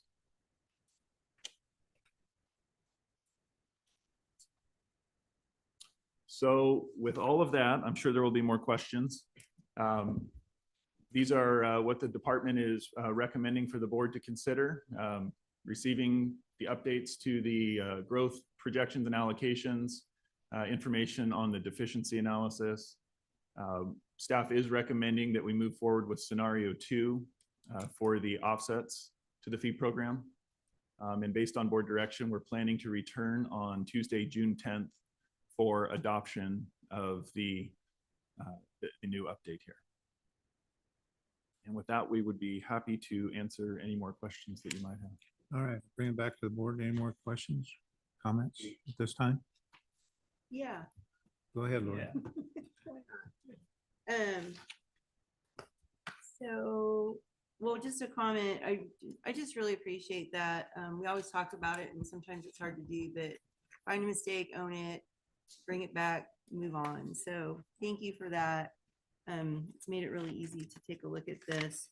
I just want to throw out there, we're not going to do it for this go round, but we look at the fee, update this every year, and then there's the major every 5. And at this time, and somebody emailed this in also, so it made me go, okay, well, I'm not totally off base, but at this time we incentivize multifamily age restricted with our fees. And I just, at some point, I'll let you know where this is coming from. I was at a presentation for First 5 Commission statewide, and they had a demographer there who talks about the economy and demographics and how government is usually 10 years behind. So here we are today planning for something.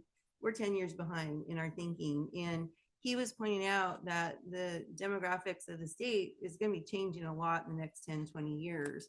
And, we have the boomers right now, but what we really should be looking at is what's coming after that. And it's very different. And so I just wonder if it's time to start looking into the future of what's coming, instead of having these incentives for the age restricted. It might be time soon to consider not doing that, especially because these fees pay for our roads. So I'm just throwing that out there. I know we're not going to do it this go round, but definitely something to look at in the future. And I see Supervisor Farrow's kind of. No, I agree with you. I mean, I asked the same question. I mean, you look at El Dorado Hills and we have so much age restricted housing. we're one of the oldest counties in the state. Right. 64% of our population is over 60. I'll be there in a month. Yeah. Join the club. But our schools are all under-enrolled. We need to do more to attract young families. There it is. So I think that that's a conversation we need to have. I don't know, I'm not expecting DOT to have that planning, but somewhere as a county, we do need to start looking at that. I have the name of the guy that gave the presentation. He was a good speaker too. He was dynamic, even though he was talking about data. So it's something for us, I think, to be forward looking at for our county. And then the other thing I wanted to bring up is, I know last year when the board was talking, several of us really wanted to, what's the right word? We wanted to increase the incentive, meaning lower the fees for non-residential, because we were constantly saying that we want, to welcome businesses. We want to incentivize businesses. Our job to housing ratio isn't quite where we want it in some areas of the county. And so I remember we did make one adjustment. It was a smaller adjustment. But what was interesting is, Zach, you had your computer there and did it live for us. And we said, take 5% from here, residential, and we moved it over non-residential. And I didn't realize that it wasn't a one-to-one, and it actually impacted the non-residential quite a bit. So I don't know if the board wants to look at that today. But we do talk about, trying to incentivize business and stuff. And I looked at the updated jobs to housing ratios, and some areas of the county are still a little bit off, and we might want to try and incentivize that. So I didn't know if that's something we should talk about today, if the board's interested and all that, but that's what I'm throwing out there. One of the biggest concerns is, and we've been talking about this, affordable housing, and especially for young people starting out, the costs are just enormous. A young couple to try to build in El Dorado County, it's absolutely ridiculous. They can't. That's why a lot of my kids don't live here. They live in Calaveras and Amador County because it's affordable. And we need to get back, especially in zone A and B, to make it affordable for these people, to build a home. And this has been going on for decades. And we keep talking about it, but we kick the can down the road. So we got to come up with a solution, especially to help, these young kids, because that's a dream. And they want to stay here in El Dorado County because they love it. And they're around their parents. So we need to look at that. I would like to see what we could do to lower the fees, especially in zone A and B, so people can afford to young couple to be able to afford to build a home. What else? All right, so I guess we'll open it up to public comment.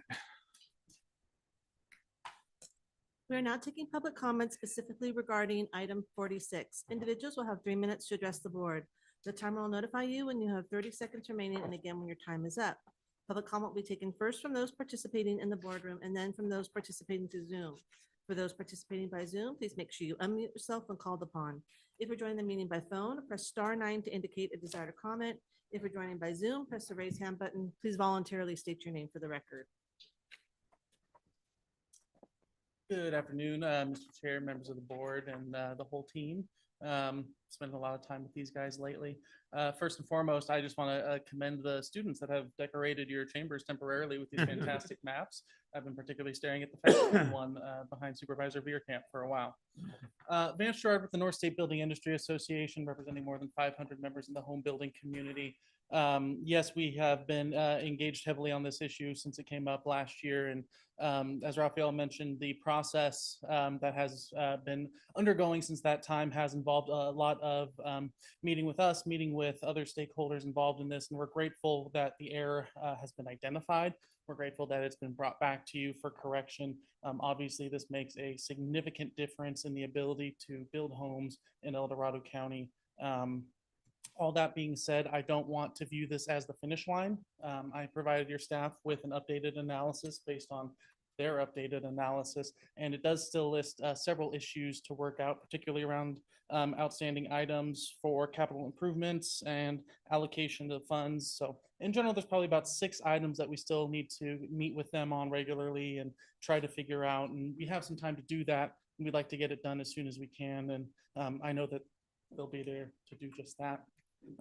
Supervisor Parlin, I do want to touch on what you just brought up regarding the age-restricted housing.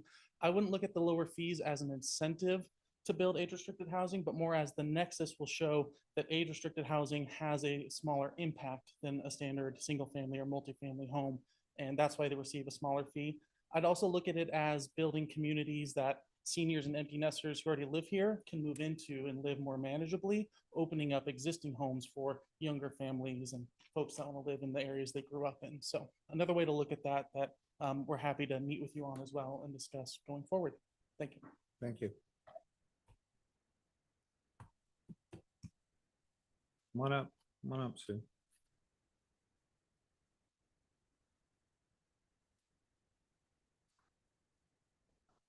A sec, I just need to get my phone back up. No sleep, sorry. Okay, try to stay this time, please. Okay, I'm ready. So first, the optics of all this, it's like, oh, you know, after about stakeholders, and I asked the DOT, who are these stakeholders? Because I think I wrote the initiative that actually is why you're doing what you're doing, and I'm not invited to the table, which I feel like I represent the community, but yet I used to sit on the BIAC meetings and stuff because I am in the building industry, and I was always upset that the builders outside of the county had more influence than the people that are here or the contractors that here. I used to work with 30 contractors that are all gone because they've been taken over by the outside developers. And this whole thing is like, to me, a way to get what they want. And I'm pleading with the board always to listen to the community. And then I'd really like to go back to the TIM fee. It was changed to TIF just as an ego thing that somebody was ticked off and wanted to change names. They were changing a lot of names, but if you go through the entire general plan, TIM is in there over and over and over. So in a way, you're kind of violating the general plan by not using the terms that were associated with this. So that's a simple ask. What is an offset? I keep getting different answers from housing, DOT. To me, it's like it's been written off for that development, but then it's not. You know, I hear that it's going to get funded. There's a fund that's going to pay for that, but then it's not used for that. It's the most confusing thing I've ever heard.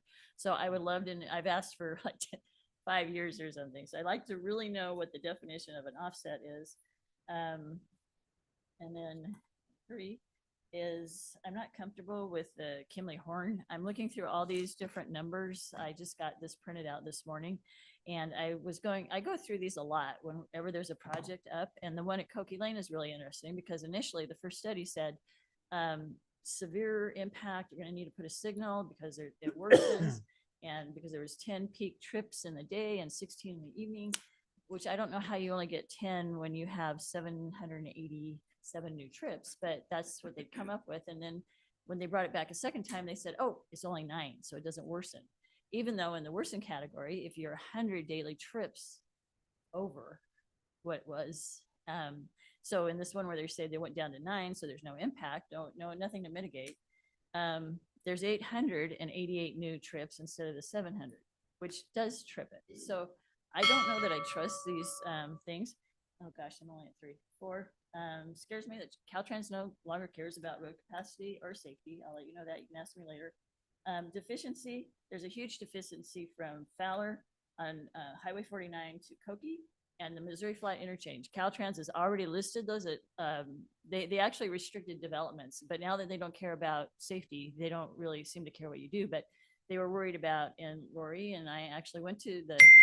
Thank you, sir. Explain that to us. Yeah. Can I Thank you. just wrap up with Thank you. just- Thank you. as a stakeholder that never got to be involved, I like, maybe 30 more seconds would have been nice. Thank you. Good afternoon. Chris Payne, Diamond Springs.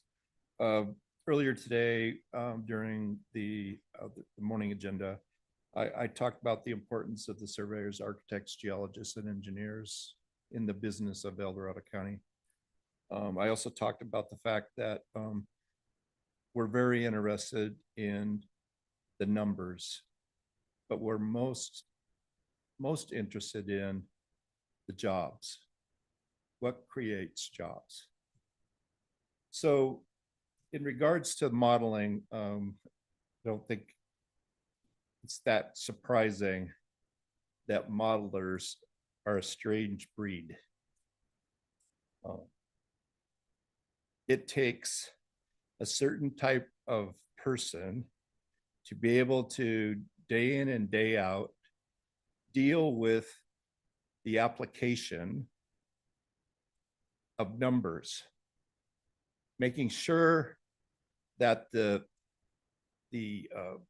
travel demand model balances, making sure that in itself, it gives you an output that you can believe. When something like this happens, to some people, they might say, whoa, it should have never happened. I have to say to those individuals, they don't understand what modeling's all about. And the finite aspect of it is when you find something wrong, being able to correct it as quickly as you can. As we heard, the outcome is a number of single-family residential permits have been affected, with the notion that this correction will provide money back to them versus money that they have to spend, or the correction being that they should have given more money.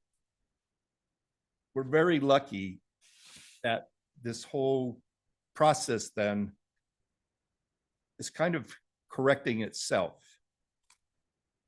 The one thing, though, I want you to take away from this moment is if we have a fire, as we potentially can have this summer, everything changes. The modeling gets thrown out and we start over. Case in point, Grizzly Flat. So let's protect what we have. Let's not spend too much time on this item today. And let's go on and make sure that we correct what needs to be corrected. Those are my thoughts. Thank you, Chris. Anybody else in the boardroom would like to speak on this item? Come on up.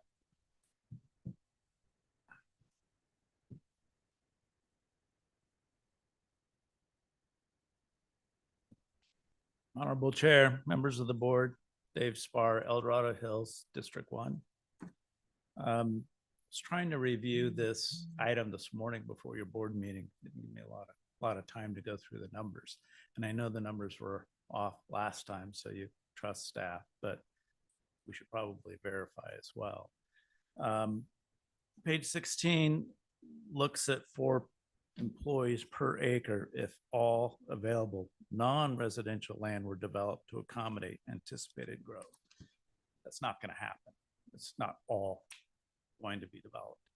Matter of fact, in your business park in District 2, industrial land's being converted to residential land. Industrial land's being converted to retail land. Retail jobs don't pay as much as a manufacturing job. Job housing balance is off. If we were to do a build out scenario and look at this model today, would we be profitable and pay for the infrastructure 5 years from now? Or would the county have to put more money in to complete an interchange? And you'd have another deficit in 5 years.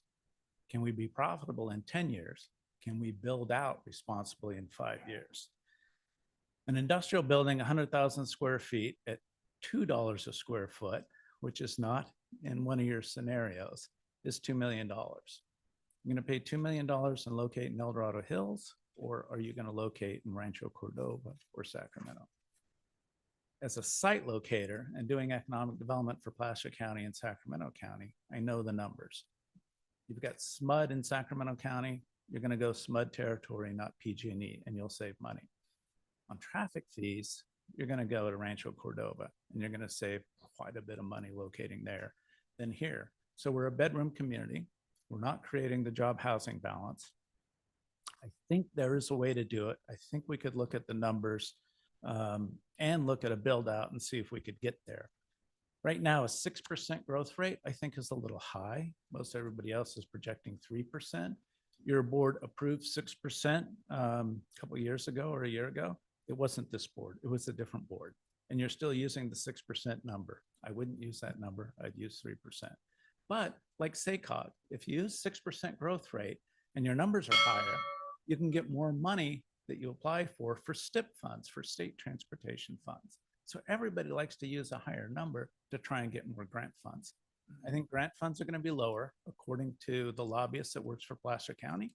You might see EDA go away. You might see a lot of transportation dollars go away.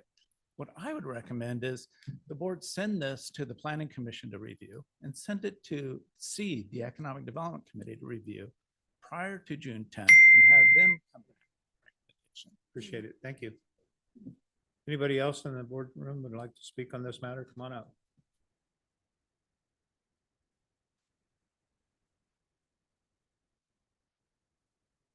Members of the board, good afternoon. My name is Randy LaFromme, and I've lived in El Dorado Hills for nearly 10 years. I'm here today as a concerned citizen and businessman to speak to you about our county's growing transportation funding challenges.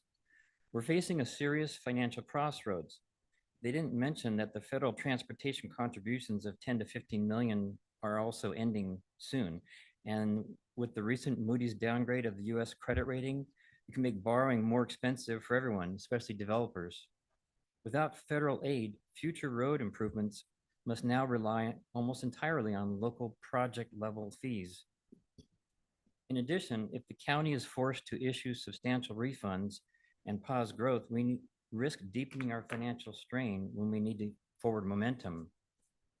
To put it in perspective, while El Dorado Hills is fighting to maintain its rural appeal, approximately 22% of the traffic impact fees are collected in El Dorado Hills in the county from El Dorado Hills, an area that comprises less than 3% of the entire land area. Rather than investing in large speculative projects that will drain resources, especially since the staff of engineers have been cut in half, we should consider prioritizing projects that generate immediate and recurring income, revenue, manageable, ready to execute projects, developments with minimal demands on infrastructure, fire, police, and schools, growth that protects our rural character, and smart investments with strong economic return and low community impact.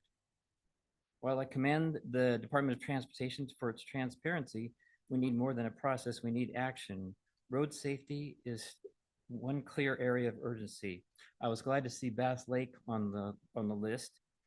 For example, I recently witnessed 2 separate vehicles veer off Bass Lake Road just past the Safeway because of broken road edges that have fallen past the shoulder line, making it especially hazardous after dark. With the June 10th hearing approaching to finalize the revised fee ordinance and potential refunds, the time for decisive action is now. We can't afford to keep pushing these decisions down the road. Let's visit, reconsider, and advance the viable, well-vetted solutions already on the table, and do it with financial responsibility and community safety in mind. And Lori, I want to comment, your comment about lowering the fees in El Dorado Hills rang true. A relative of mine works at Caliber Collision, and he said their fees are at least 10 to 15% higher than other Caliber Collisions in the county, just because El Dorado has such high fees. Thank you all for your time and your service and your commitment to our county. Thank you. Anybody else? Come on up.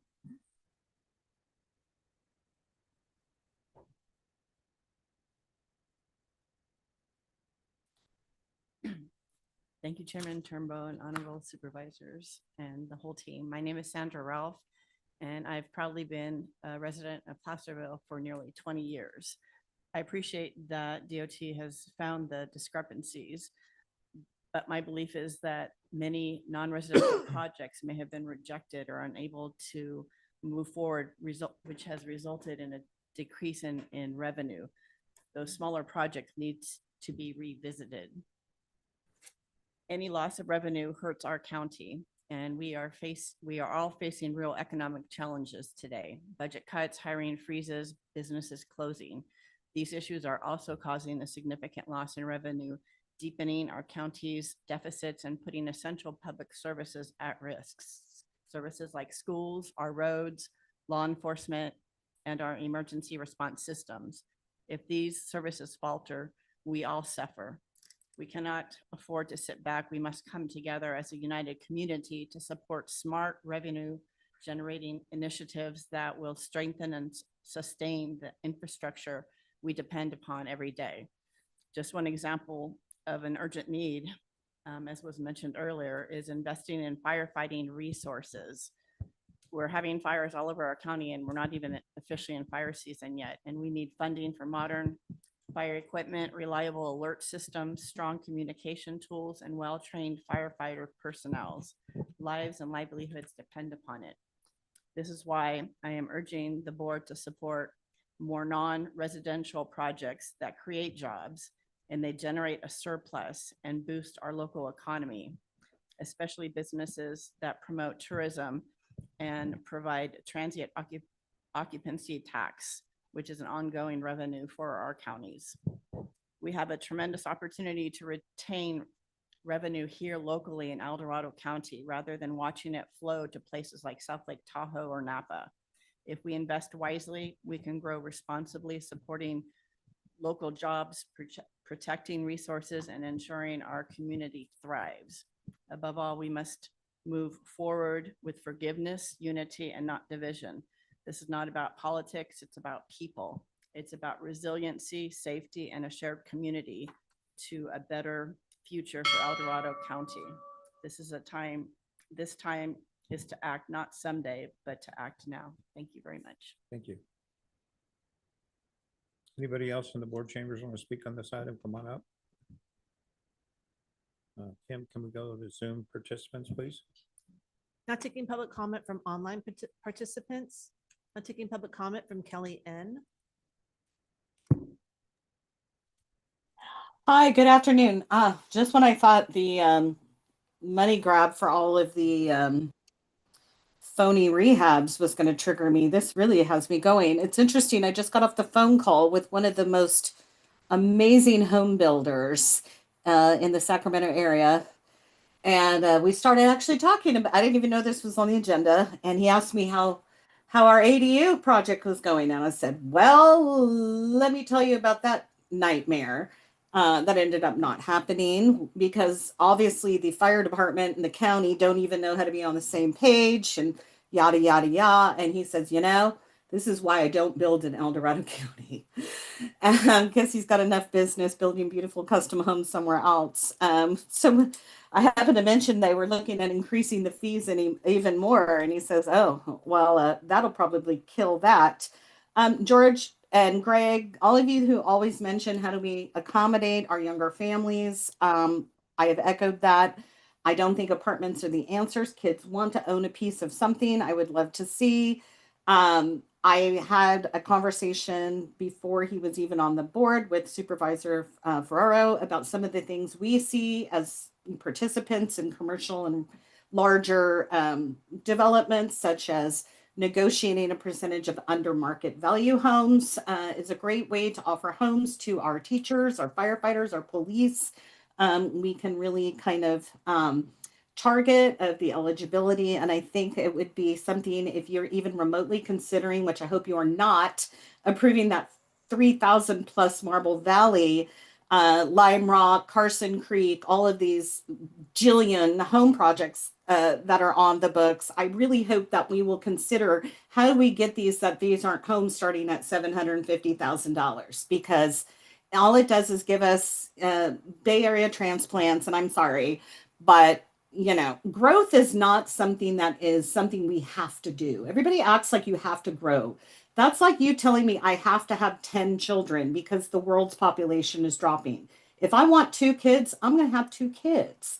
And I'm really kind of tired of this, we have to grow, we have to develop, we have to put more of this and more of that. I hope we aren't looking at larger retail. Our small businesses suffer here. They have a very high rate of not being able to here in the county. But I think we need to look within what we have. I'd hate to see Business Park just become the Villages in Florida, which I actually have been looking at as I desire sometimes to get out of California. And the Villages is very interesting to me. Maybe that's what we're going to become. I don't know if we're really 60+% over 60. I guess we're leading there. Thanks, guys. Thank you, Kelly. Not taking public comment from Linda Campbell. Linda Campbell, El Dorado Hills. So first, it'd be helpful to consider in the future that calculations used in the tables are written out in an analysis document to tie things together, since formulas aren't visible in the PDF file. The first question, why is Zone A suggested as NA, an age-restricted fee schedule? I don't see any explanation in the current study. I assume it's that grant stuff. But in 2020, there was some analysis done, and they recommended keeping the age-restricted category because without it, there are still trips, so it would potentially inflate the percentages for other project applicants to cover the cost. Next item, a lot of community regions say 0 for multifamily apartments in Table 3B of the BAE memo. Where are the counts for the Diamond Springs Village Apartments and El Dorado Senior Village? The documentation said that projects approved prior to Jan 1, 2023, even if not built yet, are part of the data, but neither of those show up. In document A, the board memo from DOT on page 2 shows the total original family capacity as 8657. However, document C, the revised BAE memo, shows 8332 on page 4 for estimated growth, which is a difference of 343. If 8,332 is correct, then the revised increase of 1920 for the correction would result in a total of 10,252, not the 10,595 shown in the DOT memo and the PowerPoint. Further, Table 5 of the Document C memo uses 8,332 as the total amount demand in 2045, but then 10,595 in the single-family capacity units. In short, where did the totals in the Document A DOT memo come from, and what totals are being approved today if all tables were not updated to incorporate the new correction? Which number was used for the calculation of the proposed TIF schedule? For the capital projects, segment R3 says Green Valley Road east of Silva Valley. However, the preliminary cost sheet says Francisco Drive to Loke Way, which extends east of Silva Valley. Why is this additional segment required? Further, if Green Valley is going to be expanded here, then why is Silva Valley not considered for expansion north of Harvard to Green Valley? This was apparently a condition of approval for Serrano before all the build out, but I heard that they deeded the right of way to the county to cover that, yet there's no expansion plan included. Finally, the 3 Country Club Drive expansion totals approximately $65 million. What exactly is driving the justification for those to be funded by the public rather than keeping on hold to determine if any developments will come up requiring TIF be paid by developer due to impacts? I know that's a lot of detail, so if the questions can't be answered today, I can send to DOT and work with them to before final approval comes back in June. There's no additional public comment. All right. Any more comments or questions? I have a real quick question, Raphael. Is this just to correct this today and we're still going to do an annual update? And another good question. For the annual update that we were going to do this year, we were not going to be doing the inflationary increases that there wasn't enough time to justify doing that between major update adoption and in the annual update time. So this is going to replace what we would normally consider as our annual update for this year. Okay. Then I'm trying to understand though, if we're not going to actually do, like, I thought this was just a fix today, which, you know, is good that we're doing this so quickly, but then, you know, like Vance said that, you know, they still have 6 things out there that they Sure. want to talk about. So are we not going to be able to look at that until next year's annual update then, or? Not necessarily, no. Okay. So we do plan on meeting with the BIA. We've had several very productive collaborative conversations, and we look forward to continuing to build upon those. And as Vince mentioned, there are a few items for which we still need to discuss and see where that takes us. So we look forward to doing that. For today, though, we are just addressing the discrepancy, correcting that. We have made a couple of other changes as a result of some recent project approvals, other construction projects that were in the program now being complete. Those have been removed. So we have incorporated elements of the annual update into this, but have also the main focus of the work has been to address the issue. Okay. I feel like we're gonna get off of our, you know, We're still going to be planning on coming back to wrap up the annual CIP update and adoption. That's got a planning commission meeting coming up here in June. Okay. And we'll be to the board in July. Okay. Greg, you got any other questions? I just want to take into consideration what my planning commissioner said, Mr. Spauer, about possibly having seed economic development review this. I think we're on the right page. We're going in the right direction for sure. But I don't want to look back in a couple months and go, man, we should have spent a little more time on this and be back where we were in February. And you bring up a very good point, Supervisor Furrow. So as part of our major update, we had 9 meetings, of which 5 of them were workshops. 3 of them were over 3 hours long, where we went through all the data. We went through the planning data. We had planning staff in here. We had consultants in here. We were talking about all the different usages, zones, the trends, SACOG, EDCDC. We had every either consultant, stakeholder, or community group that we could in this chambers as well as in our analysis to review all this data. And it was what was presented to the board in order to come up and make our decisions. And we were showing the different trend lines and the charts and the historical graphs to go along with it, which was the reason why I was so hesitant in December when a lot of the stakeholders in this room were saying, hey, we need more time. To me, the urgency was, well, we can't do another 1.5 years in such a short period of time and go through those 9 meetings and 5 workshops all over again. So you know what, that's why I specifically, and I will take the responsibility for that, wanted to push forward the major update because I knew that I would hold either the consultant or my staff accountable for any issues that came up. But to answer Sue's question and Dave Sparr's question is that all this data is part of the major update. It's a 1.5 year data collection and analysis process that takes all of that information into account. We do present it to the planning commission, and then we come back to the board. And that's what the process is all about. Today, we are here to rectify an error that was discovered. But as Zach said, and as Vance said, we're going to be working collaboratively moving forward. And to answer Sue's other question, the public was more than welcome to attend all of those 9 meetings as well as those workshops. And that's where the input from the public and the stakeholders is going to be. But as Supervisor Lane said, and Supervisor Vierkamp, the process has been modified and it will have a more collaborative tone to make sure that we are not only talking to our consultant, but to the industry consultants, the industry themselves, the people who are affected on a day-to-day basis. I also want to just quickly answer Mr. Lafrangue's question, and that is that if the public does see any minor issue that is out in our public right of way,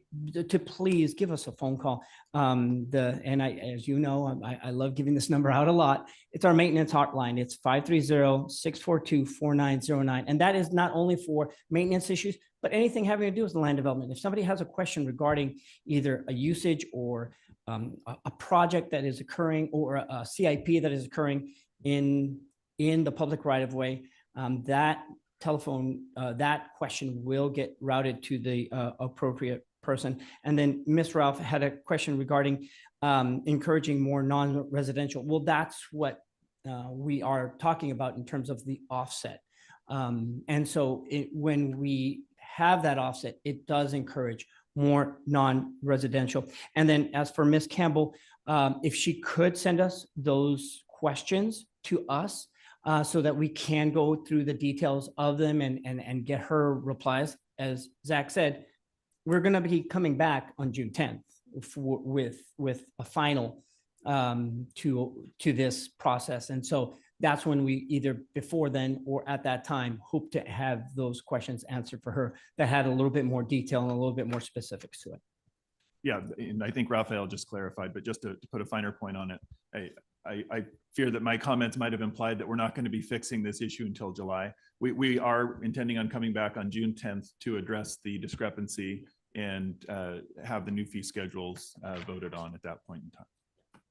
So in the meantime, you're gonna work with DIA, you're gonna address Linda Campbell's questions because she had some good ones. And can you incorporate including the seed? So I'm going to interject just- here. Seed at this time has a very specific task in the resolution, and that's the only task they have. And I want to be careful, and I don't know how to say this without, I want to be careful that it's up to the board. It's our policy decisions, what we want to incentivize or not. And I'm going to use the word incentivize because lower fees incentivizes things, man. That's how I see it. So, you and I were talking about, do we really want to keep incentivizing age-restricted multifamily housing? I'm not sure that the board wants to do that, but that kind of direction, the policy direction, where we want to go, needs to come from the board in my mind. Under another item. It does, and then we give that direction to staff to say, this is where we want to go. This is what we see is trending. The data that we have, which is why I brought up the demographer with his information about what's trending in the world, and where things are going. So I don't think we should send that off at this time. All right, I just don't want to be 3 months from now having this conversation again. And I mean, I was here at the December 3rd meeting and everyone in the room recommended not to approve that. And it got approved. And here we are. I don't want to do that again. And I'll even go a step further and I'll just say it. In 2020, we did the exact same thing. If you remember, Supervisor Veerkamp, you were here on the board. We did the exact same thing in 2020 because we had already spent over a year with that existing board and we didn't want to start over in 2020. And I actually was the one that's saying, you guys, this is way too fast for me. I was having a hard time in 2020, 100%. But the board and staff felt that they wanted to wrap it up with that existing board that had been there for a year and a half. That's pretty much what happened this last December. I mean, just to be honest and to keep it real, we had already been working on it for 18 months. And it was like, let's wrap this up. We felt good about the data. There was an error, but we said we continue working on it. So it is what it is, and that's how we got there. But what we're talking about here, and what you brought up, I think, is more of a philosophical. Where do we want to go? Well, I guess just so like when we're talking about offsets, what guarantees are there that we're going to receive the grant funding? And if we don't receive it, then where are we? Sure. Yeah, there aren't guarantees. And certainly the grant funding landscape is not as rosy as it once was. But again, that's why we brought to the board last July some different options on ways we could reduce the amount of grant funding that we assume, which as a result increases the fees, unfortunately. So if we see in a year from now or 2 years from now that the grant funds, they're not coming, they're not there, or the types of projects that are in the TIF program that increase capacity that don't align with the state's goals of reducing BMT and greenhouse gases necessarily. Thus the reason for the annual update. The annual update. We come with the annual update and we can have another discussion about potentially reducing that amount of funding. So when would that annual update be? Would you, a year It's from every- now? It's every year. But Because this is yeah. it for this year, right? Yeah. That's what you're saying? Yeah, but I think too, we've got the affordable housing task forces. They were working more on, if you want to call it, low income housing stuff. We could task them as well with working on the, I don't know, the right term, affordable, but what's the cost of building a single family home No, at it's 2,000 ridiculous. square feet today? And where could it be, we could help? I don't know. I don't think the answer in California is there, but it's still something maybe to look at. So if there were any potential for us to help it, we would be helping it in the best way possible, as well as receiving input on what maybe the 10-year crystal ball looks like Right. for housing. I can't tell you where that's going in California right now, but with SACOG and others, there's some things in the works. One other question that I just want to hopefully reiterate the answer to was the offset. Sue asked about the offset definition. It's supplanting grant money. That's the offset. we're supplanting that. We don't get that grant, then we got to figure out another way to fund it. Correct. We're not offsetting it with other funds at this point. It's just grant money offset. Correct. That answer that, Sue? Apparently not. But anyway, okay. It's clear to me. No, that is exactly it. Any grants that we get, that's what we are estimating. We're saying, okay, well, that's what we're going to use to give the offset to those. Fund fund the improvement. Exactly. Yeah. Exactly. So we don't get a grant. there's No, offset. yes, we don't There's get. no offset. No, it's the fact that we are getting funding from the state of California or the federal government to build some of our infrastructure that we had programmed or thought that it was going to be coming from the TIF program. And we're like, oh, so now we're not getting, we don't need it from the TIF program. Guess what? That money now can go to affordable housing. I'm just going to interject. I'm not sure. I think I understand what Ms. Taylor was seeking, and I'm not sure if we're getting there. So I might just direct her to policy B14, which describes the affordable housing offset program that the county has. I think that provides some greater detail as to how it works on a project level. So I just wanted to maybe provide that direction. I think that might help answer some of her questions. Well, and until just recently, Raphael, the county always had calculated quite a large amount of grant funds. Yeah. And then I remember when you started digging in, because our numbers were starting to get, and then you came in with the charts and made it clear to, was that 2020 also? I think that may have been 2020 also. We lowered it in 2020 and Right. then we really lowered it this last time Yeah, around. because we started to realize, and we hadn't been doing that, lowering it. And so that's why the numbers were kind of artificially low. But we're trying to get it so that the grants that come in are accurately reflected. And it is a little bit of a guessing game. It really is. And that's, again, why annually we need to look at it. Okay. Yeah. Okay. Any other questions from the board? So what scenario do we want? That's what we're supposed to do. Oh, God, we haven't started. Sorry. I mean, the recommendation by staff is scenario 2, which does help with some non-residential, which I like. Right. Yeah. Scenario 3 goes a little bit further, but it sounds like there's some concerns about going as far as scenario 3. Yeah, so scenario 3, very similar goals as scenario 2. It just goes a little further. It essentially eliminates a couple annual updates worth of inflationary adjustments. So it takes the fees back in time, 3 to 4 years probably. Is there any, the way I'm reading it, just, talks about leaving less in reserve. So is that a Right. concern? Would you like us not to do scenario 3? Because I would like to go there.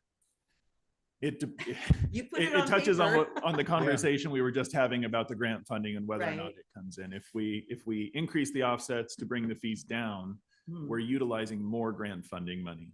And so if those grants don't come in, then it kind of creates a kind of a snowball effect to a certain And we degree. can always bring it back, right, to adjust it later too? Can we? Well, it will. It'll be. Well, yeah, annual. we are. I'd like to get some of this other information that we just talked about before we go betting on the come.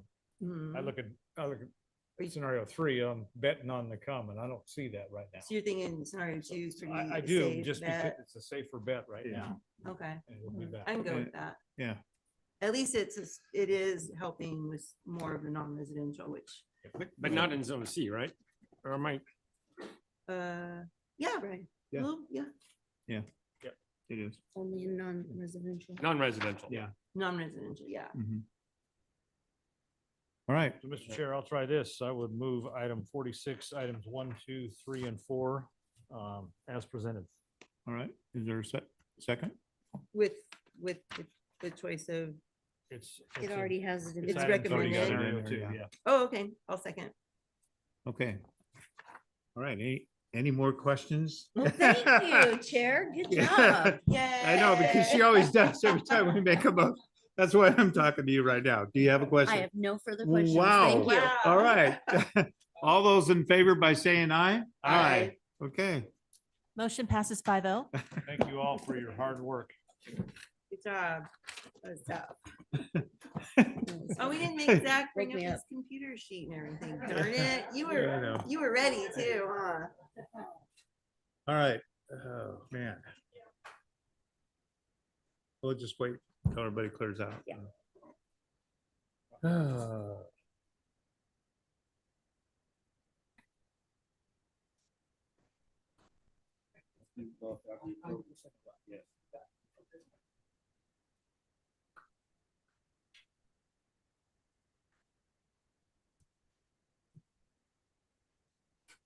All right, I guess we'll do our updates. Yeah, I think we should because we're off next week, right? Right, So. yeah. I mean, I don't Just have got a anything. I don't couple. know. I just met with a lot of department heads, but anybody else? Start with, yeah, go ahead. Start with you. All right, last week we had an APAC meeting. I just want to thank Planning and Building. They gave a presentation on the design review standards. Karen Gardner was there and her staff. Attended CSD/El Dorado County Fish and Game Commission's Fishing Derby at the Serrano Pond on Saturday morning. It was a cold morning. The fishing was off a little bit until the sun came out and it picked up a little bit. But yeah, they sold out. It was a good event. And then on Sunday, the Sheriff's OES, El Dorado Hills Fire, Office of OWOPR, CHP, CAL FIRE, Red Cross did a mock. Actually a drill. It's a live evacuation drill testing the rave system in the neighborhood behind that pro place. And they actually evacuated people and the sheriffs went door to door and then they had a town hall meeting afterwards. And it was pretty well attended. The room was full, probably about 50 people. And 3,000 people received the alert. 50 people came to this town hall. And I'd like to thank the citizens who participated. So, Brooke, you have anything? I'll just mention that El Dorado Disposal had an annual cleanup day in Pollock Pines that was this last Saturday, May 17th. And I understand that that was a great success, so kudos. Is that it? That's it. Brian? Yes, Chair Turnbull and myself and staff participated in budget ad hoc, preparing for June 10th. We'll be bringing back some good information. Supervisor Parlin and myself participated in our sign ad hoc and staff with our input. I think we've got a good product to bring back. So moving in a good direction and talking about removing billboards. So we'll see how that goes. Attended the Apple Hill Growers Annual Dinner on the 15th. Various department meetings, and then this week we've got a transit budget ad hoc. Lori? Yeah, so the SoFar Collaborative has been looking for funding and there was email correspondence last week that they seem to have secured funding for their facilitator. And there will be an MOU between SoFar and the El Dorado County Fire Safe Council to use those funds with the facilitator. So I wanted to let you, because they'll be also integrating more with OWOPR. So I'm trying to pull all that together, which is a good thing. We did have an RCRC executive committee meeting. What is today? Tuesday. So last Wednesday. And, again, I just reiterated that I would love to see RCRC continue and increase their pushback on the state to help us with our local control. And there was a lot of heads nodding in the room. So I think folks are getting tired of the state and taking away our local control. And then I did have a meeting with some community members about there's a proposed like a non-motorized bridge, pedestrian, equestrian for Auburn to Cool Trail. It's been in the works on the books for a long time, I guess, but it went dormant for a while.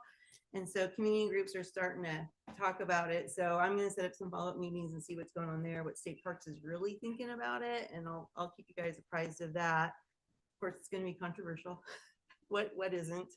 And then we had our Pioneer Community Energy Board meeting last Thursday, and Pioneer staff followed up with me afterward and said there's an opportunity to do a microgrid using PG&E funding. So I'm working with Greg Stanton, our consultant, to pursue that because we've been trying to get a microgrid in the county for some time and it hasn't succeeded yet. But maybe this effort, there's just so much effort into building resiliency in our grid. So I'm hoping that this one works, and that's probably it. All right, I just wanted to say, join us on Friday because of the groundbreaking on Title 25. You guys can make it out of Grizzly Flat, so it's Mac and Kathy's house. I'll be there. Yeah, so it'll be a great event. There'll be a lot of the congressmen will be there and assemblymen too, so please join us. And then also, Brian, you forgot to bring it up about the ribbon cutting. Yeah, on the overpass. It's coming up on I think it's the 31st, right? May 31st. Yeah, May 31st, so, and we won't.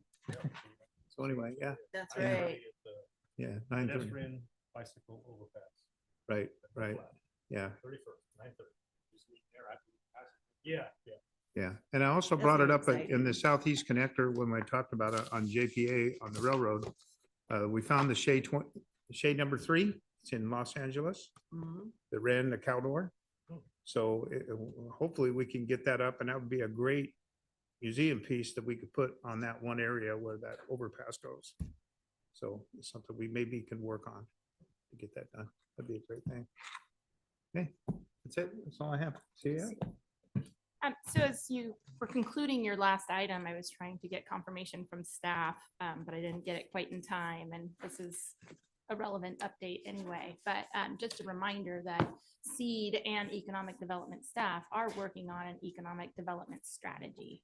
So I appreciated the conversation. I appreciated the conversation that it was focusing the policy decisions with the board, but you will be receiving that input from your committee. And I think that we are at a bit of a turning point here. And so I think we just encourage you to continue to think about this massive problem that we're trying to solve. And it's not just for the county.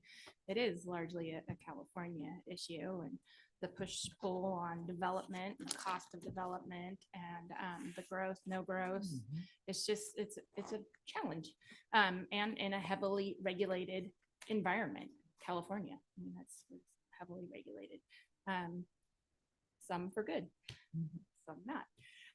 So I think just having those communications with your SEED appointees, and then as we bring that strategy forward, we need to just be mindful of the input that we provide and the future consequences that it's going to have. And yeah, trying to kind of roll up our sleeves on, I think it's a good point to talk about the age-restricted housing, and Vance's counterpoint was well taken, but you can't argue real? that, yeah, right, that there's, you know, we have primarily developed age-restricted housing over the years, and that has had consequences, and those are things that the board can shift or not shift. So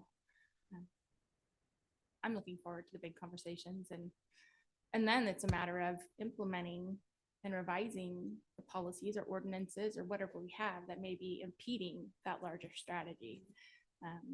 And then the hard part is, you know, getting the consensus as to where we really want to go. Yeah. That's hard. It And is yeah, gonna be and you hard all decision. represent such different factions of the county, and they want different things, and it's not an easy problem, but it's a worthwhile one to look at, and I think that we should put some effort toward it. Yeah. Yeah, And then so- with that, we've made great progress. We'll be bringing a recommended budget or balance on the 10th, and we have, thank goodness, 2 dark weeks. Yeah, and one thing really kind of cool that Ryan and I are looking at different ways that we can generate revenue for the county. So we're not just looking at the budget, but we're looking at other ways to bring revenue into our county. So things that we've been talking about. So anyway, so I guess we can recess to finish item 47 in closed session. Yes, Mr. Chair, and I'm not expecting a report out, so we can just go ahead and adjourn from closed session. Okay, so we can adjourn the meeting now at. Well, after closed session. We can adjourn in that? Okay, all right.